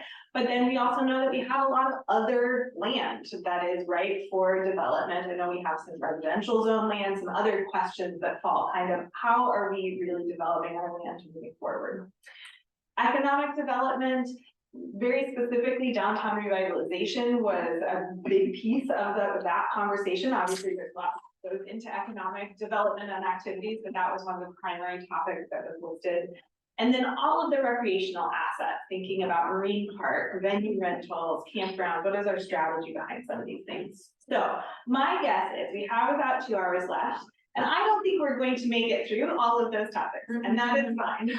One of the things that we want to do is get through the topics that we can get through, because we're not really here to make specific decisions on any of this today. We are here to make sure that you all can hear from each other as a leadership team around what are our primary concerns? What are our primary questions that we might have in relation to these? Where are we really well aligned in terms of saying, yeah, we have a really clear vision for the future of X, Y, and Z, or no, we are, there we go. We need a lot more discussion in order to get aligned around some of these. And there's going to be a pretty wide range, I think, here. So what we're going to do is take these one by one and spend the time that we need to spend. I might try and move us forward off of some of these pieces if we need to. But again, this is really kind of hearing from each other, collecting information, knowing that in our next work session together, that's when we're really going to start digging into some specific goals, activities, some of the more detailed pieces. So today is just kind of that overview. So to that end, we also have some presentations related to a couple of these topics. And so we're going to start with Bridge of the Gods. And Jeremiah, I'm assuming you may be giving that presentation. So let's start there. Let's hear a little bit more about some of the context around Bridge of the Gods. And then I have some specific discussion questions for the group as well. So with that, I think we can turn it over. I realize Marianne has left right at our moment here. Figure it out. Why don't we probably just get started with that presentation a little bit? I was gonna say, do you know if your presentation is on? There she is. Here she is. Hey, Carrie Ann, do you have some technical questions? How Rice and beans. All right, I think I have two challenges that I'm gonna try to accomplish here. One is to keep everyone's attention, keep you focused, not bore you to death on the bridge. Right after dinner. Right. So I'm gonna move around a little bit. I'm not gonna sit down too much. The other thing I really want to accomplish is to just have like an open forum. Any question is a good question. So don't think you can't ask any question. If there's something you want to know, may seem complicated or maybe just simple, it doesn't matter. Ask me anything you want. Yeah, let's reiterate that. This is one of the, probably the most complex things that the board has to face. Brad's pretty well versed on it after X number of years, and he stops by the office at least a couple hours a week when we talk about the bridge. Pamela has actually sat through a pretty comprehensive, lunch with me where we talked about the bridge, but we don't get time as a group to sit and talk about the bridge very often. So this really is an opportunity for you guys to say, stop, let's talk about this piece of it. It should be a really open dialogue. Whether or not he gets through his presentation is less important than if you guys go through here having questions answered and feeling like it was a productive conversation. A lot of this stuff you will have seen before, but it now starts to flow into what our strategic business plan is, and there really isn't one for the bridge. There just isn't. So one thing I would say is Jeremiah's done a fantastic job of getting his arms around the bridge, right? Ever since he came on board here at the port. So Jeremiah understands the nuances and all the things that are happening on the bridge and what it really means to be an asset for the port. So, you know, that's been actually really refreshing for me. I almost 15 years to the day since I first started working on Bridge of Gods. So I've been doing bridge work based out of the Northwest, but throughout the US since like 1998. So, but the Bridge of the Gods since 2009. So I spent a lot of time with the bridge. I spent a lot of time looking at a lot of reports and details and studying the bridge and come up with plans. So I'm just going to quickly go through a few things. And again, please stop me. We got a PDF here, keep it simple. This is kind of a high level. This is the 4 things we might go through here. Just general updates on the bridge. Talk about long-range planning. What if you got some funding from the state? What do we do there? And then I'm just going to briefly touch on that Thunder Island pedestrian bridge, because that's going to be a hot topic. And any of this will probably come back to later. Yeah. So it's a bit more of a primer, like Jeremy said. Maybe these are 3 outcomes of the discussion right now is next steps really is to review the bridge plan. We'll call it the bridge plan. We can make that even longer if you want. Maybe even adopt a new updated bridge plan, because about every 2 years, a new bridge plan gets run through the commission and it gets approved or sort of adopted as a plan. And then really talk about next steps. So lots of cool new photos have been coming in, so I'm gonna share those as they're available. One quick thing, inspections. So the bridge gets inspected every 2 years. It's a code requirement. Every major bridge like this in the United States is supposed to be inspected every 2 years. The feds say that for all the agencies that own these kinds of bridges. And so it happens, and it just happens in September. You know, here's a few notes if you're interested in reading it, but basically what I tell you is nothing really new or crazy has been showing up. But every time there's a new inspection, there's like a little more detail here, a little more detail there about broken joints, you know, paint conditions, things that just need to be taken care of. And so we have a really good assessment of the bridge. We know it's conditioned really well. It follows standard procedures in terms of evaluating it. Some of the inspections are just visual, like, yeah, that looks like it needs to be painted. Some of it's arms, what they call an arms reach professional who is looking for real problems, you know, real structural problems. So it's really well taken care of by the board as well as inspected by the state through an IGA with the board. Again, stop me if you have any questions. I'm gonna get through a lot of this fast. These are the observations that generally kind of pop up in the report. If the deck is old, I mean, that's actually really common, you know, for any bridge at this age. Although the Bridge of the Gods is in fairly good shape for its age, it's not young, right? It's 90, 98 years old, essentially. So the grading, the steel grading, the concrete deck, it gets driven on all the time. It sees a lot of trucks and weight. That's, you know, it's something that's maintained by the board, but it's also seeing where year over year. Joints is common too. Big trucks go by and they hit the joints and you kind of start to hear them as they get damaged. That's really common. Paint, rust. I mean, it's steel, has old paint. You can probably see it when you drive by. When you all do the inspections of the bridge, is it comprehensive? Is it everything, even like the cement or concrete, the pillars, like everything there? Yes and no. Different cycles for different things. Okay. So the things that are more of concern typically for a bridge get looked at more frequently. As an example of this is underwater inspection is really only once every 10 years, unless they're seeing a problem. And the Bridge of the Gods never has really changed that much since it started inspections underwater. Right. So there's no real concerns there, but like parts of the bridge that are a little more critical, they get looked at too. Yeah, and it's not necessarily everything, right? It's all the things that based on a large national database, we tend to be more concerned with, right? So the concrete piers in the water, they don't really change much. The concrete, unless you see some real serious cracking problem, if it looks good, it's as a structural engineer, if concrete looks good, it's probably good concrete. Right. If it looks like it's falling apart, it has a problem. There's like a lifespan, right, for concrete, especially when it's within water. Yeah, a little better underwater. Okay. Unless the water has a lot of debris in it and can kind of scrape away and scale away that cement at the surface. But if it's underwater, there's less oxygen, and less oxygen tends to be less corrosive and damaging to concrete instantly. Right. Yeah. When you say debris, I mean, we have, obviously it's a river, so there's a whole bunch of just sand, sediment, all of that just going down the river. That's not enough to warrant a. It's not a concern, but on any river pier that sees flow flowing by, the river does actually scrape slowly away the surface of the cement. Right. But it happens pretty slow, and then the aggregate's really hard, so it kind of tends to resist that. So, And those pillars are immense. yeah. I remember when I was first talking about the steering wheel, I was like, thank goodness it didn't float down into the bridge of the gods. And Dave was like, oh, it would have folded like a cane. Like those pillars are not. Well, I mean, water always wins, right? Grand Canyon is a perfect example. Yeah, I mean, the Thousands of river, years. Yeah. the Columbia River, Yeah. right, the Columbia River, I understand from some geology colleagues that the Columbia River is older than the mountains, so the river's been winning for a long time. Yeah. Yeah. So I'll jump ahead, bearings are always a concern too, because they move and they get old.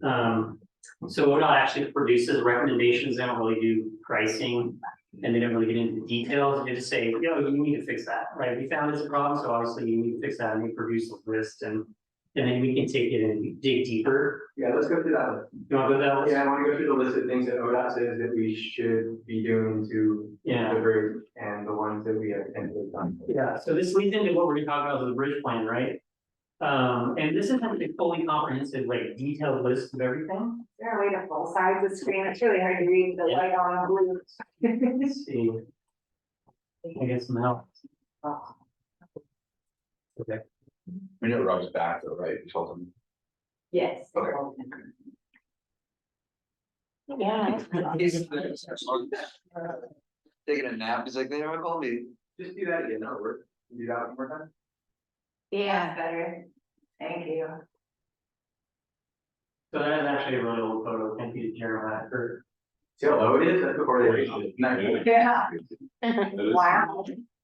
It's kind of an interim state there too. You can tell by the Washington side. What year did they raise it? Cause that's 1940.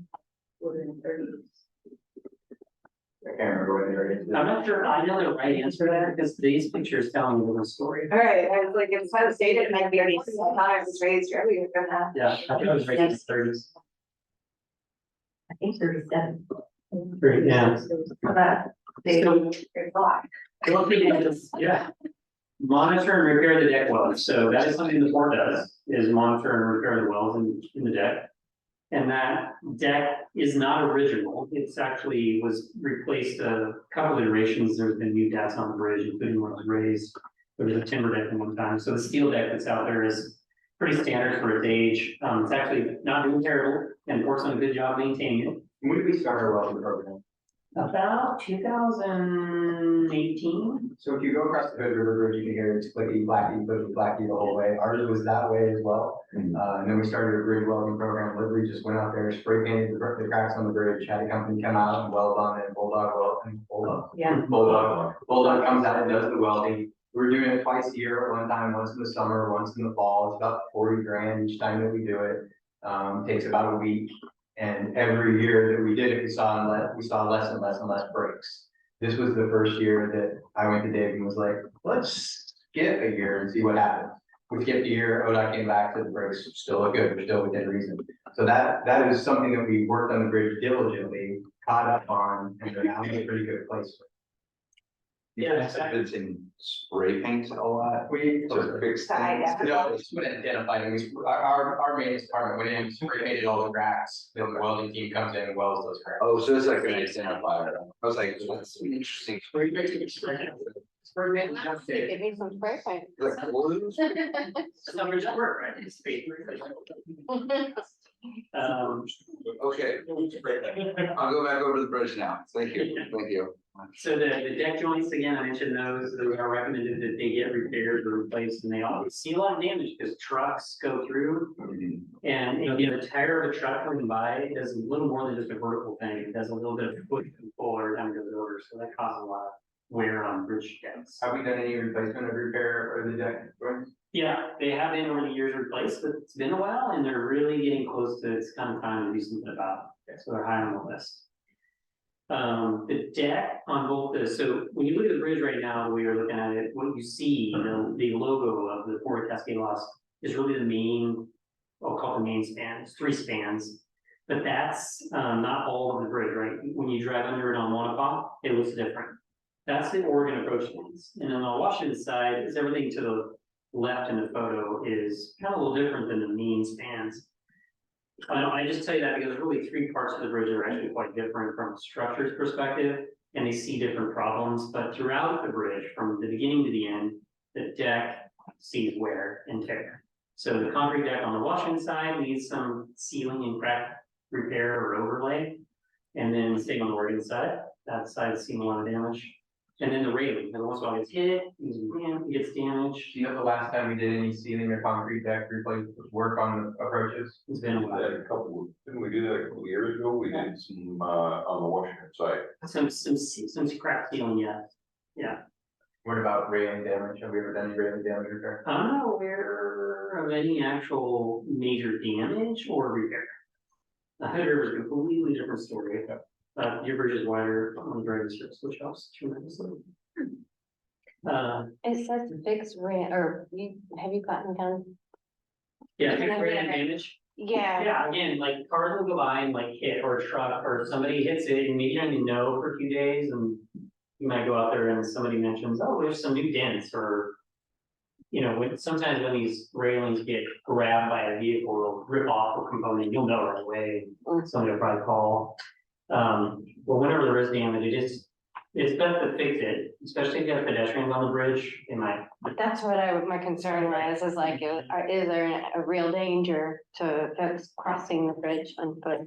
our railing has seen quite a few things and damages and spots along the way. It's actually something that I want to do. I want to start going across that once a month and marking ones that we think are due, so we keep track of that. Yeah. But our railing in general is not great for pedestrians. It's not satisfactory whatsoever. Thanks. It's, and this is a good segue, I'll just say, you know, imagine any remodel you do, once you touch it, there may be things that you have to do in addition to what you really wanting to do. And the railing is a really good example of that. If you go and do a big project on the railing, you have to bring it up to standards. And there are definitely some things about the railing on the bridge that don't meet today's standards. When it was put in, it met the standards, so it was appropriate for the time. It's really common on bridges. There's pieces and parts that just don't meet standard. But if you're gonna go in and do a project on it, you're gonna probably have to bring it up to standard, depending on who's paying the bill. Sometimes the feds have high standards, so if they're paying, they ask for a lot more. Any other questions? So I always remind everyone, I clean the bridge, that's actually really important. There's a few places where water collects, and that's a problem for rust and decay. That's one of the things that we were contemplating doing when we took a year out from bridge welding, was getting out there with the pressure washer or pressure washing the places we can reach. It's also something to remember that very little of the work, if any of it, can actually be done in house. I think our maintenance department changes some lights out there. We don't change the lights anymore. No. Okay, so there's very little that can be done on this bridge from a maintenance standpoint that we can handle in house. Yeah, 'cause there's one that's flickering. Yeah. But I haven't noticed it. Have we taken out phosphorus nestles up there? Probably not. It's on the Washington side when it comes over. You see it? Still there. So, Leave the Osprey alone. I'm not sure we can get that.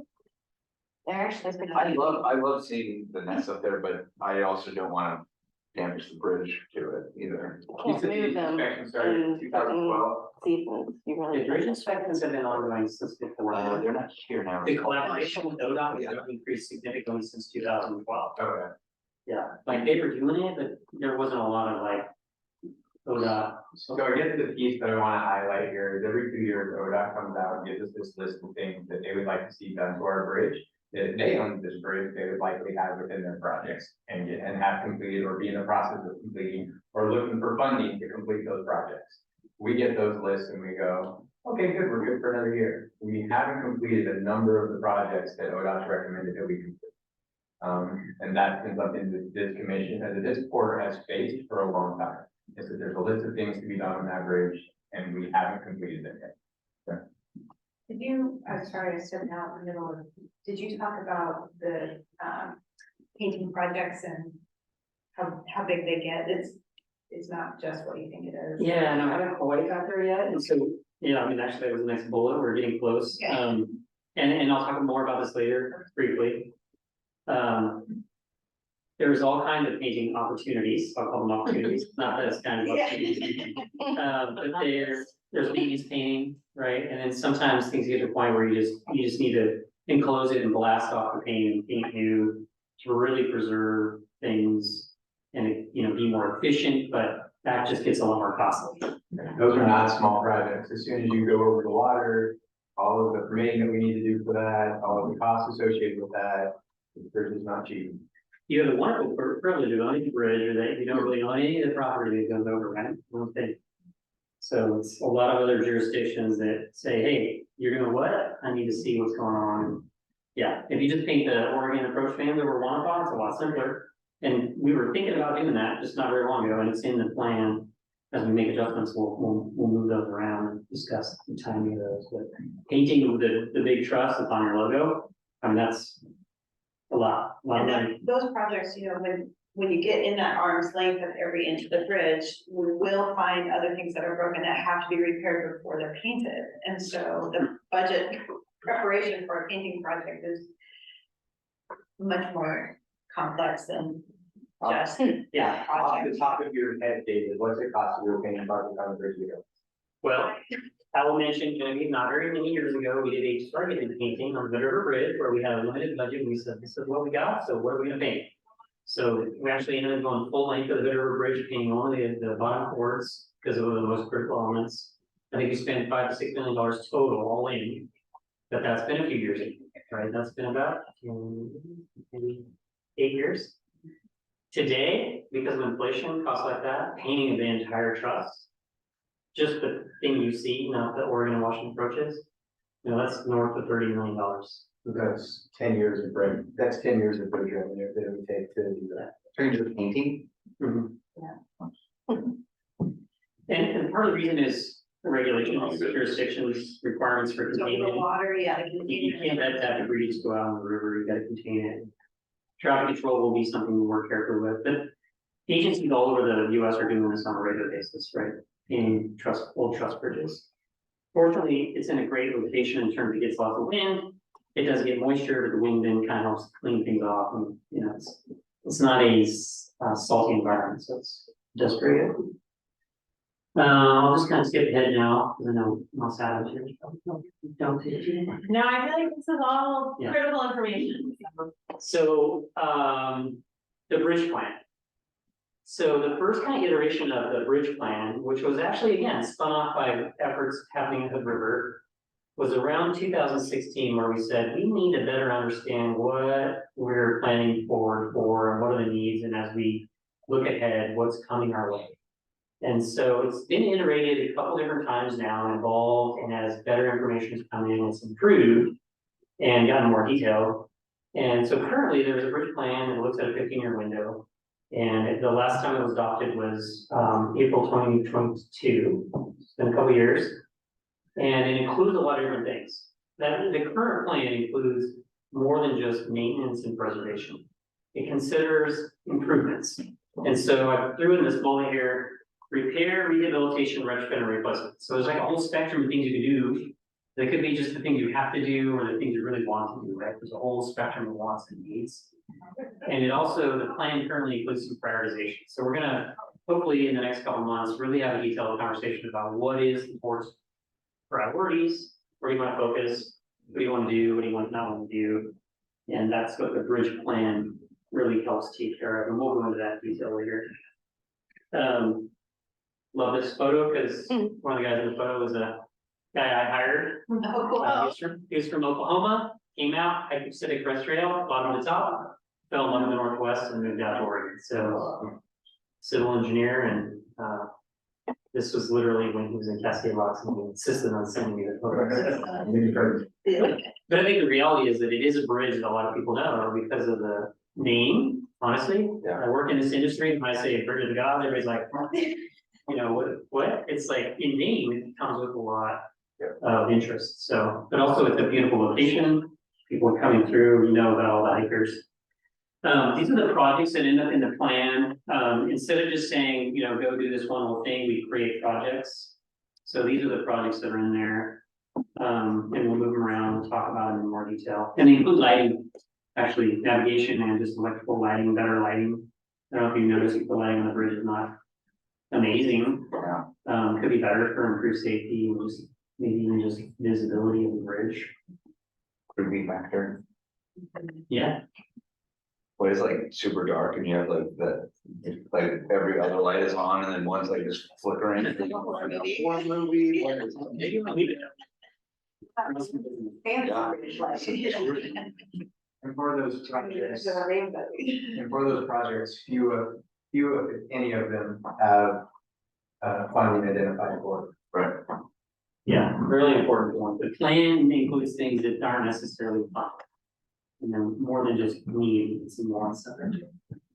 Depends on your perspective. So I wanted to put this slide up because these are some of the bigger projects that are on the plan. Seismic retrofit, planning, engineering, and construction are in the plan at different timelines. It's not all right away or right now. But it's been a discussion item for a while, and I'll explain why a little bit more later. And then there's little things too, just signage enhancements. So it's kind of all there, and you know, you kind of move the deck chairs around, figure out what can we do, what do we have to do, what can we do, what do we want to do.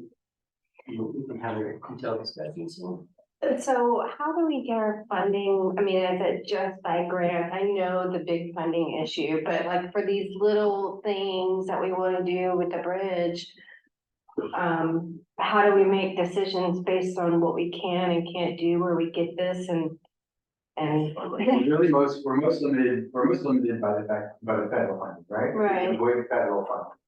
So then I will turn to the gal on my right, who knows where we can find money for different projects. What sort of funding pots are there out there that we could use on the bridge? Mostly just state money. Right? Yeah, it's mostly state money, but you know, first and foremost, it's our own full revenue. Mhm. So really for the commission is to look to changes in how we are currently and how we need to in the next 5 years invest our full revenue specifically for bridge projects. And then, yes, the only other option really is state funding. Okay, thank you for that. And I was familiar with changing.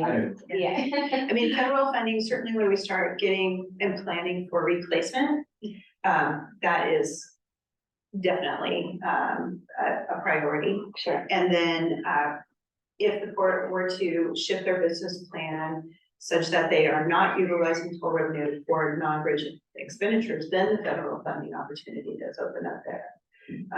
But bridge infrastructure nationally is a big challenge for everybody. So there's a lot of competition, of course, for those high dollar figures. And, you know, so it's a challenging picture. But, you know, first, what we can do first is take a look at how we currently invest our full revenue and do some planning that way.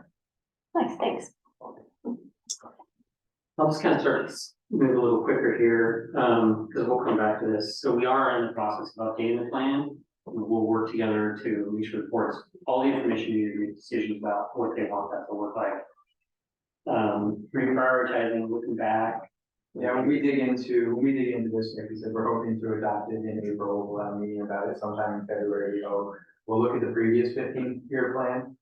It was a little more optimistic than it was accurate. The one I want to get in front of you guys, I want to be more accurate. We'll still talk about those optimistic projects that we'd like to get accomplished, but they can't just sit there with no idea how to fund them. So the next one we get will be more accurate and optimistic.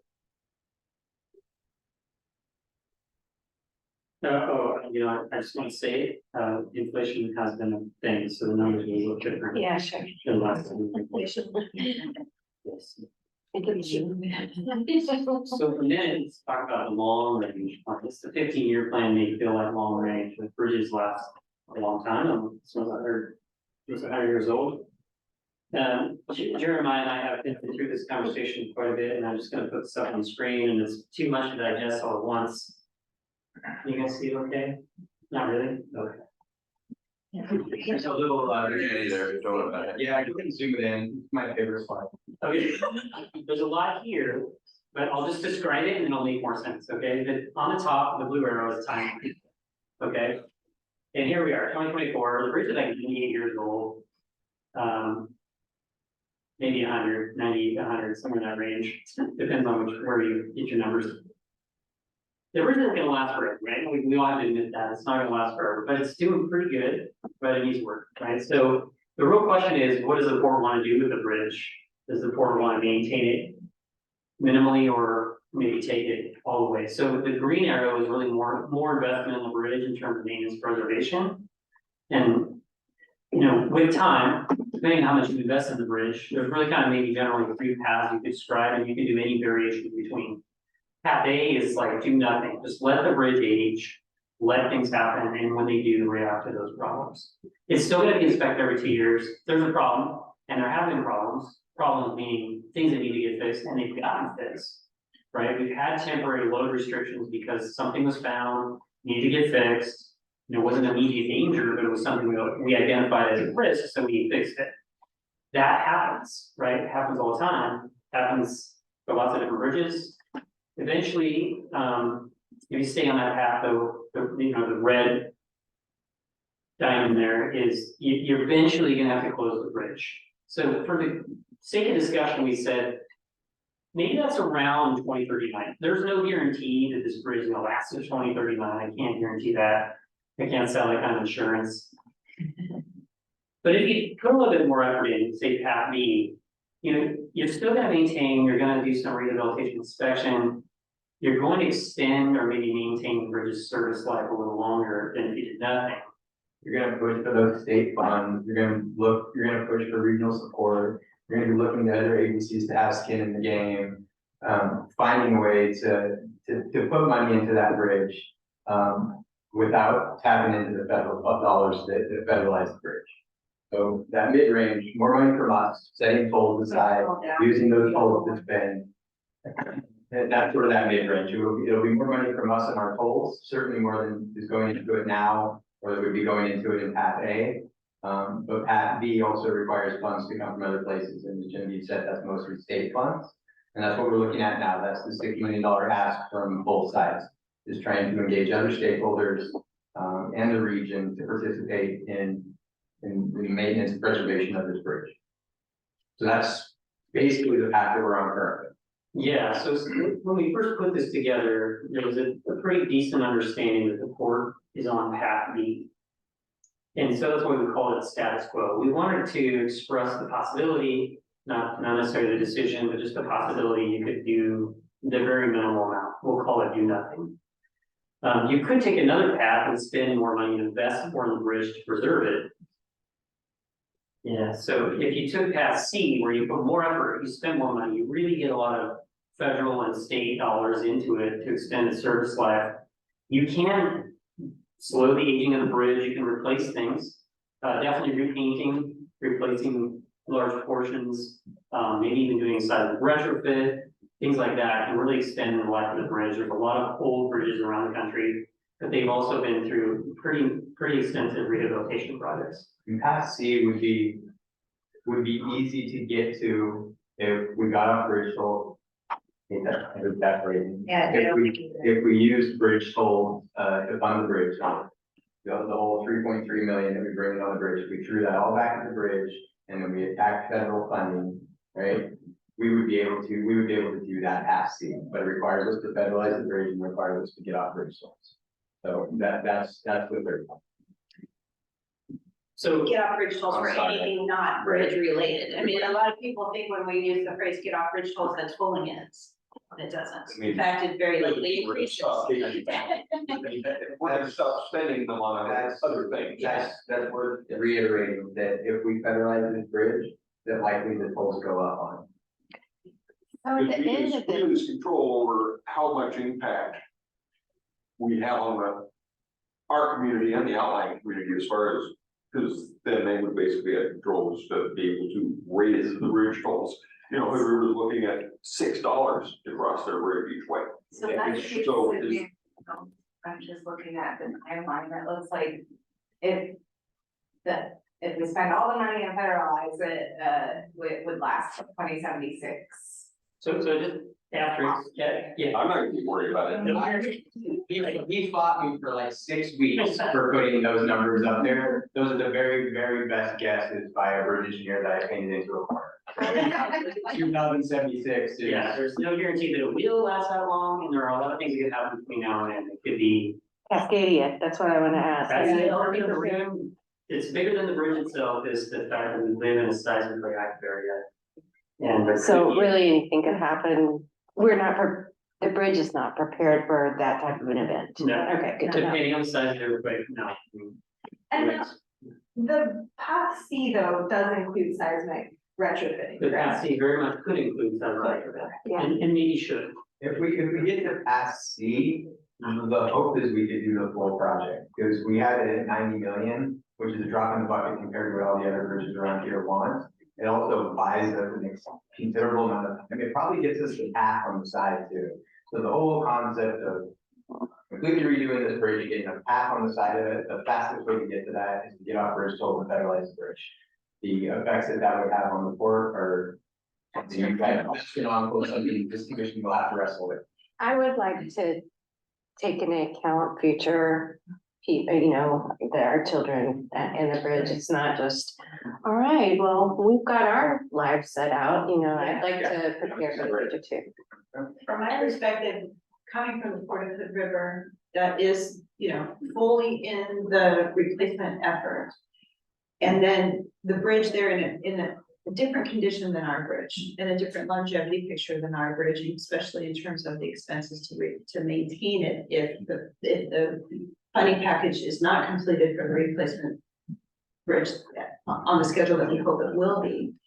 It's nice to be here and see that we have an opportunity to do now what Hood River White Salmon wished had been done 30 years ago for the Hood River Bridge. And so this is just such an important conversation to be talking about right now, because we do have a chance to invest the toll revenues now correctly for that 30-year picture. Yeah. So that we're prepared when we need to be with a nest egg, as they call it, for the new bridge or this $90 million seismic, phase 2 seismic, right? Is it 90 million for phase 2 or just phase 1?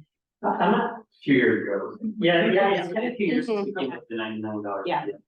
So. So But we're in a very different place than Hood River. And I think that's the important thing to take back your Completely constituents. different. Genevieve talked about how different this is, Dan Marr talked about how different it is, Dave's been talking about how different it is for a long time. We're just not in the same place as Hood River, but we get grouped with that bridge replacement, bridge repair, we're both toll bridges, we're both owned by ports, but they're in a totally different place than we are right now.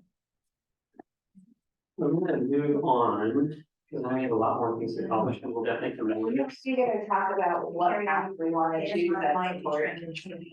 Well, that Okay. was actually one of the primary questions that I had for this group in terms of the kind of overlap between the bridge plan and the strategic business plan. Because ideally, the bridge plan is gonna have all the details in it, but the strategic business plan should ideally have, here's the path that we are currently pursuing. Now, there might be, depending on sort of where you all are in terms of your decision-making process.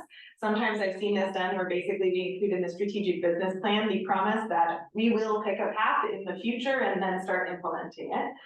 sometimes you're able to get to the place where we say, yeah, right now, this commission, we feel very confident that we want to choose path X, Y, Z.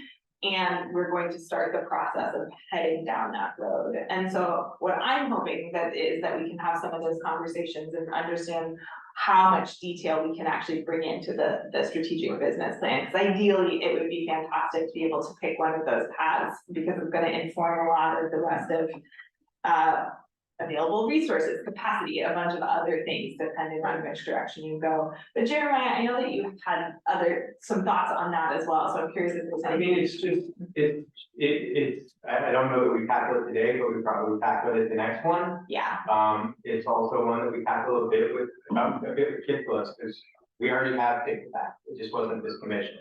The previous commission picked path B, which is try to, find additional funding through the state, which we're doing now with 6 million from Oregon. Doesn't look like we're gonna get 6 million from Washington. But we've also put ourselves on a path to go to path C by, what are we gonna call it? It's not enough bridge goals, what are we calling it? Reallocating. Dedicated. So, but they also put us on the path of dedicating, the previous commission put us on the path of dedicating or restricting, bridge goals to just being spent on there. So we're already on a path.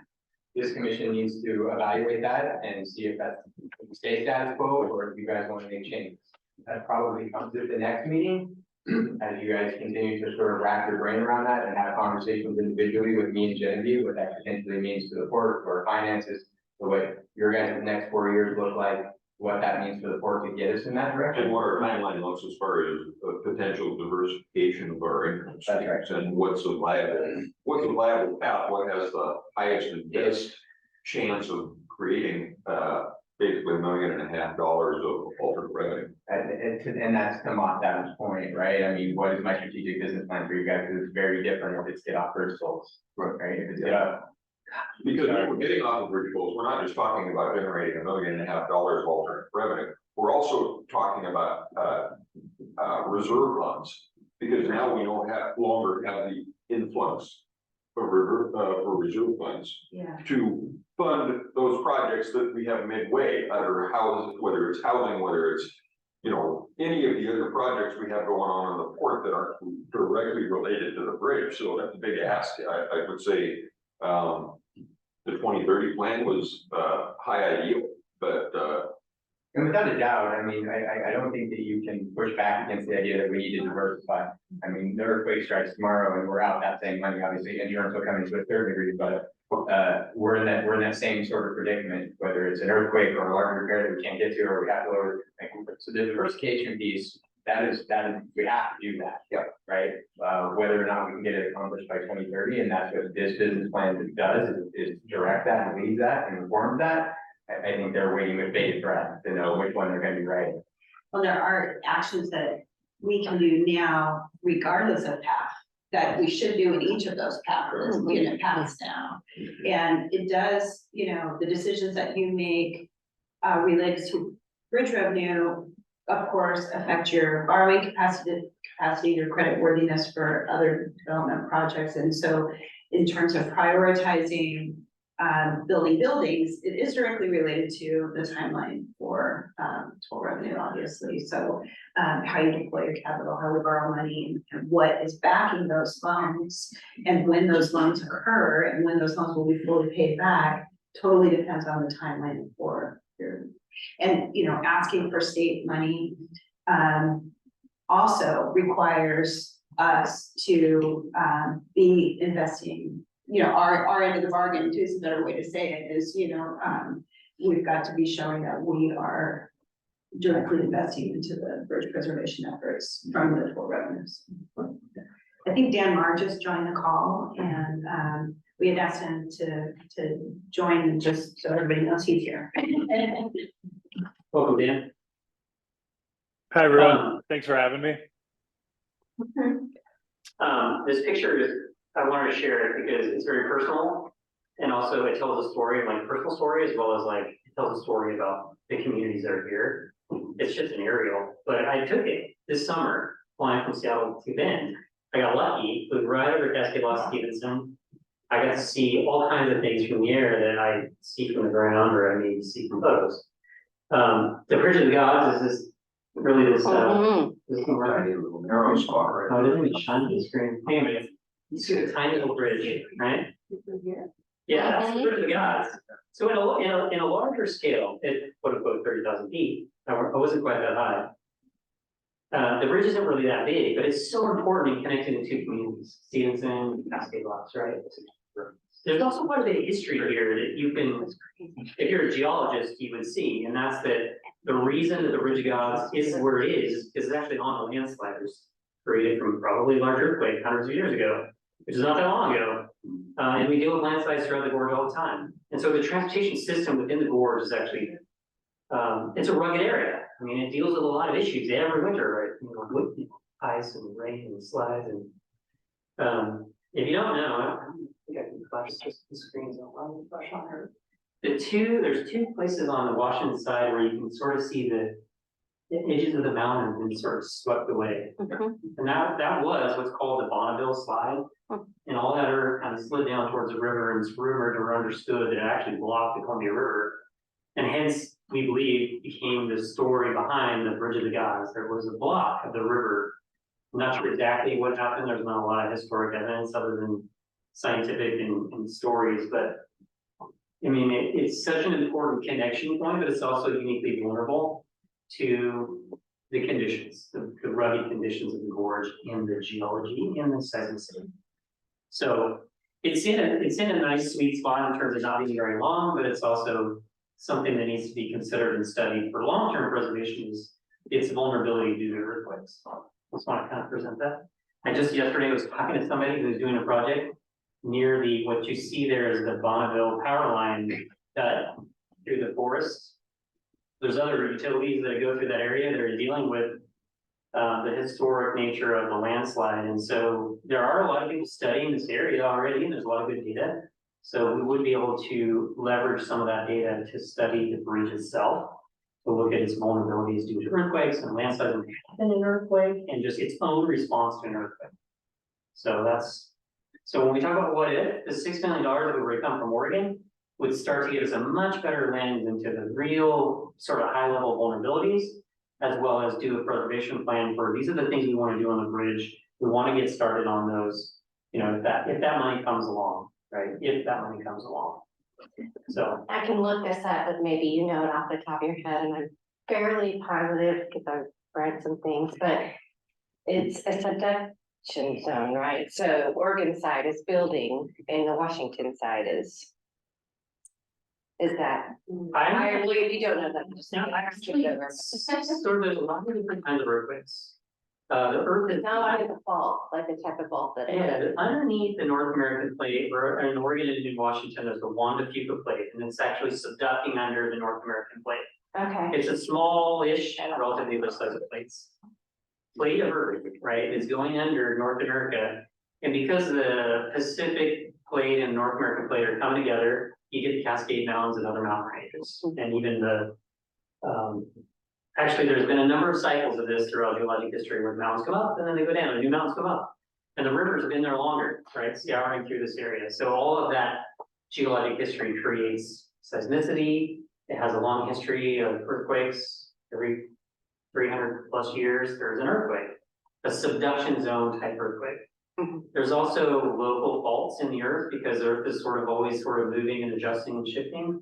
So you can have a local earthquake that's not a subduction zone earthquake. Yeah. Yeah. Okay. It's really kind of nerdy geology stuff pretty quick. Fortunately, I have some good friends in that area. So just a little more on what if the 6 million came along. This gets into the weeds of what would you do? What could you do, right? What could you do with the $6 million from Oregon? And Dan's been helping make a pitch for this. But this is kind of a list of what you could do. And it's kind of leading into what I was talking about. This is an old photo, and you can actually see that the Bridge of the Gods landslide on the opposite side was already there when the bridge was built. So there's a lot of knowledge and history of the area. I won't bore you too much, but we would study the seismicity. I think that's the bottom line. And the bridge itself and how the bridge would be affected by an earthquake. That's kind of Most of the 6 million we will spend will end up as a study that we use to go out and try to get additional funds. Some of it could be used to do work on the bridge, just to be clear. You can choose to do actual work on the bridge at that point as well.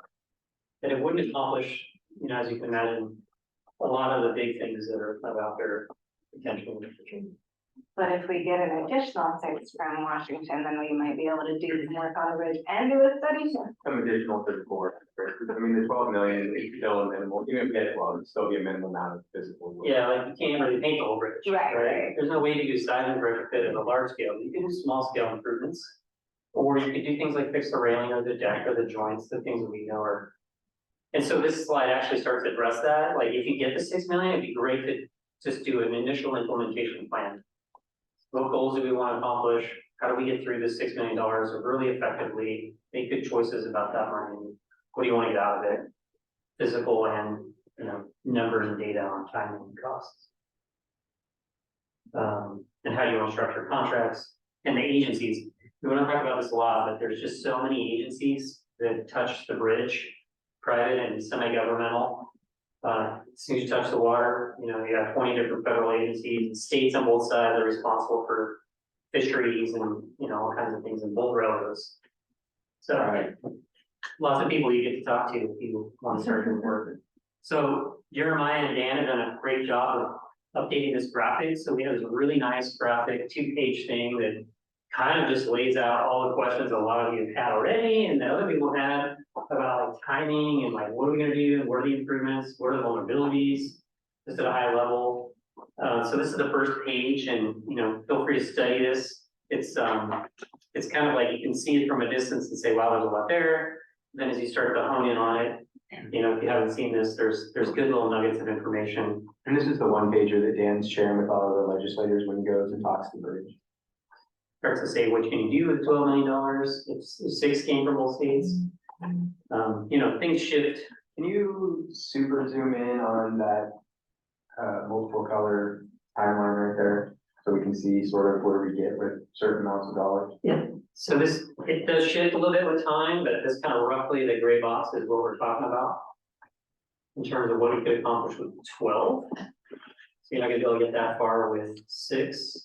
And this was all about silent retrofit and preservation. It's good to put those two together because you don't really accomplish silent retrofit very well unless you do some other preservation work that are just not seismic, but they're just keeping the bridge going. So as time goes on, these numbers change. As time goes on, dates change, especially with inflation. So we need to keep looking at this as decisions are made or things are deferred. This is the backside. This graphic was developed a number of years ago, but it helps people understand what could you do if you were to improve pedestrian bike safety and access. And then this is a nice kind of Venn diagram that shows, if you want to improve safety, resiliency, and modernize the bridge, there's a lot of overlapping needs and wants that could benefit if you had a larger project, but if you try to fight them one bite at a time, it's going to look different, right? So each individual bite is going to be bigger than sort of eat the whole meal at the same time. I don't know if that makes sense. But... So like just as an example, in the picture you see here, if you want to do that head bike extension, you're going to end up doing a lot of other things on the bridge. So there's a lot of savings and economies of scale, but the project's bigger. So you have to kind of weigh those things and discuss those things. All right, so that's the end of that. That's the end of that presentation. I'll talk about the Thunder Island pedestrian bridge real quick, but how are we doing on time? We are at 2:30 right now. So I would say if we could probably spend a few more minutes here and then we can move on to the next. Okay, any other questions about the bridge guys? You're lucky to have it. It's like a strength and it's a threat. So. Well, and actually, I have one question then before we move on to the next piece, which is, we know we want to have a more in-depth conversation on which pathway you all really want to be steering the port toward. What other information do you want in order to help inform that conversation? Do you feel like you have what you need in terms of, yes, I understand the big picture, in general, I get what's at stake here, is there more details that you'd be looking for? One of the things that I'm sure you guys would probably want is some sort of financial analysis. But even with that financial analysis, I don't know that I'm able to bring you a solution that says this is how we're off bridge tolls by 2030. there would certainly be, this is what you need to do. But how we actually accomplish that, I don't know that I don't know that our staff is in position to bring that to you yet, nor do I think Moss Adams knows the solution on how to come up with something that's going to do that. Correct, to me just seems a little overly ambitious. Without a plan, yeah. Well, yeah. And it might be. Well, you got a nice way to do it. All of these, there's not gonna be, we're gonna have missing pieces of information, because a lot of this is either stuff we haven't yet been able to collect, or things that you won't know until you reach a certain point, until you try something out, right? But I'm just thinking, is there any big picture pieces that you would really be hoping for to help inform some of that initial conversation? And I think this is also a conversation that me and Genevieve can have individually with commissioners or in groups of two to help, because I think every commissioner is gonna look at this from a different angle. Yeah. So to be able to speak to the specific questions that you have, to help you formulate what your first thoughts are, you guys might be able to come back and already have sort of like, all right, I know where I stand on this, versus us bringing 3 or 4 different solutions and you guys walking through that in a public session, trying to get to it. We might be able to help each commissioner get to wherever they feel like this is what their stance is on it, easier than us presenting 3 or 4 different ones to everybody. How does that approach sound? Good?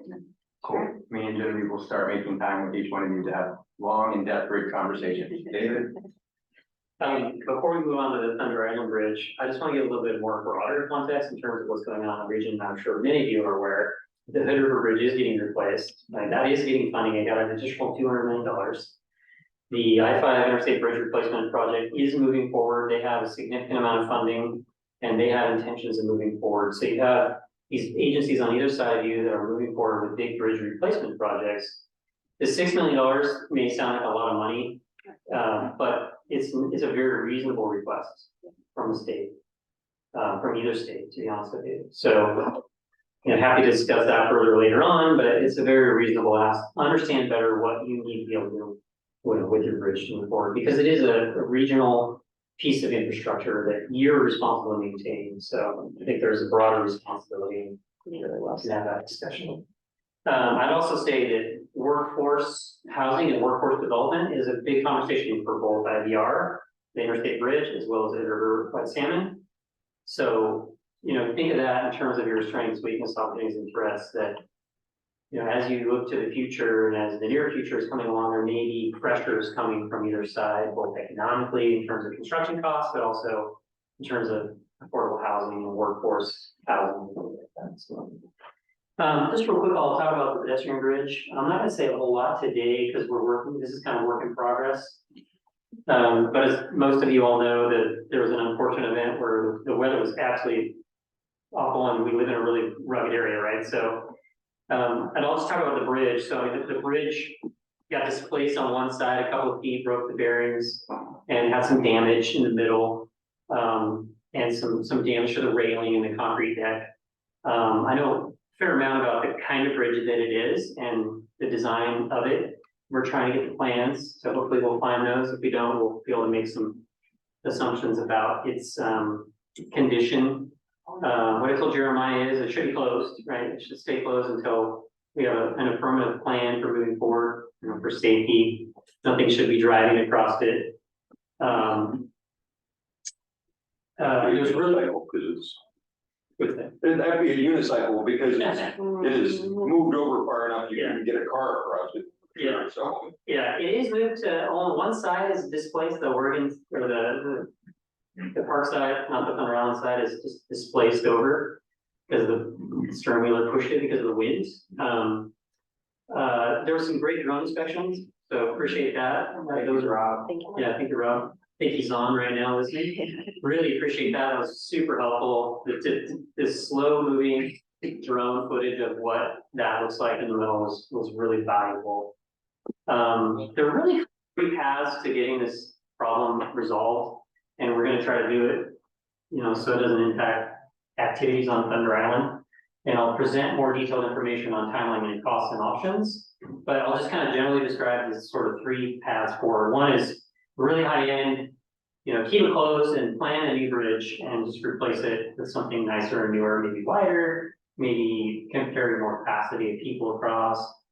That's a really long path. It's gonna cost a decent amount of money. That's not anybody's plan or budget, right?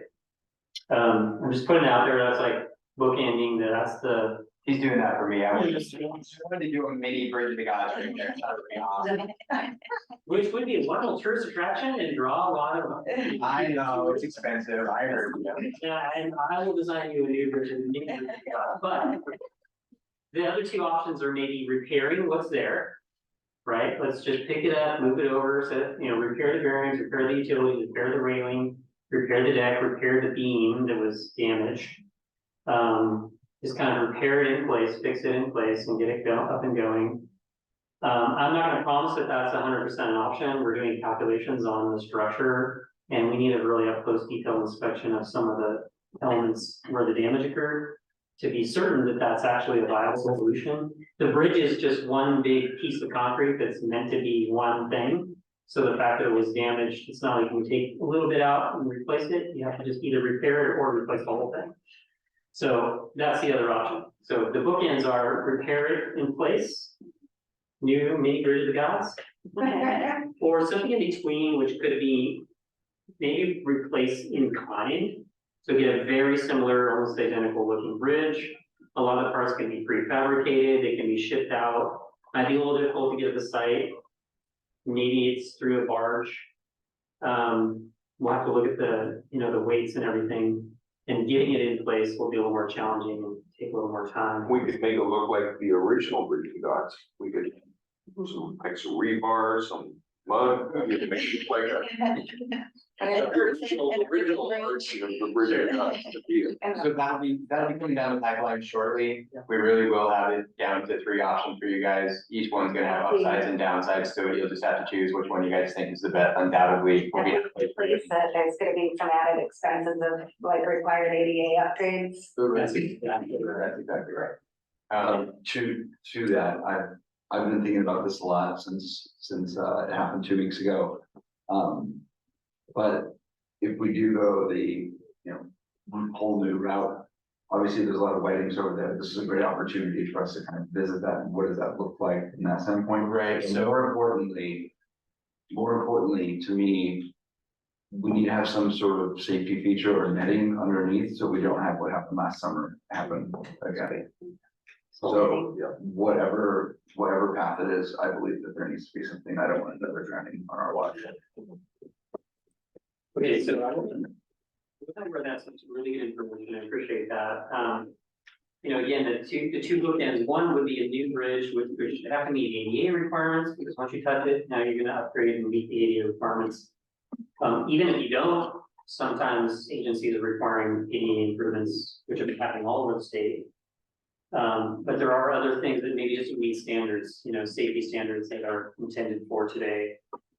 And so there may be things we can fix along with repairing the damage later. And there'll be some insurance stuff that we'll have to navigate as well, right? I mean, if David comes back and says it's gotta be replaced and insurance says, well, we think it can be repaired, like.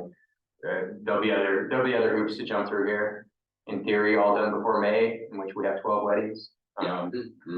So, yeah. And maybe something in April, and we want to try to. I know our first wedding we have scheduled on the island is April 1st, and I'm gonna have to start making phone calls soon to get those folks placed somewhere else, or we need to come up with a plan. What we'll do for Jeanetta's event schedule, if that does become the option, that What the timeline is on. what our timeline is, what we can offer those folks and how we can keep our good name in the event space.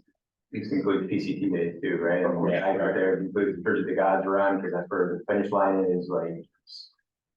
So it's gonna move pretty quickly. I'll be back and talk to you very soon. Give you detailed information, make a decision on how you want to proceed and present the timelines for each and.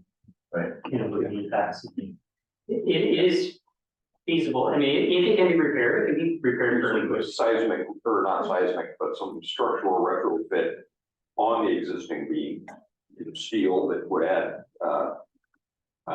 something a little more cosmetic to it, as well as more structural integrity, just by adding additional steel support. You wanna weld some pretty salmon art. Yeah, boards? some salmon art. It's all sealed and cased in concrete. So the only steel you have access to is the railing or the steel that's been exposed. Right. He can make our railings for us. He's an artist.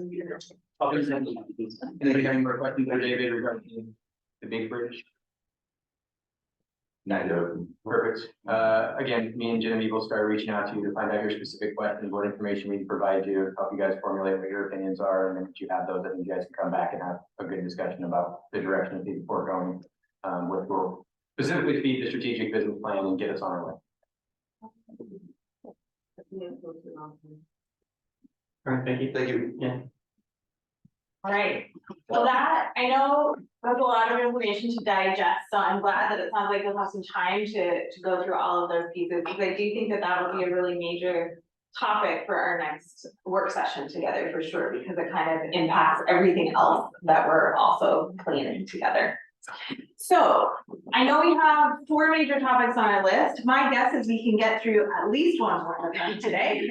And the next one on the list is actually around land use and development. And there's kind of 2 aspects to that. One is the industrial park, and then the other is some of the other land that the port owns and what could potentially happen there. And Genevieve, were you gonna give a little bit more context around? Just a little bit, I was gonna share this packet that I started kind of building for myself. So this is a work in progress. It's not perfect.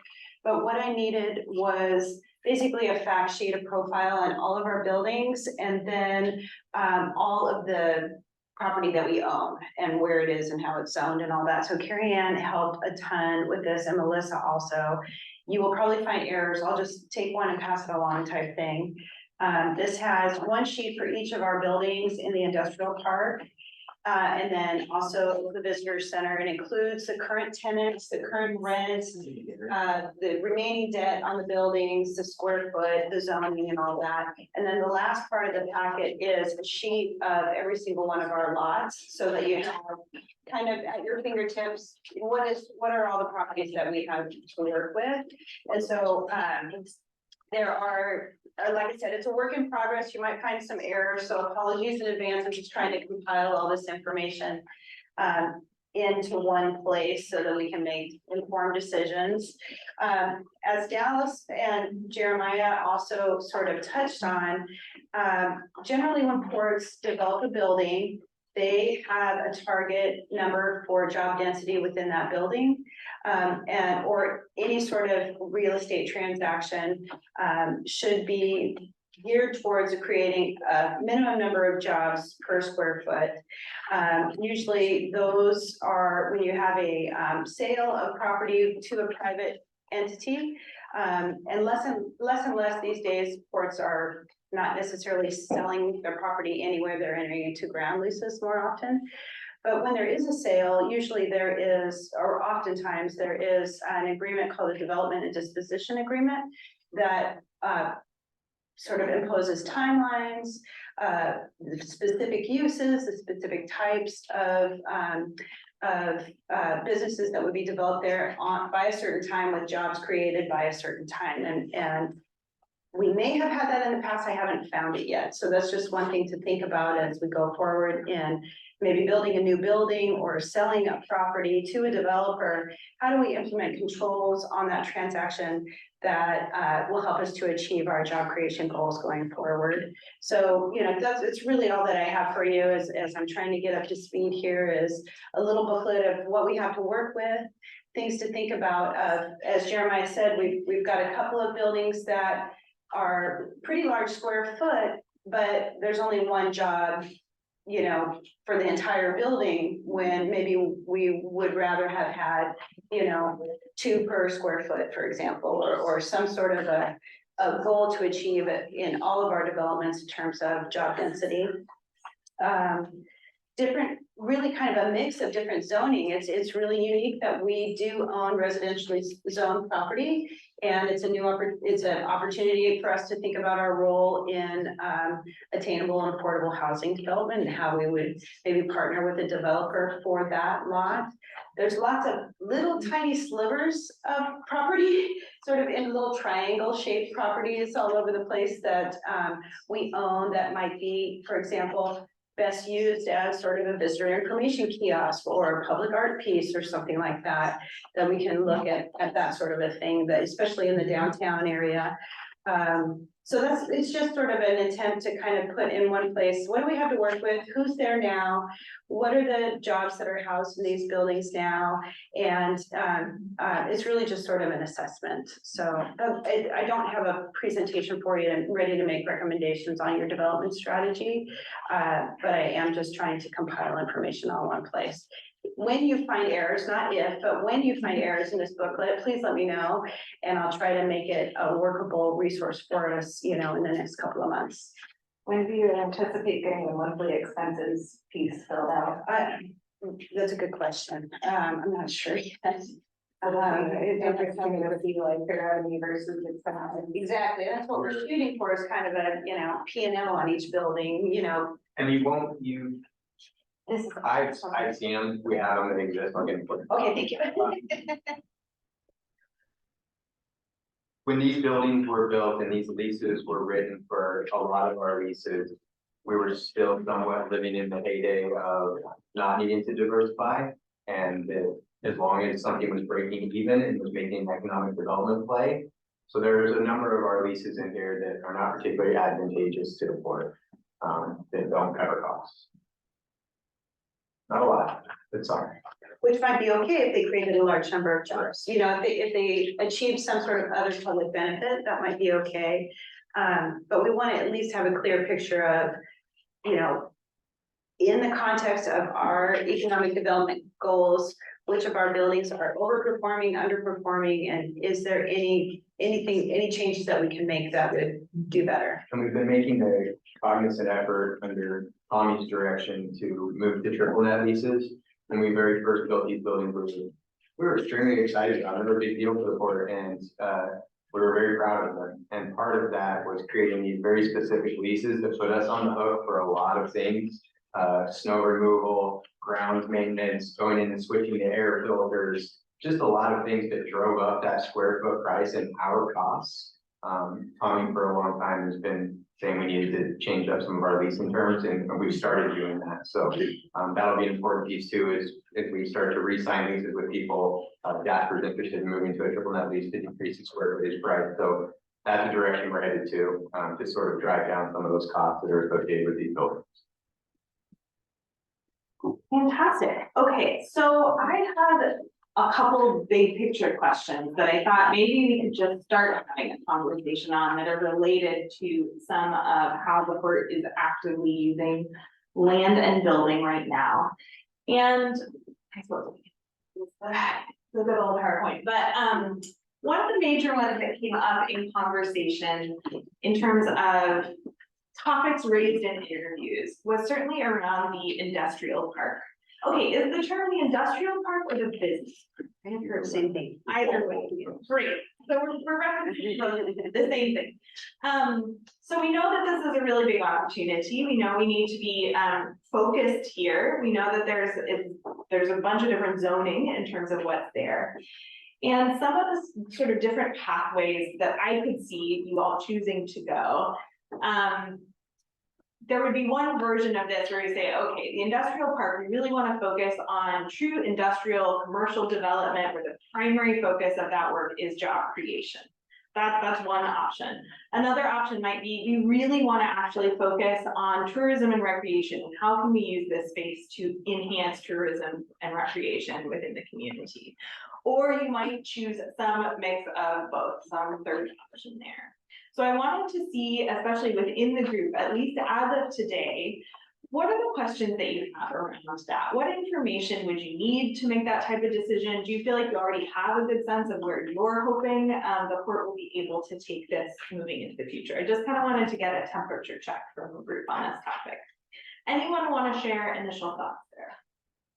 Well, I pushed for a long time on some of our east side industrial property, and I think the conversation already come up about potential redesigning some of our light industrial zone property to another zone type that would allow us to do, say, an RV park or something to that effect that would generate revenue. I don't have the facts on that as far as how much of the land would it take up what the exact footprint would be, that would be something for Darren to do, but I believe that when it's penciled out, that the cost of the infrastructure versus the potential revenue stream could be attractive as an alternate revenue source for the port, and possibly the idea of part of it being more of a short-term model, a very nice RV, part of it being possibly a tiny home community. Also, a lot of things to flesh out as far as exactly how that would work, what would be involved, but I think it would be a nice revenue stream for the port that then the port could turn around and plug that money into offsetting our bridge revenue for other things, and possibly then creating some synergy on that east side of town. It's start getting critical mass, you start getting traffic.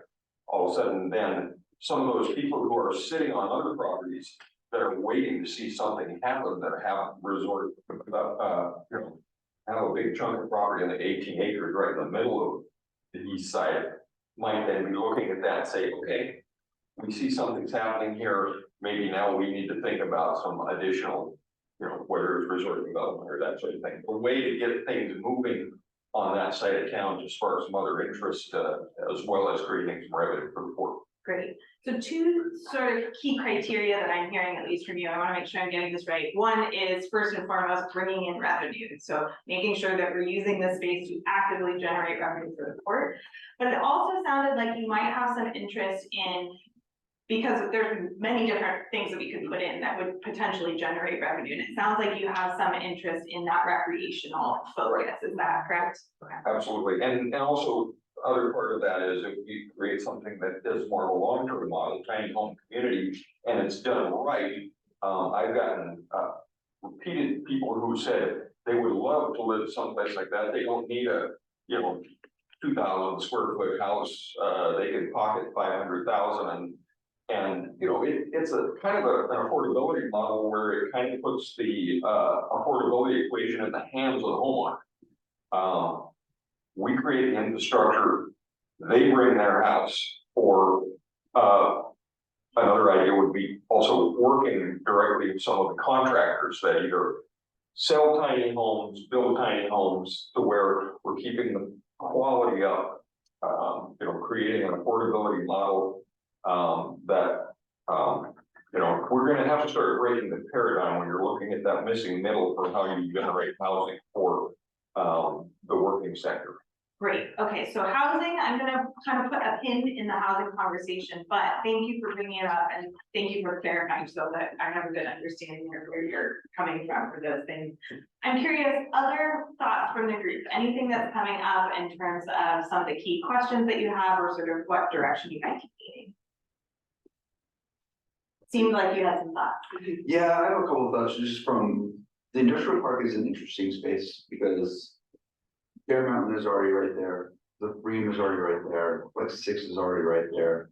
So it feels like anything else that is going to be there, it isn't going to be industrial. It's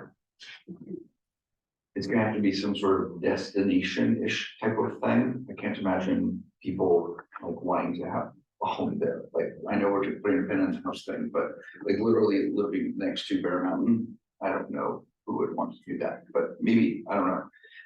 But from the recreational standpoint, I go to Easy Climb all the time, which is over there. I love that. I love that area. There's a lot of different spaces where there could be something like if we rezoned like the parking lot that we have right where the boat ramp is at behind Bream over there.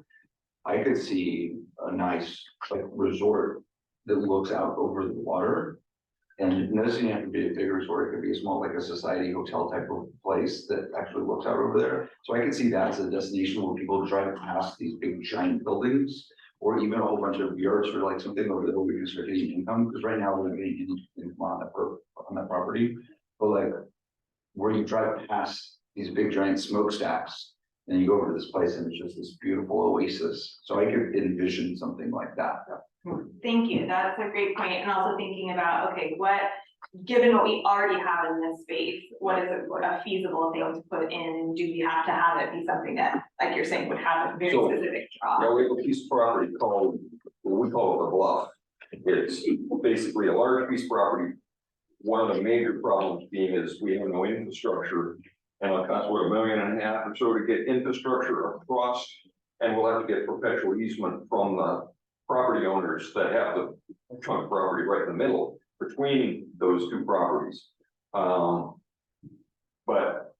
the property that we have, that's, we call just 25 acres, it was slated for a couple different things already. It was Nestle and that sort of thing. It already has some infrastructure, fairly flat.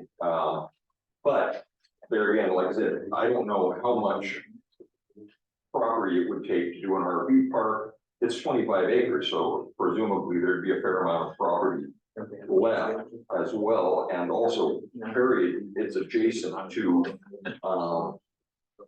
some really nice waterfront kind of recreational property, so a way of, you know, easy access for kayaking and other types of things that could be very nice. It would all be very dependent if you're going to put in whether it's a tiny home community, an RV park.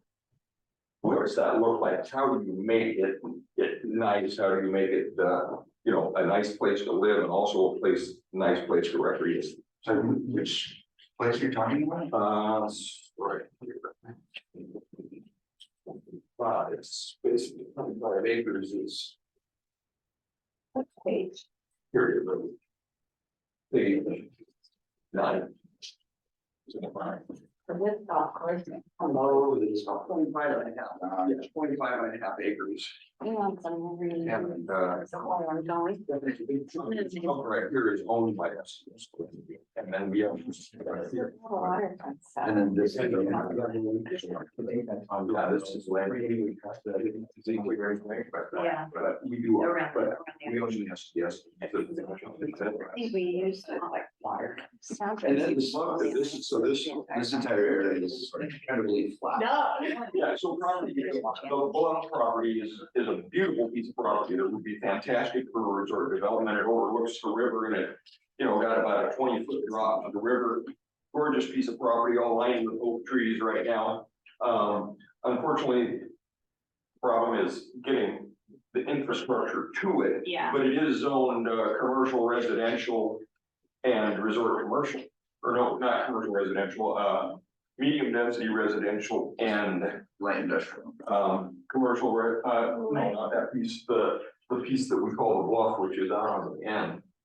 Is zoned resort commercial and medium density residential, I believe. Question I did want, well, I want to make sure, keeping Pam, did you have any other thoughts to add, at least for today, on sort of potential directions for the industrial park space?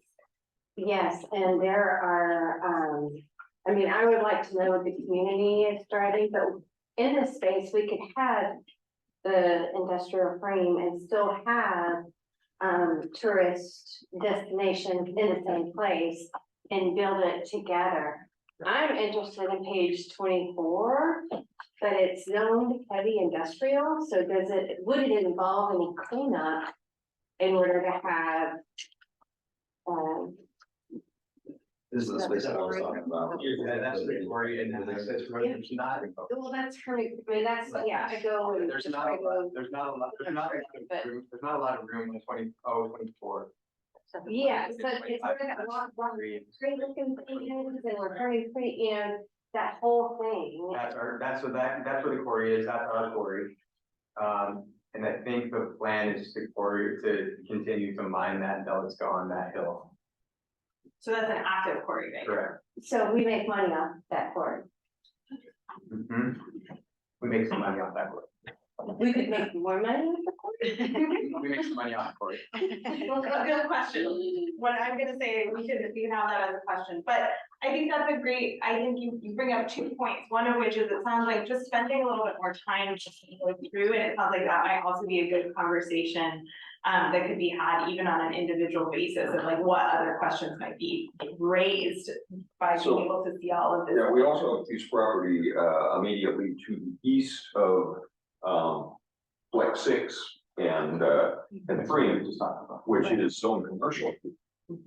Which we've kind of talked about the idea of putting in a potential tasting room, maybe co-locate multiple tasting rooms.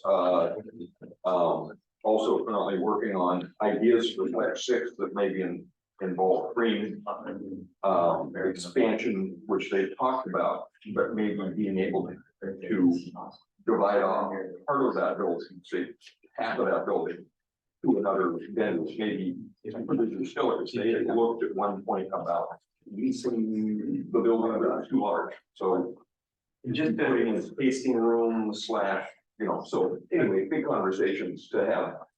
And a small piece to consider as you guys start moving through changing the zoning on some of these light industrial and heavy industrial, that there'll be a number of our strategic partners, including Nate Stites from the Regional Solutions team with the governor, that's gonna come along and get in front of you guys. There's been a lot of state investment into those industrial lands. They're very few and far between in the gorge. Business Oregon can be very interested in the fact that we're taking industrial land and potentially using it for recreation or to do a campground. So as you move through these, we will definitely get the attention of some of our strategic partners, wondering how we've gotten that. I've gotten Nate Stites to be supportive of that. He sort of understands that Cascade Locks has been through the ringer when you talk about casino, when you talk about Nestle. They certainly wish that those things had been more successful and they could have played a bigger part in helping the development. But a lot of our partners still see that as sort of the last hurrah of industry that's going to exist in the gorge. There's no place left to do it. Yeah. I think per some of previous conversations with you, there's not a really big appetite for these large Flex 6 style buildings. And as we've seen, it's not been rented. But we have that, I mean, we're talking the industrial park, but we also have the Herman Creek Business Park, which has some vacant lots that we could continue to build out with bigger, or with smaller size flex buildings. And I think that should definitely be a priority, because that could be some quick revenue streams coming in with new buildings down there, where then we can still continue to look at turning some of like the disc golf area and stuff into more resort tourist things. So that's kind of where. Yeah, no, for sure. And you guys are you're farther ahead in where Cascade Locks are than where some of our partners are, right? They don't live here. They haven't seen the change in the demographics. They haven't seen that there's only 19 people in town that work in town, right? They haven't seen sort of all of those things. So for them, that has always been the industrial land in Cascade Locks that never could quite get that project going, regardless how hard the port tried or how hard the state tried. And there's been a lot of people that have tried out there. So for us to come and say, we're thinking a campground, there's a lot of them that are gonna swallow a big hard swallow, because that's not what they envisioned it as. To continue back to this, like, obviously rezoning, not even knowing what we want to do with it, and then potentially or unpotentially rezoning, specifically with the industrial park, specifically Flex 6, and I've said this before, like, all of us got on this commission basically because of Flex 6, and I think you were kind of speaking to this a little bit, but we're not getting anyone in there. I think an immediate thing within the next couple of months, somehow get that place to actually be flexible and modular, and be able to get modular movable walls within that, divide it up to actually rent it out by square footage. And then as someone grows, we can move walls out if it's available on the other side, and actually make Flex 6 flexible. And be able to get people. We call it flex building right now. Yeah, but if we can get people in there, it's like, I mean, you told me before, people are calling all the time for smaller spaces. If we can get, 4 10,000 square foot places, we could rent those out. If one moves away, someone wants to expand to 20,000, modular wall, move that thing out. Now they're bigger.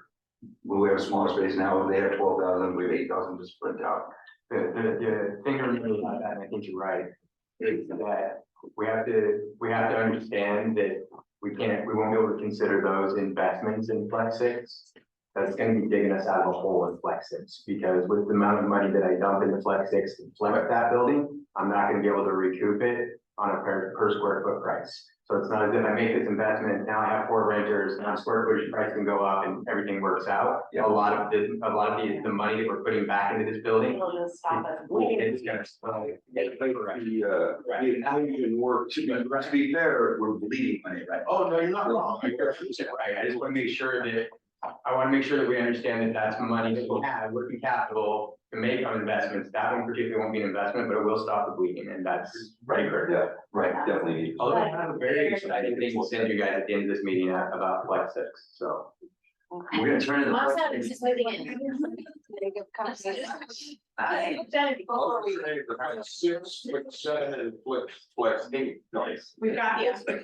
One thing we'll try to get our brains wrapped around and be able to deliver to you in a usable way is also our financing situation.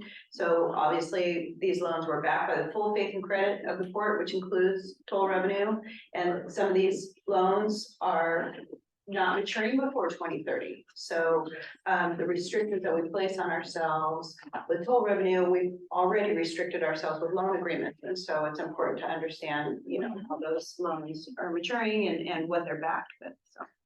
Going forward. Correct me if I'm wrong, there'll be two additional buckets, grants and ARPA funds, right? One has to be at the industrial park and one has to be in the main. So the ARPA funds, so no, the 2.4, That's what it was. it can be anywhere now. Oh, anywhere. It can be anywhere now.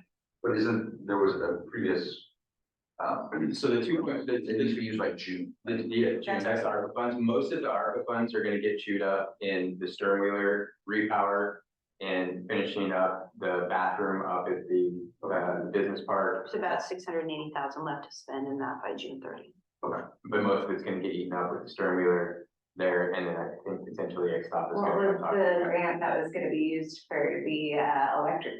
So that's the 2.4, and the way that the 2.9, this isn't the first time you guys are hearing this, I just want to make sure you know that. So the 2.4 needed to be spent on the business park, right? We were going to spend it on the electrical update, right? We were starting to run short on time of that. So what I did was call DAS and said, hey, listen, we already spent this in the business park. We built Flex 5 and Flex 6. Can that work? And they said, oh yeah, sure. So we submitted our receipts for Flex 5 and Flex 6. That released the 2.4. So now we got 2.4 in working capital that you guys can really spend on whatever you want.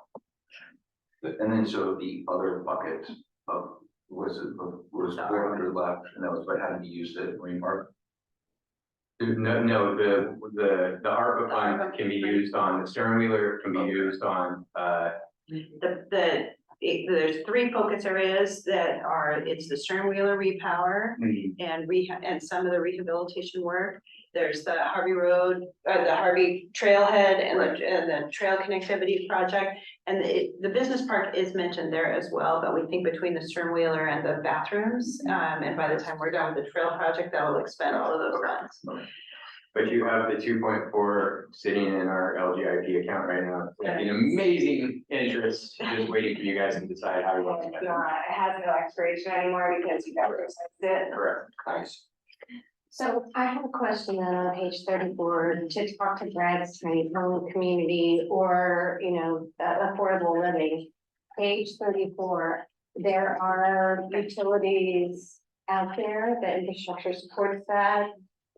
We bought just the guy for that. Can you talk about what's available of that? Okay, very little is available at 34. So the Bridgely Dodge Trailhead project ran extended storm sewer and sanitary sewer in the roadway about 300 feet up from the intersection. But there's still another 700, 800 feet to go to access the property.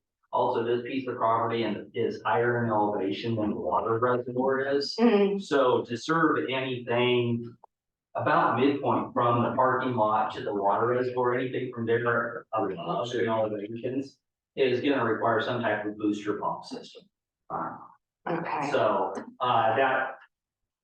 Also, If you could possibly exchange that piece of property for the piece of property that you traded with the Forest Service there on the east side of Harvey Road, it might be a good trade-off. That's good. Simply due to the availability of utilities the fact that you have, you know, basically, so Harvey Road, Yeah. the parking lot on the west side of what you're saying, you head across the way. Gotcha. Yeah, okay. Is it right here? Yeah, it's really nice city hall. You give the parking lot and everything, I think that's probably a pretty good deal. Just giving the parking lot and everything. No. I want to get the Forest Service piece that's down across from your parking lot and possibly look at giving them this piece. Oh. It's outside the city limits, it is within urban growth boundary, but there's going to be some challenges to sort of annexation. So No, I think it's. for the 10-acre pieces of that Sam was referring to on page 34. On page 34 too, just because everybody's looking at it, but if you look right to the right side, you see those three little plots that are there, those are ours too. That was something we've recently looked at for workforce housing. Undying.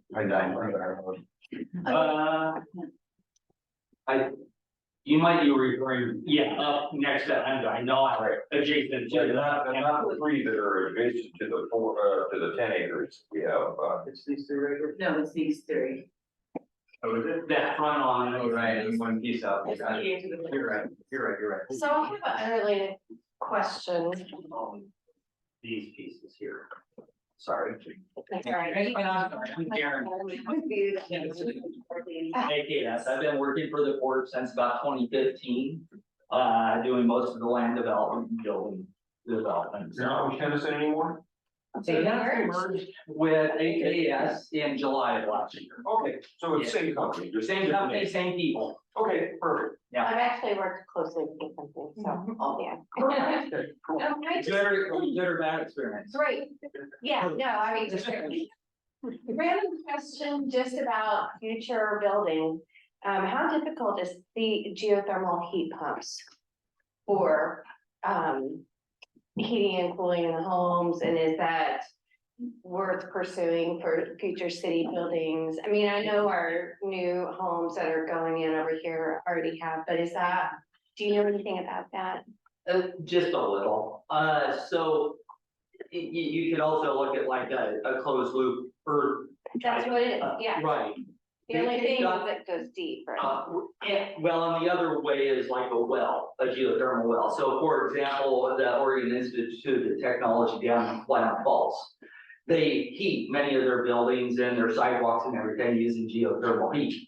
They've actually drilled holes, wells down into the groundwater table. They have a closed loop piping system that basically circulates a liquid that heats up when it goes through the hotter groundwater, and then comes back up and uses it to help reduce the heat load within the buildings. Okay, So, yeah, most homeowners say, something similar, but they don't necessarily, a different way of doing that would be to excavate trenches that might be 6 or 8 feet deep to get into more of a stabilized temperature, 50 degrees or something like that. And then they run heating coils, piping within that circulate, liquid.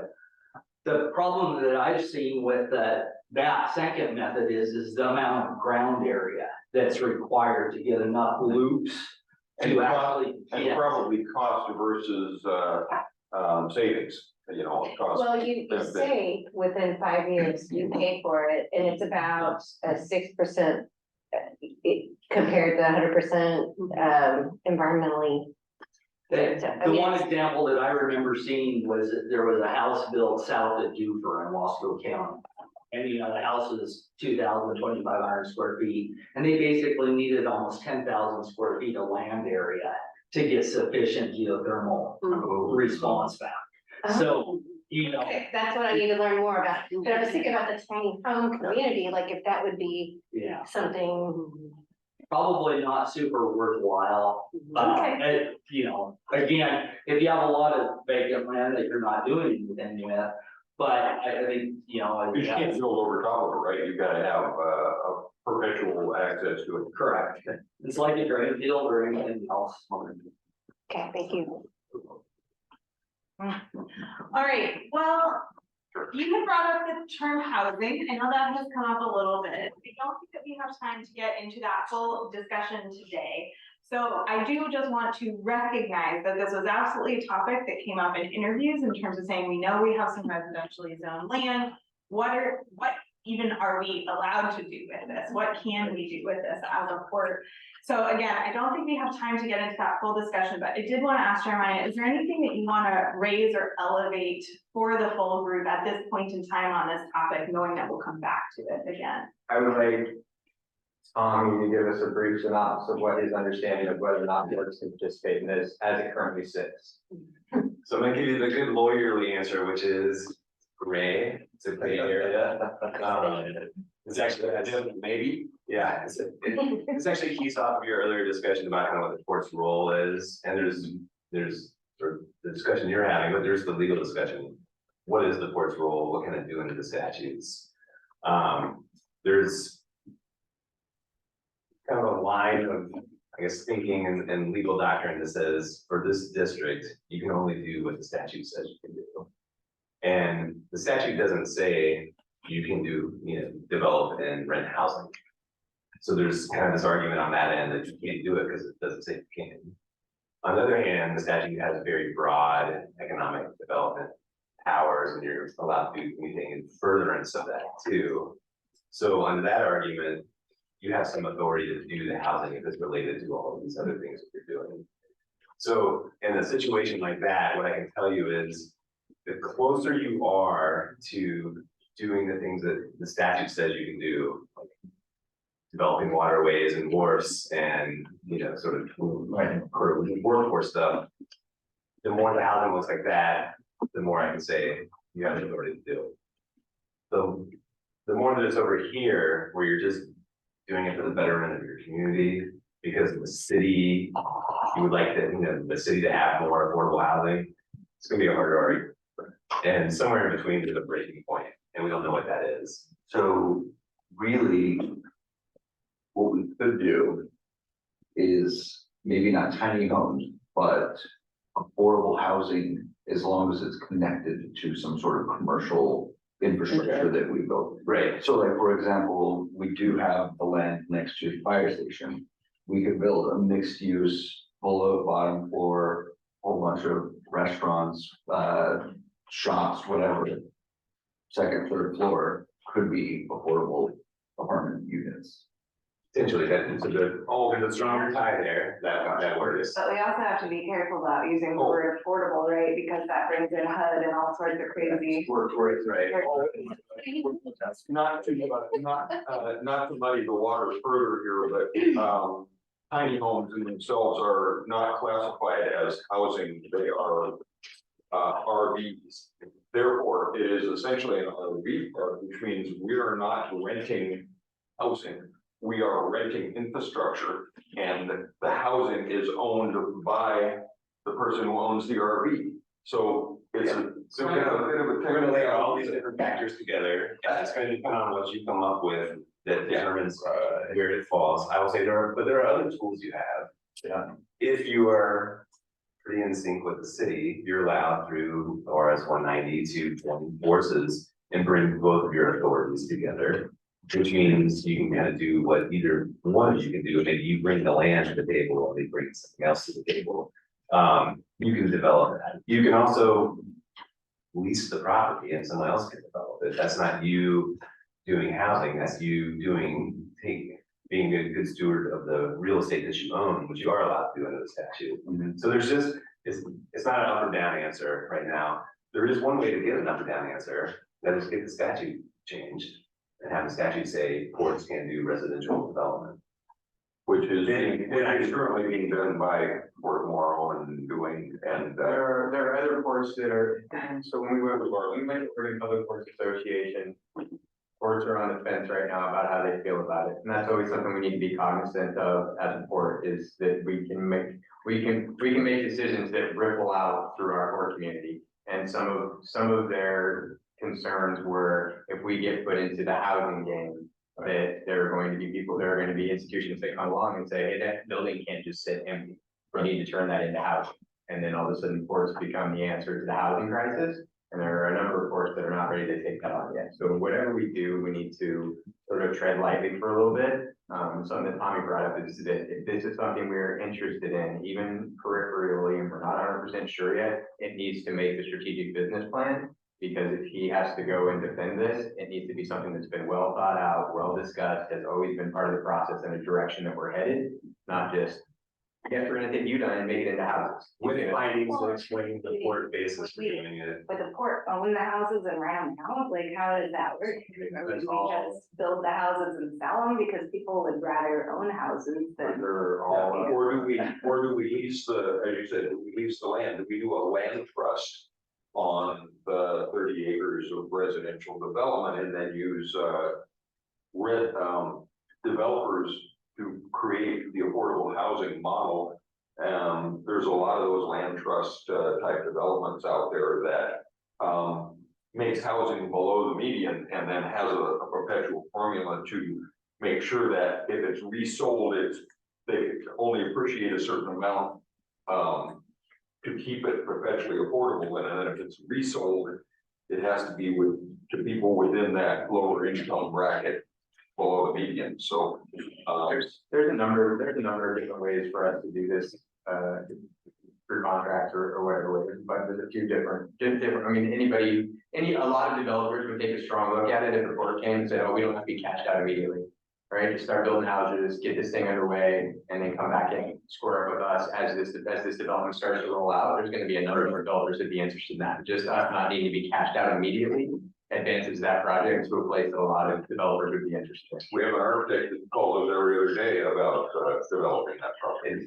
Well, One final, just yeah. ultimately, this is why I need you guys to have this discussion too, because there's gonna be a lot of different ways to do what you wanna do, but it depends on what you wanna do, and the path to that's gonna look different. So we're starting up here, and then the strategy is gonna be informed by that in part.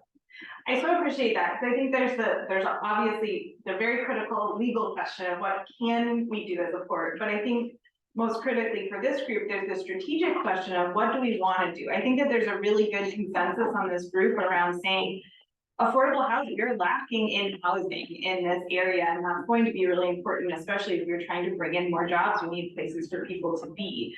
But I think this really comes back to what is our role as a port, because there's, as Jeremiah is saying, there's many, many different ways of doing this, some of which basically could potentially get you a lot closer to being in the housing game, and some of which keep you quite far away from that. And I think that's a really interesting question for you all to be thinking about, because that also says, like, what type of expertise do we need on staff? Are we basically opening up a whole new strategic line of services, or are we staying really closely within sort of a more tightly defined mission, and instead saying, yes, we believe, we understand, we see the need, and here's how we're going to help support that, but we're really going to be primarily doing that through partnerships or some of these other vehicles where you would be, again, farther away from some of those very direct activities. So I think that that's probably where our future conversation is going to lie in terms of some of the strategic decisions that you all are making in terms of saying what you wish to do. And then we'll be having some very good in-depth conversations in terms of how that could roll out and what that could look like. Okay, well, on that note then, I do want to quickly move us through the last couple pieces here. Again, we probably don't have time to, no, you're good. Time to get into too many other details. That good? Okay, perfect. All right, downtown revitalization. This one was something that came up a lot in interviews, and I think we've actually had most of this conversation already today, where we were talking about sort of what should the port's role in downtown development be, and it sounded like, at least based on what we were hearing earlier, a lot of this is going to be in partnership, that we recognize that, yes, maybe our primary function isn't the lead on all of these pieces, but we want to be supporting the efforts that are going on. And it sounds like the city is going to be a really key partner, obviously, in being able to move forward with any of that. Knowing that we've already had some time here, are there any, really significant points, anything that anyone wants to highlight, and or any other questions that are kind of outstanding as we know that we're going to move forward thinking about how we incorporate downtown revitalization in the strategic process? think as a chamber continues to develop, business association continues to develop, or Main Street America continues to develop, that's gonna somewhat define what the port's role is in downtown revitalization, and whether we're a lead or whether we're a partner. I think that if there is a group that can take that on and we can be a partner to them, that's a great way for us to do it. I also see these 5 people being more than adequate and us having the staff and the resources necessary for us to absolutely tackle downtown just as a port. But we need to decide whether we want to take the lead on that or we want to be a partner in that. If that was something we took the lead on, it would be a major part of what the port was involved in right now. Like that's gonna take all her time, it's gonna take a ton of my time, but that was what we would do. But I mean, it made everybody's list, and it makes everybody's list from the community as well, so. Do you have any sense of timing with some of those other kind of potential groups that might be in the works in terms of when you might know? There is a certain amount of that I'm waiting on this strategic business plan to sort of tell them where we are on this. There are definitely people within the community that if I could throw some resources at them and say, listen, we can help get this going, that we could get it fired up fairly quickly. It would be us taking on the work and then hopefully handing it off to them. They don't have the time or the know-how or the resources to do it. So we could play a role in that, but I don't want to start throwing staff time at that until this commission says, yeah, let's do that, right? Or let's not do that. We got this covered ourselves. We want to focus on this or focus on that rather than writing a check to Main Street or writing a check to the chamber. Yeah, we do need to identify the fact that, anything we do in the downtown core, unlikely that it will generate revenue for the port. You know, if we're able to break even, it's more like we're hoping partly to throw money at this, and so we need to be careful about how many resources we devote to it. You know, I'm totally behind the idea, but just the understanding that what is our need to generate revenue, and do we need to make that the highest and best priority is to create something that not just solves problems in the community, but also generates recurring revenue for the port. And, you know, the port has a good history of doing things that didn't really make the port any money.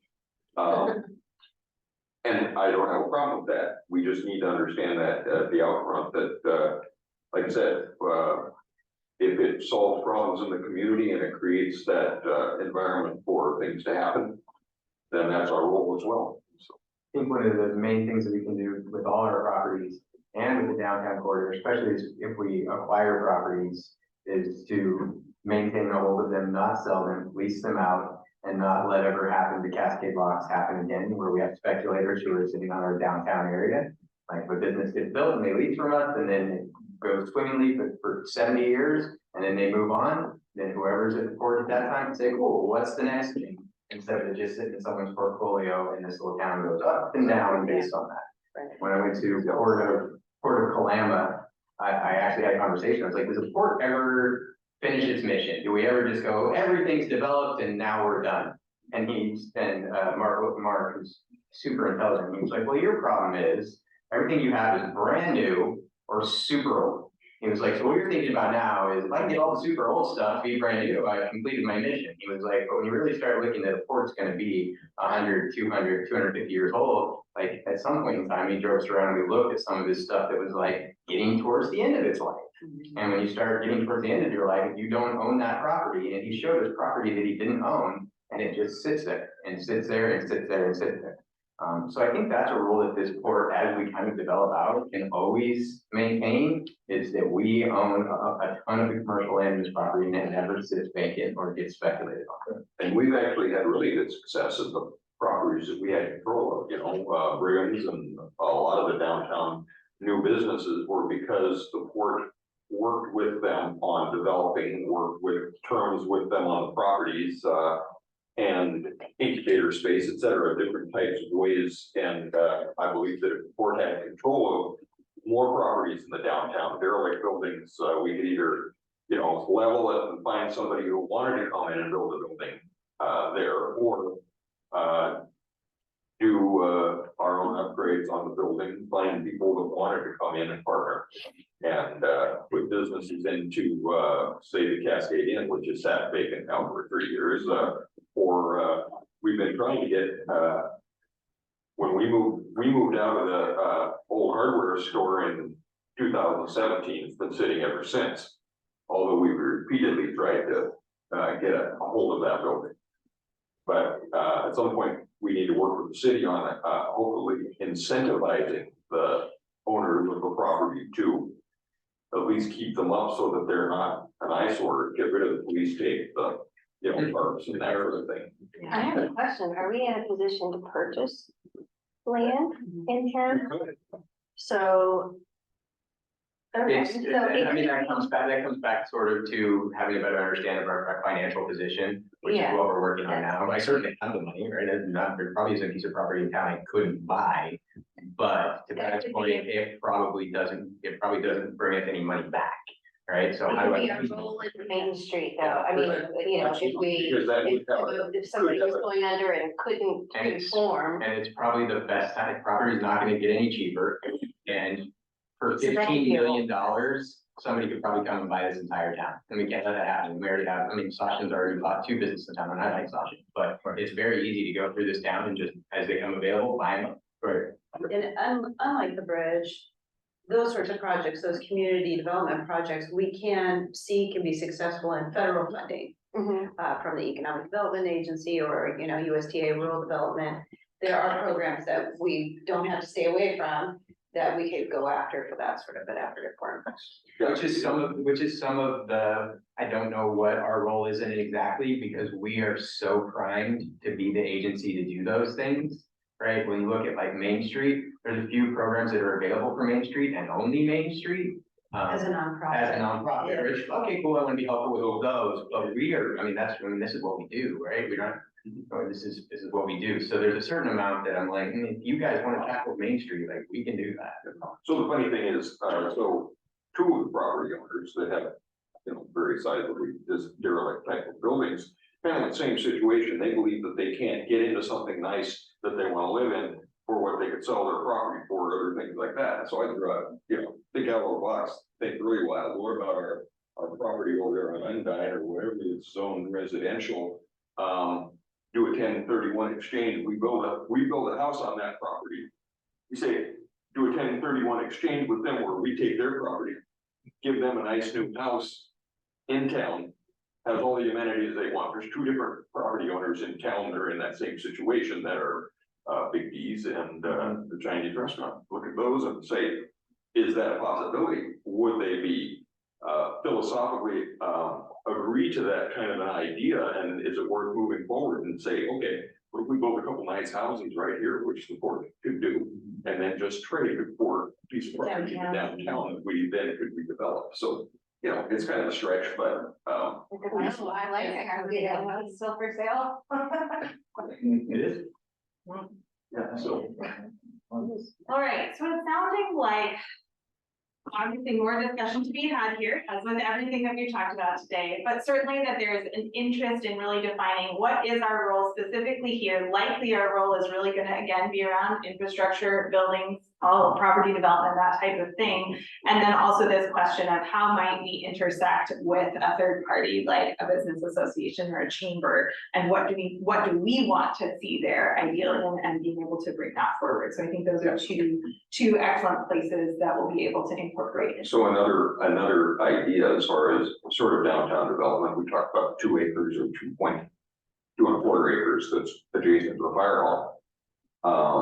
The idea has been thrown out that the city and the port could partner together, put the city and port offices in a new building there. Maybe we could have a WeWork space, we could have a daycare center all in a public building, and the port is, or the city is looking at having to put $2 million into upgrading the city hall in order to make it, you know.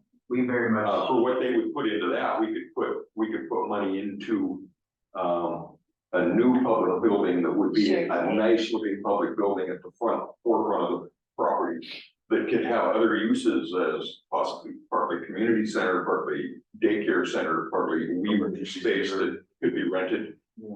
Interesting concept. All the properties that I need direction on quickly, outside of Flex 6, is that piece next to the fire station, because you guys currently have it for sale.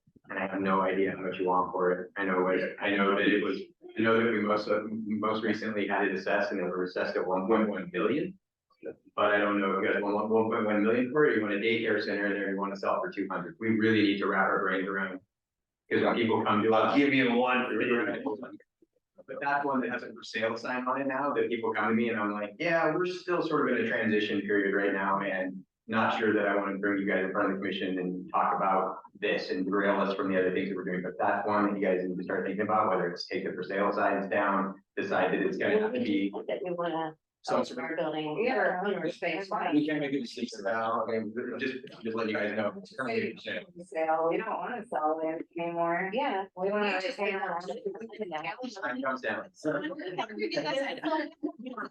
of the things that this brings up is that you're likely going to have to be making some of these decisions outside of the bounds of the strategic planning process, right? Like this is gonna be a several month process. And in the meantime, I'm sure that you'll be hearing from both Genevieve and Jeremiah on some of those other things that you need some more fast responses on as well. So I imagine that one might come up, but obviously we want that within the overarching strategy. So that's our goal, is that we can at least be setting some of these big picture directions, like we want to retain our land. That's a great strategic decision potentially. And then the rest of the smaller decisions can fall.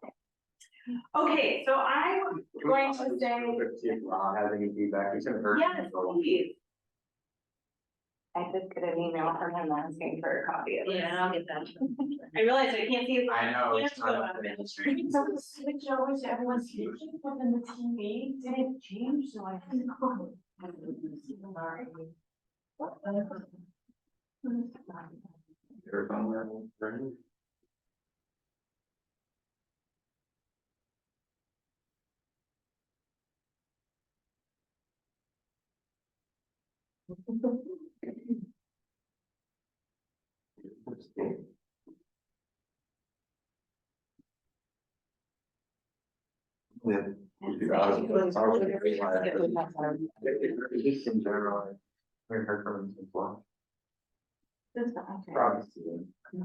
mean, he was obviously paying attention very much, so. Well, while we get him looped back in, I'm just gonna give you the preview of the topic that we haven't talked about yet, which is some of the areas that came up around the recreational assets that you have. And so some of the main questions that came up that we'll want to think about, I'm sure there's more beyond this, but are there any recreational properties right now where the pros and cons are outweighing each other, where it's costing the port more to maintain than it is in terms of benefits coming in? That was a question that was raised. Venue rentals, this one is really interesting to me. What is our ultimate strategy behind providing venue rentals? Are we doing it to generate revenue? Or are we doing it to generate economic activity by bringing in people into the community? Those are two very valid directions that you could go with a venue rental, but they are very different in terms of how you would implement, how you would put your cost recovery strategy for those things. So that was a question that came up. And then finally, community events. What is our primary role in community events? Do we want to be in the community event game at all? Or is this really something that would be ideally, held and supported by other players within the community? So those were just some of the questions. And again, I know we don't have time to go through those, but I figured we could at least highlight them here. We are still getting Rob back on the line, so hopefully we can loop him in when we get there. But I wanted to take us through the last few pieces here to round out our day, because wow, this is so fascinating. So we've now fully gotten disconnected from the PowerPoint. That's a fun thing. So we're gonna stop looking at the PowerPoint and we're just going to be together here. So I wanted to highlight sort of what the next steps are, at least on the planning process. Obviously, you have a lot of other work that is going to be ongoing, but our next steps are really going to be taking the information that you all shared today, particularly on the mission, vision, and values, and some of these high level sort of priority goal areas. We're going to be putting drafts together of those elements, and then we'll be able to bring that back to you all for input. We're also gonna be working on fleshing out some drafts of, okay, if here's our general goal areas, here's where we might want to go. Okay. What are the pieces that we already know and getting those outlined? And then what are the pieces that we need significant more discussion on? And those are going to fall very similarly to, I would imagine, that the topics we've already raised today, and really being able to make some decisions around those. What direction do we want to go with the bridge? What direction do we want Yeah, to I'm on go? mute right now. Can you hear me?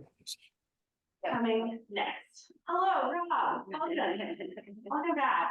Can you hear us, I think? Yeah, I can hear you. Great. Well, we wanted to touch base and see before we close out, if you had anything that you wanted to add on any of these discussion topics that we've been having so far, in particular, the ones around downtown development or land use. For downtown development? Or land. Yeah, I would say continue working with the city on how to do better.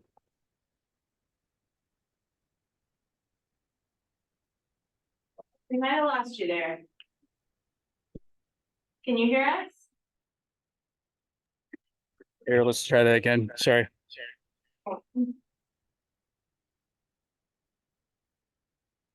Oh dear, if you're talking, we lost you Okay, again. I think I got it now.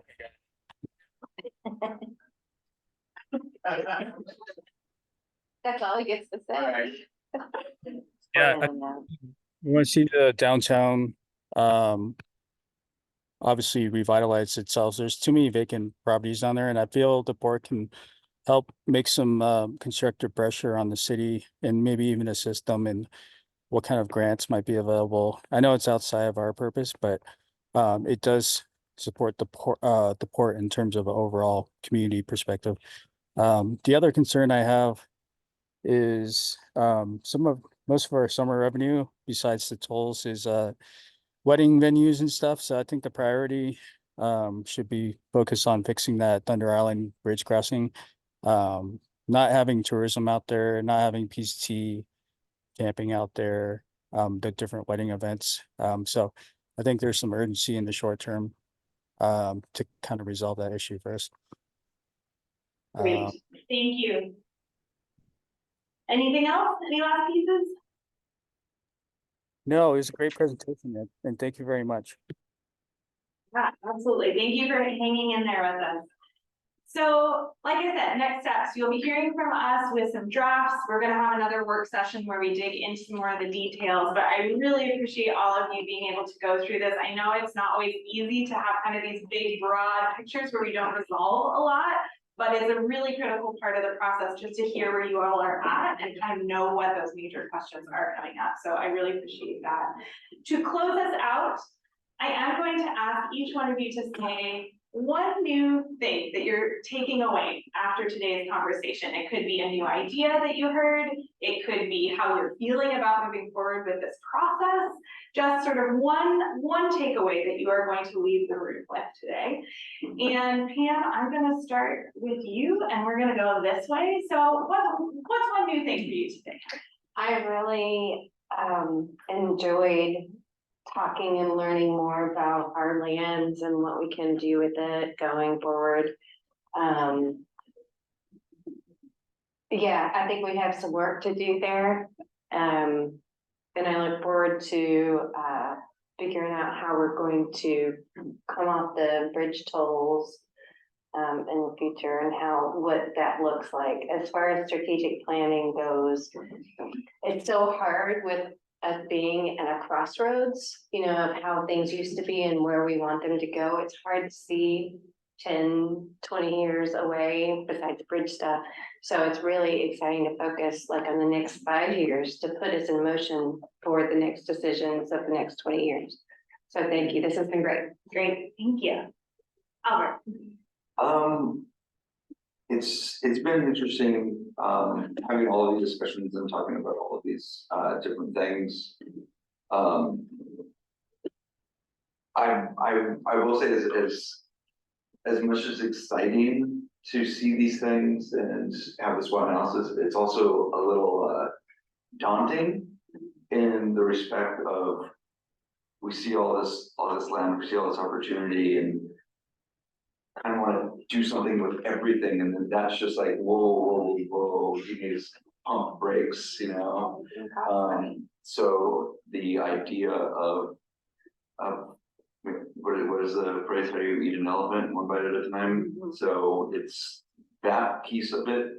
While it will take a while for us to kind of say, cool, this next step and this step, I think Ginger, you said perfect, like this snowball going down the hill, you want to like stop it and pull back up and push it, like how do we continue going down?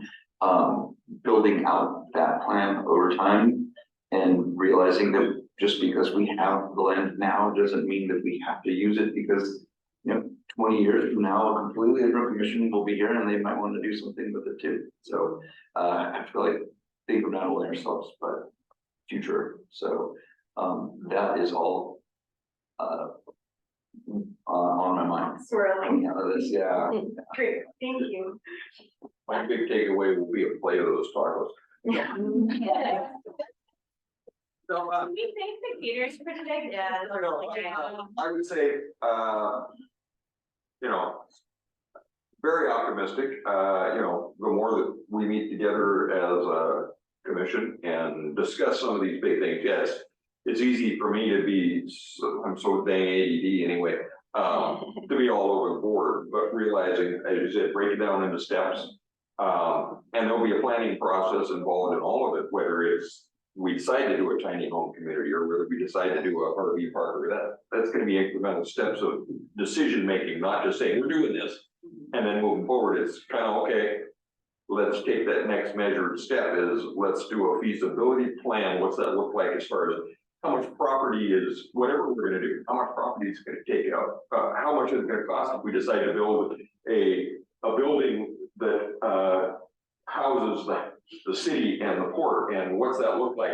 What are the impacts? So it'll be, measured steps towards all of that as we're moving forward in our process. So that's kind of a lot of the takeaway is I'm really encouraged with kind of the measured approach that the new commission is taking on everything, realizing that, you can't swallow that elephant all at once. But it's going to be a long-term process of deciding what can we do today and what are those measured steps toward that. It might take several years to do even one project. And, what are the financial impacts for the port and, long-term positive effects for the community. But excited to work with all of the new commissioners as I see how they're rolling out and digesting everything that we have to take on. So that's it. Carrie, I would say I feel very enthusiastic about moving forward with our future. However, I think the weight of some of these decisions feel very heavy. Although we have all this property that we can use to do cool things with, it's still a limited amount of property, and these decisions are going to impact and have ripple effects across the long term. So how do we plan it to where everything kind of fits and works together cohesively, and not just piecemeal things like, oh, for this piece of property here, I'm going to build this, but right next door, I'm going to build something completely different. And, I think we need to find a way to make it all cohesive instead of weird, like industrial mixed with residential mixed with campgrounds and stuff like that. So I think that's just a concern on my mind on how this will play out. Yeah, absolutely. Great question. Rob, any major takeaways from today? Yeah, I really appreciate listening to all the different values and goals and visions of everybody. I think it's really healthy for the board to kind of know where everybody's at before we actually approach and tackle these problems. So that's probably one of the most gainful things I've gotten from this meeting. And there's sometimes we can get lost into the discussion of bigger projects, but there is a process to it, and this kind of reminded us of how to be more efficient with all these ideas and break them down into smaller chunks and make them more attainable and everything else. So I hope that we continue to develop this, and really looking forward to the future of the port. Wonderful. All right, Genevieve, Jeremiah, any last words you want to close us out with for today? Keying off what Rob was saying, it's a relief to me and it's a delight and a pleasure actually how high on the values list, good governance and transparency was for the entire commission, and that does nothing but help everything else that you want to do. So it's really great to have all of you aligned with those. It's also informative because it is Melissa and Carrie Ann and myself that are doing the work to make sure that all of our records are open and available and ready for public presentation. So that's a lot of work on the back end, and it's really good to know that that is a priority for you. I was just super impressed with my commission. I think it's did amazing. I think pretty much anybody who's spending time with the board can say that we guys are having some really high level conversations very quickly. And I think it lands on you more and more by your guys' terms are 4 years long. Like, it's like you said, these are big decisions that ripple throughout and they feel a little bit heavy. They're not going to move at the speed at which we wanted them to, and we don't want them to move at that speed. And then we're actually making decisions for this town at a very critical time that's going to have long lasting impacts. And I think you guys are doing your constituents a really big service by taking it as seriously as you are and under as much consideration as you are. There's not easy answers to these, and if there is, then you guys probably aren't doing the job right. So I hope you all go home and don't sleep tonight if you can't get this stuff in your head, just like me. Wonderful. Do you need to officially close us out? Are there any last items? I believe I do, well, if there's nothing else to come before the commission, I'll tomorrow, right? Yeah, I'll announce after we. Okay, doing that, okay. All right, so if there's nothing else to come before the commission, I'll entertain a motion for somebody to adjourn us or make. I made the motion to adjourn. I was gonna let Rob take the honors, but I'll. Thanks, I will Rob. second that motion. Okay, I think there's a motion, a second to adjourn this meeting. All those in favor? Aye. Opposed? Yes, we're adjourned. So two things. One, we potentially had Sunday as being an opportunity for the commission to gather again to discuss. I think we made it through. I think we made it away with plenty of work to do. Yeah. So unless there's something pressing that you guys put together with tomorrow, I think we will cancel tomorrow. We didn't post anyway, so we need to do an emergency order. It felt like we're gonna get it done. Number two, if anybody is interested in going and having dinner, we usually have a dinner at the end of this, so everybody's welcome to go. Thunder Island, I suppose, you as well. Anybody who wants to attend, we can go grab a bite to eat. Or we can't buy beer, so beer Thunder Island, you guys are welcome as well. And I invite Chris. You can invite Chris, but Chris has to buy his own. Is it okay if we pass? Yeah, of course. Yeah. There you go. I mean, We can't talk about port so long. no, no, no, no, no, no, stuff. We're just